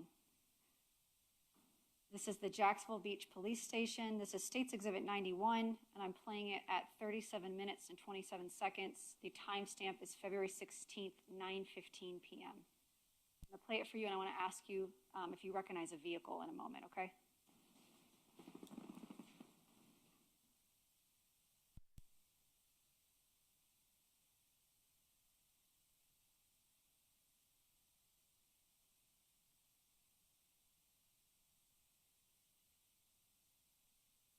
Mrs. Bridegan, while we're watching this, we see a figure walking across the screen at 37 minutes, 47 seconds into the video. Do you recognize that person?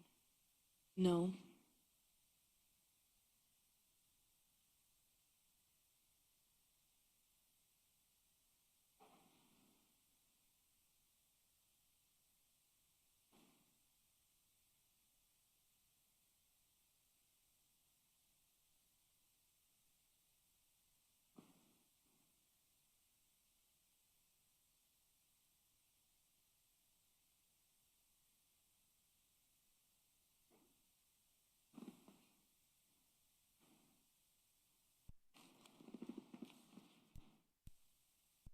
And at 38 minutes, 29 seconds, we see a vehicle, and I've circled it here on my screen. Do you recognize that vehicle? yeah, I do. Whose vehicle is that? That's our Suburban. And who's driving it? I am. And was that when you came to the Jacksonville Beach Police Station after they called you? Or after they answered the call? Yes, it is.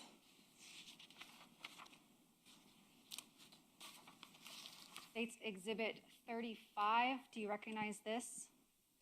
Yes, What is this picture of? the inside of our Volkswagen Atlas. And is this car seat here that I've circled the car seat that belonged to Bexley, or the one that you used for her? Yes, it is. And we see here in the other part of the screen, I've circled, what is that? That was the base for our infant carrier that London's car seat would snap into.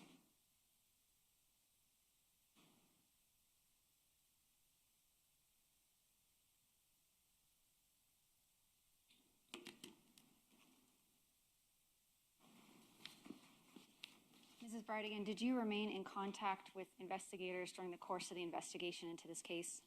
I did.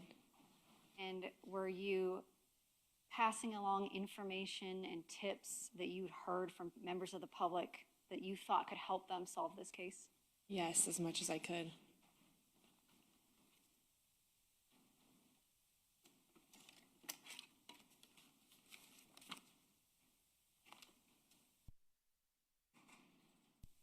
Mrs. Bridegan, since your husband's death, have you been able to have contact with your stepchildren, A, B, and LB? Very limited. Do you know where they're currently living? Yes, Where's that? in Washington State. May I have a moment with counsel, Your Honor? Yes.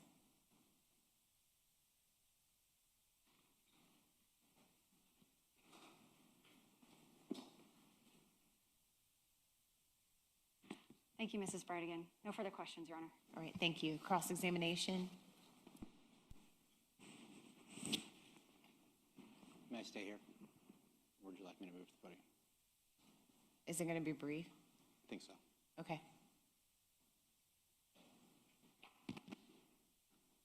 Good afternoon, Ms. Bridegan. Good afternoon. Sorry that you have to be here, okay? Thank you. I just have a few questions for you. You had mentioned during your direct examination that you thought that, or you were possibly preparing for litigation for whatever reason in and around the time of the homicide. Did I understand that correctly? Yes. Okay. The defense in this case, in Exhibit 1A, has put in the entire St. Johns County Family Law Court docket. Do you know what a family law court docket is? I'm familiar with it, yes. Sure. So throughout being a part of this litigation, you know that when you file a motion or when you have a consent order, it all gets put on the family law court docket, right? Right. Okay. And when, are you familiar when the case was closed? After Jared was murdered, I'm assuming? Well, after Jared was murdered, there was a suggestion of death, which is what lawyers do to say that one party is no longer with us. But before that, your case was closed, or meaning the case of Shanna Gardner and Jared Bridegan. Did you know that it was closed? I don't think it's ever really closed because you can just file a motion and it starts it all up again. It can start up again, but then they close it when you're done. For Would you that like to point look in at the time? docket? May I approach the witness, Your Honor? Yes.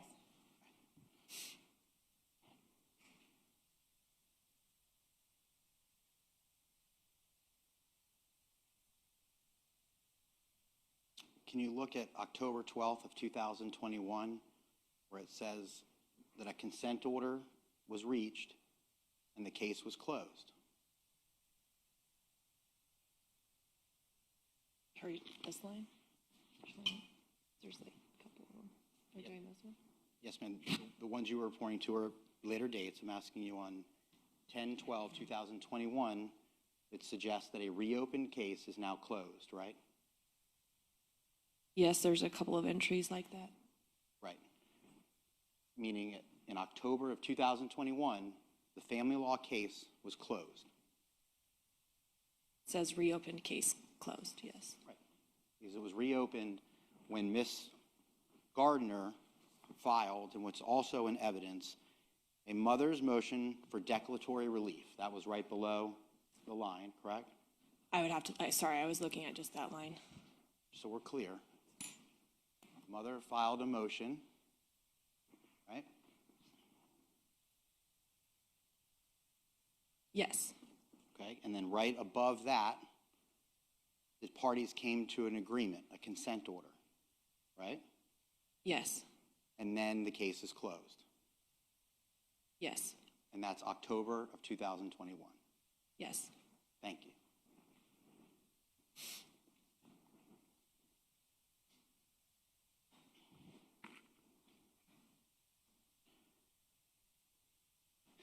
I'm not going to be asking you very many questions, so I want to skip around. But one of the things that I thought would be important for the jury to know is that after your husband passed, the next day, did Miss Gardner invite you over into her home so that you could be present when she delivered the news to Mr. Bridegan? She did not. I asked to be there. Okay, and when you asked, she said yes. That's correct. Okay, so it came from your suggestion that you wanted to be there. I wanted someone who loved Jared and the kids to be present when his children were informed of his murder, yes. And they had no objection to that? No. And you went to the home where Miss Gardner was in Jacks Beach at Marshland Inlet, correct? I did. And Mr. Fernandez was there? He was. And Miss Gardner was there? She was. And you were there? I was. And did you bring someone with you? I brought my dad. And you all delivered the news together, correct? I was present while Shanna delivered the news. Sure. Yes. As you requested? Yes.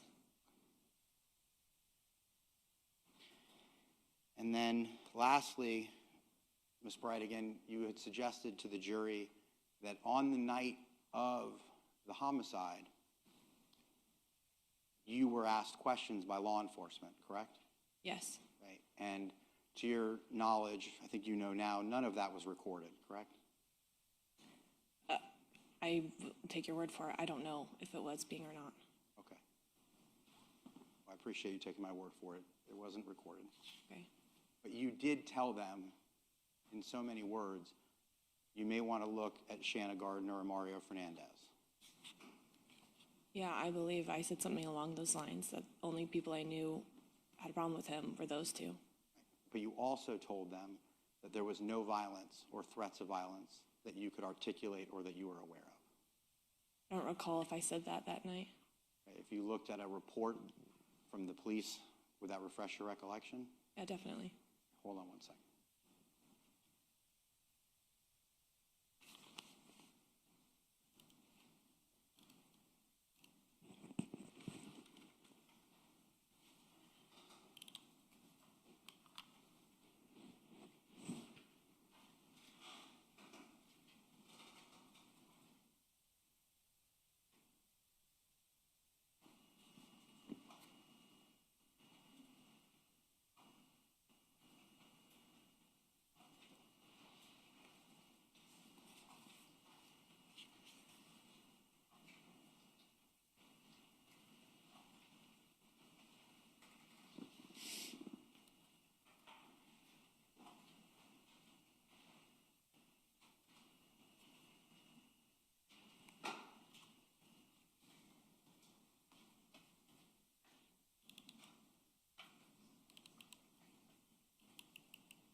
Maybe an easier way, instead of waiting to find that report, Ms. Bridegan, you didn't articulate to them that you had been threatened by Mr. Fernandez.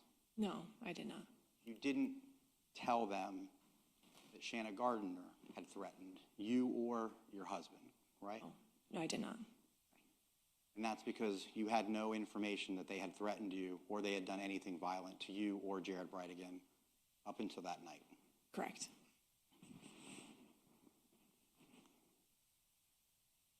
Can I have a moment, Ron? Yes.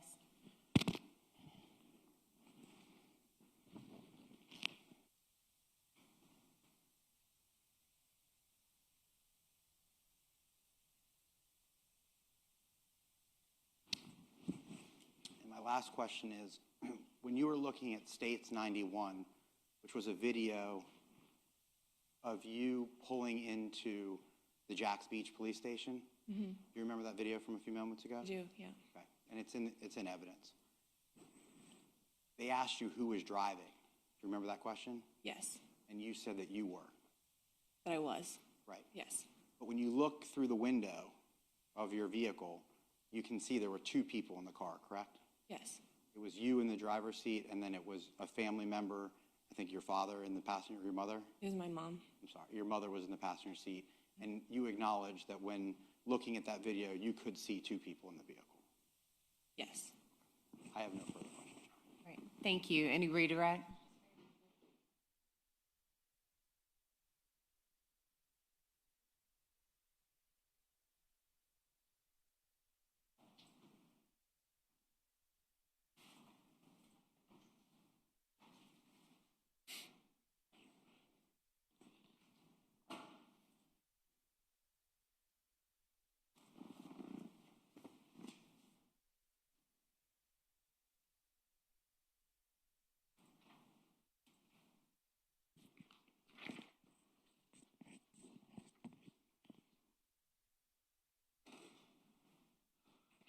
Mrs. Bridegan, this is going to be quick. Mr. Dreiser just showed you a clerk of court's record, Defense Exhibit 1A, and he showed you a portion where the case was closed because someone had filed a filing that Jared had died. Did you file that? I did not. Did Ms. Gardner file it? I believe so. In order to file that, did Ms. Gardner reach out to you to request that you give her a copy of Jared Bridegan's death certificate? She did. How soon after his death did she request that? I want to say within the first 2 weeks. It's very soon. No further questions. May the witness be excused. Yes, Your Honor. All right. Thank you, Ms. Bridegan. Thank you. I was going to, is the next witness quick or? It's the medical examiner, so it's. All right, I'm going to take, members of the jury, I'm going to take 10 minutes. We've been going for about an hour, okay? Leave your notepads on your chair. It'll be a quicker break, okay?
While the jury's, Ms. Medina, do you want to waive your client's appearance or do you want her here?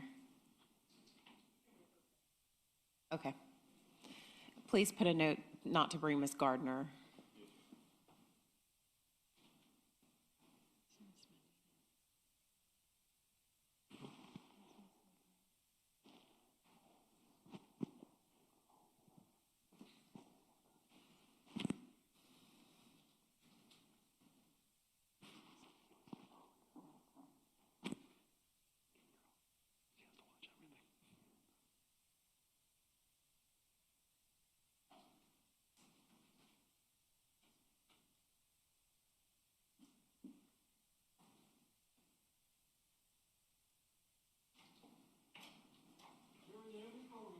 Thank you.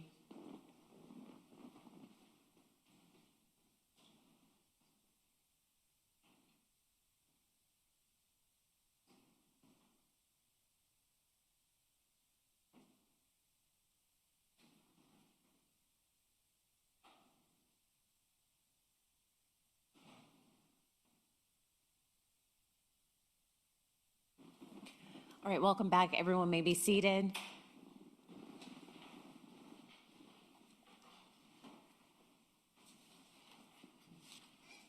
Mr. Mizrahi.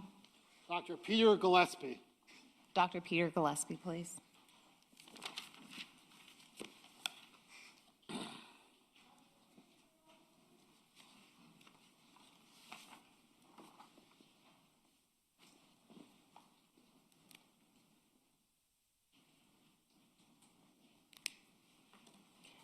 Good afternoon, doctor. If you could walk all the way forward. Sir, if you raise your right hand to be sworn in.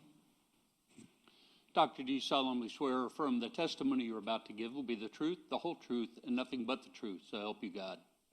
All right, thank you. This way. Watch your step, doctor, okay?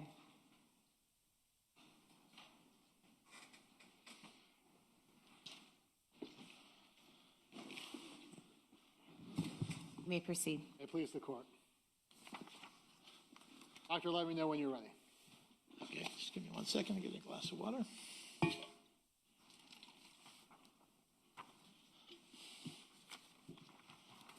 Whenever you are. Please introduce yourself to the jury. Certainly. My name is Peter Gillespie. I'm a medical doctor, currently employed as an associate medical examiner in the District 4 Medical Examiner's Office here in Jacksonville. How long have you been so employed? Here in Jacksonville for a little bit over 12 years.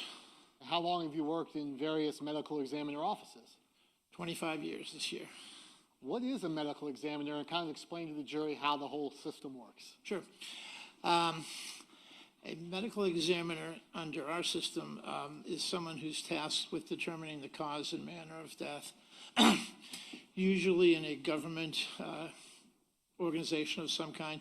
Sometimes it's at the state level, sometimes at the county or the judicial district level, as it is here in Florida. We're tasked with doing autopsies, determine cause and manner of death, as well as testifying cases, do some teaching of associated medical professionals and the public. Is the medical examiner's office a law enforcement agency? No, it is an independent agency. And so do you work for the sheriff's office or the state attorney's office or the courts or anything like that? No, I do not. And are you an associate medical examiner? I'm an associate medical examiner. How does the chief medical examiner get appointed?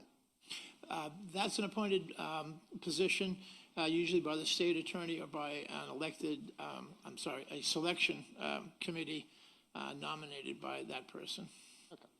So ultimately, the medical examiner hires associates to conduct these autopsies. That's correct. And you are a medical doctor. Yes. Explain to the jury what training and, more importantly, education that you have that allows you to come to courts like this and testify. Sure. I have a bachelor's degree from UMass Boston in biology. Following that, I did 4 years at a medical school, so I am a medical doctor. Following that, I did 5 years of combined general pathology training at Dartmouth-Hitchcock Medical Center in New Hampshire. And following that, I did 1 year of specialized forensic pathology fellowship training at the medical examiner's office in Fort Lauderdale, Florida. And so when did you start working as a medical examiner? I started working as a medical examiner in the summer of 2001. So you've been doing it for a long time. Oh, 25 years. Seems like a long time, but So explain to the jury, you are licensed to practice medicine, correct? yes, I have an unrestricted license to practice medicine here in the state of Florida. Explain to the jury what pathology is. Pathology is the general study of the diseases that affect humans. And so you have a specialty in that arena. I do. And what is forensics? Forensics as forensic pathology takes those principles as well as some additional training involving injuries to try to apply those principles to more legal issues than a general pathologist would normally deal with. And so you are a forensic pathologist. Yes, I am. As a medical examiner, what are you trying to determine? We try to determine the cause and manner of death. Now, the cause of death is, those are two separate things. The cause of death is the immediate or proximate disease process or injury or combination that leads to someone's death. The manner of death is a general classification of the kind or the type of death. So, for instance, that might be a natural death or an accident or a suicide or a homicide, or sometimes in a very small number of cases, we cannot determine that, and those remain unclassified or undetermined. So the cause of death, can you give an example of a cause of death? Well, a cause of death could be coronary artery disease. It could be multiple blood traumatic injuries in a car crash. It could be a result of violence like gunshot wounds or stab wounds. So that is a much more specific thing than the manner of death. In the manner, you gave 5 examples. Are those the 5 manners of death that are accepted in your field? Yes, here in Florida. Some other states have an additional one which involves the effects of medical intervention, but we in Florida do not have that. So have you been allowed to give your opinion in your field of forensic pathology as to cause and manner of death? I have here in Florida as well as in the state of Rhode Island where I worked for a short period of time. Approximately how many times have you done so? I never kept an exact count. I would say probably 100 times, give or take a little bit. All right, this time I would tender for voir dire and additional questioning, as this witness is an expertise in forensic pathology and his ability to give his opinion in that field. Any questions? No, Your Honor. Okay, you may proceed. Thank you, Your Honor. So I want to turn your attention to medical examiner number 22-441. Do you have your medical record with you? I do. If you need to refer to it, just let us know that you're doing that. Have you had the occasion to refer to that medical record before testifying here today? I did. I reviewed the medical record as well as the scene photographs and the photographs that were taken at the time of the autopsy. So when we talk about medical record number, medical examiner number 22-441, what does that stand for? That stands for basically everything associated with this specific case. Every individual case that our office takes jurisdiction over is assigned a specific, unique number just to that case. So, for instance, the autopsy report, the toxicology report, the photographs would all be classified and organized under that specific number. And so in reviewing that autopsy, at this time, before we get into it, Your Honor, I think the parties are stipulating that the autopsy of 22-441 was performed upon Jared Bridegan, the named victim in the indictment. Is that correct? That is correct. We stipulate. All right, you may proceed. Thank you, Your Honor. So do you conduct an autopsy in the vast majority of your cases? I would say probably in 80 to 90% of the cases which we take jurisdiction over, we do full autopsies, yes. And just, I guess we could have gotten this in the preliminary questions. If a person has a deadly cancer and they're under the treatment of a doctor and they end up dying as a result of that cancer, does that case come to the medical examiner's office? Those cases generally do not come to the medical examiner's office. It doesn't really meet the statutory guidelines set out here in Florida. And their doctor or doctors usually know the cause and manner of death because they've been treating them for a long time for a known potentially lethal disease. So what types of cases do you normally get?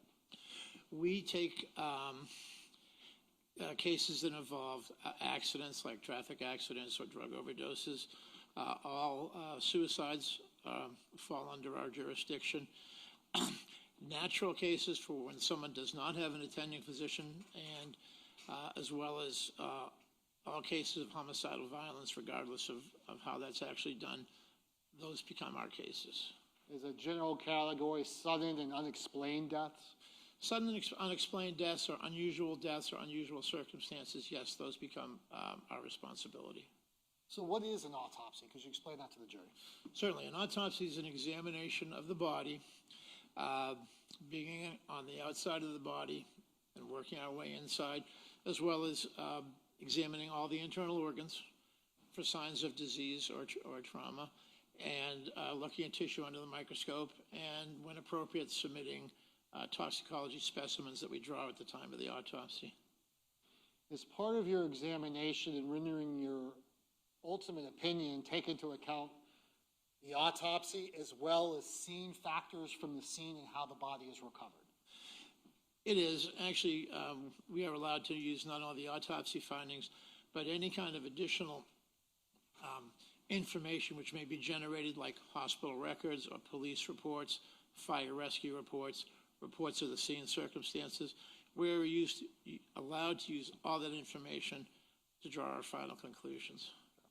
In some cases, your conclusions are very, I won't say difficult, but more labor intensive than others. Is that fair? That is correct. And sometimes it's as simple as gunshot wounds. That's correct. Okay. So that's what we have in this case, but I still want to spend some time going over it.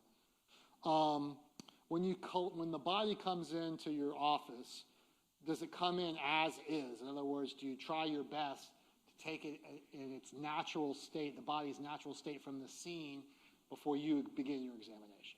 Yes, the body is brought in as is. So, for instance, if a person is clothed, the clothing remains on the body. The only unusual procedure we do with homicides, if they are at the scene, we place bags over their hands in an attempt to preserve any evidentiary material that might be on the hands. But they are brought in as is, and actually they are photographed as is before I even begin my examination. So you mentioned something interesting that we can talk about with the jury. Is part of your duties as an associate medical examiner to collect evidence for potential law enforcement investigation? It is. And why is that? Why do y'all do that? Well, one kind of evidence, especially if people have actually physically interacted, there may be DNA transfer between people, especially under fingernails, if it's a physical fight or someone's defending themselves. So we do collect that evidence. Other types of evidence that actually is inside the body, like intact projectiles or projectile fragments, we are also tasked with recovering those. So, yes, anything of evidentiary value, even including the clothing, we do collect and usually photograph at the time of the autopsy. So before we get into the specific photographs and not, were you able to determine the cause of Jared Bridegan's death? I was. What was it? He died as a result of multiple gunshot wounds. And what was the manner of death? The manner of death has been classified as homicide. So did you measure and weigh Mr. Bridegan? We did. We do that with every case we have, and we did that in his case. And I know it's not like 100% precise, but generally, what was his height and weight? We measured him when he came to our office at 71 inches in height and weighing 243 pounds. Were there any tattoos or piercings or other distinguishing features on his body or skin that you notated? I did not see any tattoos or piercings. He had a couple of scars, including a very large abdominal scar along his lower abdomen, all the way across the lower abdomen. And did that appear to be some type of medical scar? It is a medical scar, and it's usually associated with might generally be called a tummy tuck operation. So were photographs taken during the course of your examination? Yes, they were. Why is photography so important? Well, I guess it could be said that photographs don't lie, and they're better than the best memory. But they also document injuries, identifying marks, evidence that we might collect. So it's a way to document things for the report and for the case in general. So I'm going to go through a series of autopsy photographs. Some of these obviously are going to be sensitive in nature, so I give everyone fair warning that they are coming. If we can just go through them and you can explain the purpose of the photograph and what the jury is seeing, okay? Certainly. Showing what's been entered into evidence, the State's Exhibit 63. Is this the as-is photograph? This is the as-is photograph of the decedent as he was received in our office. We see some wires that are coming from the chest. Is that evidence of attempted resuscitation efforts by first responders? Yes, they put 2 defibrillator pads on this gentleman in an attempt to revive him. We see bags on the hands. Is that what you referred to in an attempt to preserve any DNA evidence if this, in fact, was some type of struggle or close contact? That's correct. Showing what's been entered into evidence, the State's Exhibit 64. What do we have here? We have an as-is picture of one side of the left hand. In homicides, we photograph all 4 sides of the hand, the back side, the palmar side, and the 2 additional sides. We do that before the body is cleaned off. So it documents the hand as is, as well as documents the 2 articles of jewelry that were present on the body when we received it. And those are obviously collected and preserved. It was. Okay. And we, just so the jury knows, we see there that 22-441. Will we see that in various photographs throughout? You will. State's Exhibit 65, what are we looking at here? This is actually a cleaned up, what is sometimes called an identification photo of the decedent that shows the full face. It also shows that there are some injuries on the face, but it's generally called the ID photo. So the ID photo in State 65, those injuries to the face, those were likely as a result of the fall? They are consistent with the collapse injuries, yes. So that's not the entry wounds. We're going to see that in a minute. Right, those are not the gunshot wounds, no, sir. Showing what's been entered into evidence, the State's Exhibit 66. Is this going to be the cleaned overall body shot? This is the clean overall body shot of the upper portion of his body. State's Exhibit 67 is that same picture but lower? That's the lower part of the body after it's been properly cleaned up. State's Exhibit 68, what are we looking at here? We're looking at the cleaned up picture of the upper half of the back surface of the body. Now we see a discoloration that we did not see when the decedent was on his back. What is this? Explain it to the jury, please. The discoloration that you see is what's called livor mortis. That's the passive settling of blood in the skin due strictly to gravity and position. It's commonly seen on the back of people, especially if they've been either like in a hospital bed or their own bed or on the ground or something like that. So it's common to see it on the posterior surfaces of the body. Not always, but common. And that does not indicate injury of any sort? That is not an injury, no. Page 69. State 69, are these the 2 entry wounds? These are the 2 gunshot wounds that I observed on the body. And can you tell that they're entry wounds? You can tell they're entry wounds. How do you tell that? Well, one actually both were fairly easy. One did not have an associated exit wound. But if you look at them, they're generally round, and they have a rim of abrasion around the edge of the wound, which is consistent with entry gunshot wounds. Those are the 2 big things, usually round or oval shape with abrasion along the edge of the wound. And this is, just for record purposes, the jury can see it, this is going to be the upper left shoulder of the decedent? It's the back of the left shoulder, yes, sir. And then State's Exhibit 70 is going to be a close-up of those 2 entry wounds? This is a closer-up picture, which we use the L ruler with, which gives a better measurement and a better photograph of these gunshot wounds. You indicated that one projectile did not exit. Was there evidence that at least part of another projectile did exit? There is. There's an exit wound on his lateral right upper arm, as demonstrated in this picture. So the jury can tell the difference between the exit and the entry. What the exit is not going to be symmetrical. It's not going to be symmetrical and is generally not round. It often has a very slit-like appearance, and when you put the two edges back together, it's almost like they fit together, almost like a jigsaw puzzle piece. And if you look closely at the edges of the wound, there's no associated abrasion along the edges of the wound, as you can see by this close-up picture. Next photograph of State's Exhibit 72. Yes, that's the close-up of the exit wound that I saw.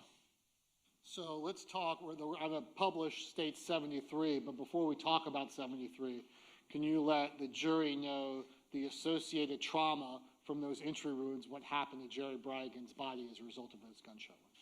I can. One of the gunshot wounds went in and struck his left clavicle, fractured the clavicle. That projectile actually broke into several fragments, 3 larger fragments, which I recovered. 2 were by the fractured clavicle, 1 was in the muscles of the neck. The other gunshot wound went through his left common carotid artery and his left jugular vein, 2 very large blood vessels which are associated with blood flow to and from the head. It also passed through the pharynx, that's the upper airway where your vocal cords are located. After passing through those structures, it hit the right clavicle, fractured the right clavicle, and that's when a large fragment from that shot actually continued on through the right shoulder and exited through the lateral right upper arm. So specifically the damage to the jugular vein and the carotid artery, would that lead to death in almost every situation? Without immediate medical intervention, that would definitely be a fatal gunshot wound. And when we check someone's pulse, we're looking at on their neck, are we going for the carotid artery? That's correct. That's because it's a large artery that supplies blood to your body. It's the largest artery in the neck. And the jugular is what, the largest vein in the neck? It's the largest vein in the neck, yes. So even though the location of the gunshot wounds were in the shoulder, they went through some very important parts of the body. Absolutely they did. And those would have rendered a victim incapacitated virtually immediately. Is that fair? I mean, well, it's hard to gauge exactly how quickly that happens. However, when blood flow to your brain is compromised, as would have happened with this gunshot wound, you can lose consciousness very rapidly, sometimes as little as 15 or 20 seconds. So it could be not instantaneous, but very quickly. Okay. So we look at State's Exhibit 73. Do we see, could you point out, you can circle on your screen, the projectiles, fragments that you were able to locate?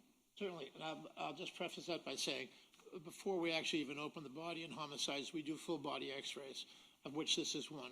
This is an x-ray of the head, the upper neck, and the upper chest. There are 2 large fragments that are visible in this x-ray. That's one. Doctor, when you're looking at the screen, can you keep your voice up? Okay. Sure. Okay, thank you. There's one that I circled. There's a second one. That is from one of the gunshot wounds. The other large, bright object is a large piece of the projectile core. That's from the shot that went through the carotid artery and the jugular vein. If you could use your finger and not your nail, then we can, I think, can see it. Unless we already can see it. I couldn't see it. There we go. It's visible. Okay? Yeah, I think the jury gets an idea of what they're looking at now. Thank you. Okay. And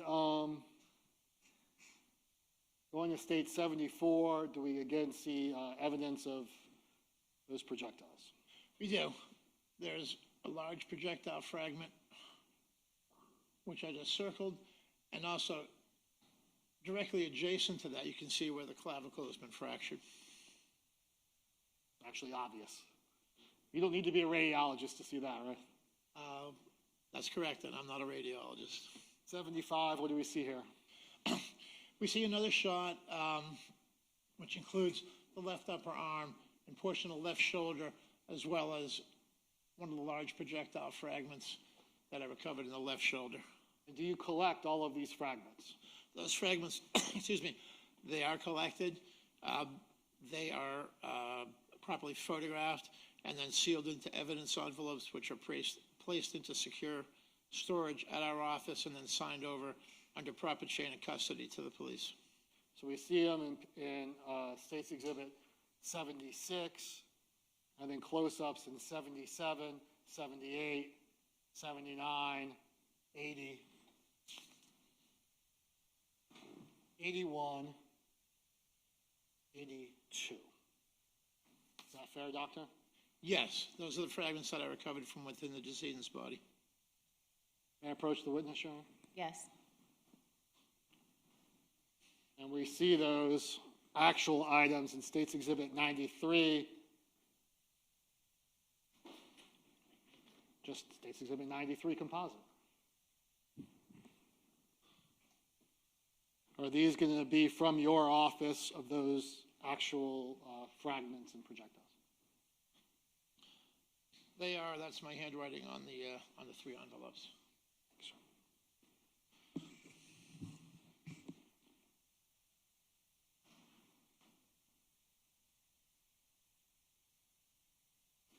And then in that, we also have a photograph of a victim's blood card in State's Exhibit 94. What's the purpose of taking a blood spot card from the victim? We take a blood spot card because if DNA is found under a decedent's fingernails, we need a standard to compare it to. It could be the person's own DNA, or it may be from someone else. So we have to have that standard in order to determine if it's DNA from someone else. And you and your team collected that? I collected that personally, yes, I did.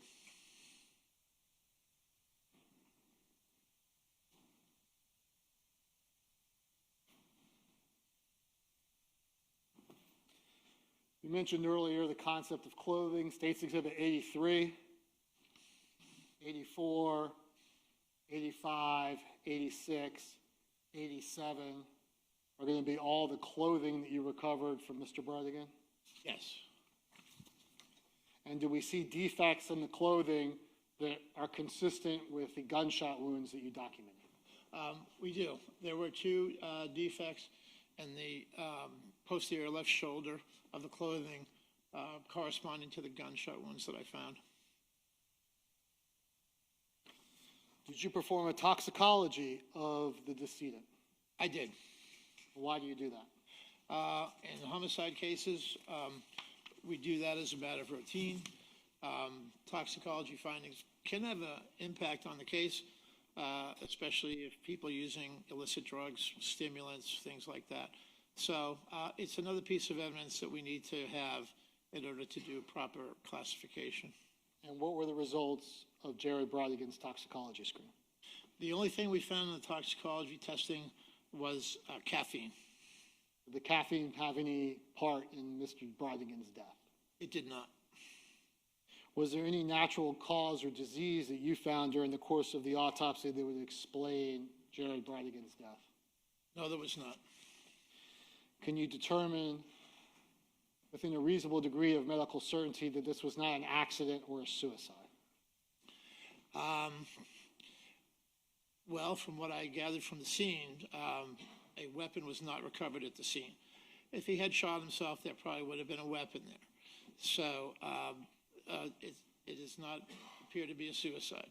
As far as an accident, again, there was no weapon found at the scene, so I think an accidental shooting could be safely ruled out. And you have multiple shots as well. That's correct. And certainly the angle of entry would have been very, very difficult for a person to shoot themselves, either accidentally or intentionally. That would have been difficult, yes, sir. Did you note any soot or stippling from gunpowder on the clothing or the entry wounds? I did not see any adjacent to either of the entry wounds. It can sometimes be hard to see on clothing, especially bloody clothing, and his clothing was very bloody, as a matter of fact. Just with naked eye examination, I did not see anything like that. And if you did see that, what would it tell you versus not seeing it? If you see those substances which come out of the gun when the bullet is fired, it's not just the bullet, there's other things which come out, including burned and unburned gunpowder, which is the soot and stippling you referred to, that can help us to determine the range of fire. If they had been present, that's a fairly close gunshot wound because those substances can only travel perhaps 2 or 3 feet. So it does help us, doesn't tell us exactly the range, but it gives us an estimation, a good approximation, actually. So a good approximation is that the firearm in this particular case was at least 2 or 3 feet away from Mr. Bridegan. Yes, sir. What is your expert medical opinion about the cause of Jared Bridegan's death? My expert opinion is that the cause of death is multiple gunshot wounds. And what is your expert medical opinion about the manner of Jared Bridegan's death? The manner of death was classified as homicide. Your Honor, that's all the questions I have. Thank you, Mr. Mujahi. Cross-examination?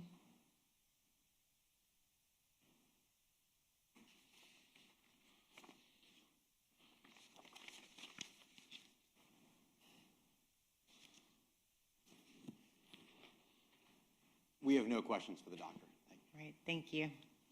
May the witness be excused. Witness may be excused, Your Honor. All right, thank you, Dr. Gillespie. Thank you. Will that be last witness for today? Yes, Your Honor. We went faster than we thought, so we apologize for not having another witness. No problem. Members of the jury, that will be the last witness for today.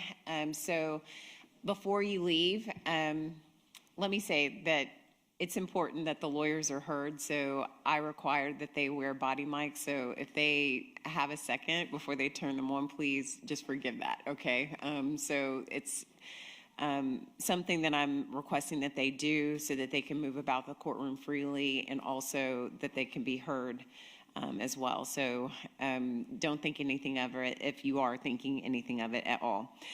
Next is tomorrow we're going to start at the same time. So again, everything was perfect this morning. Thank you for getting here early. Thank you for being ready to work. We're going to start again at 9 a.m. and we're going to go to about 5 o'clock every day. Today we're going to break a little bit early, but again, thank you for your time, your hard work. I'm going to remind you to follow the communication rules that I've put into place since the very beginning of this case. And so with that, we will conclude with you, and the court will be in recess. Thank you. See you tomorrow.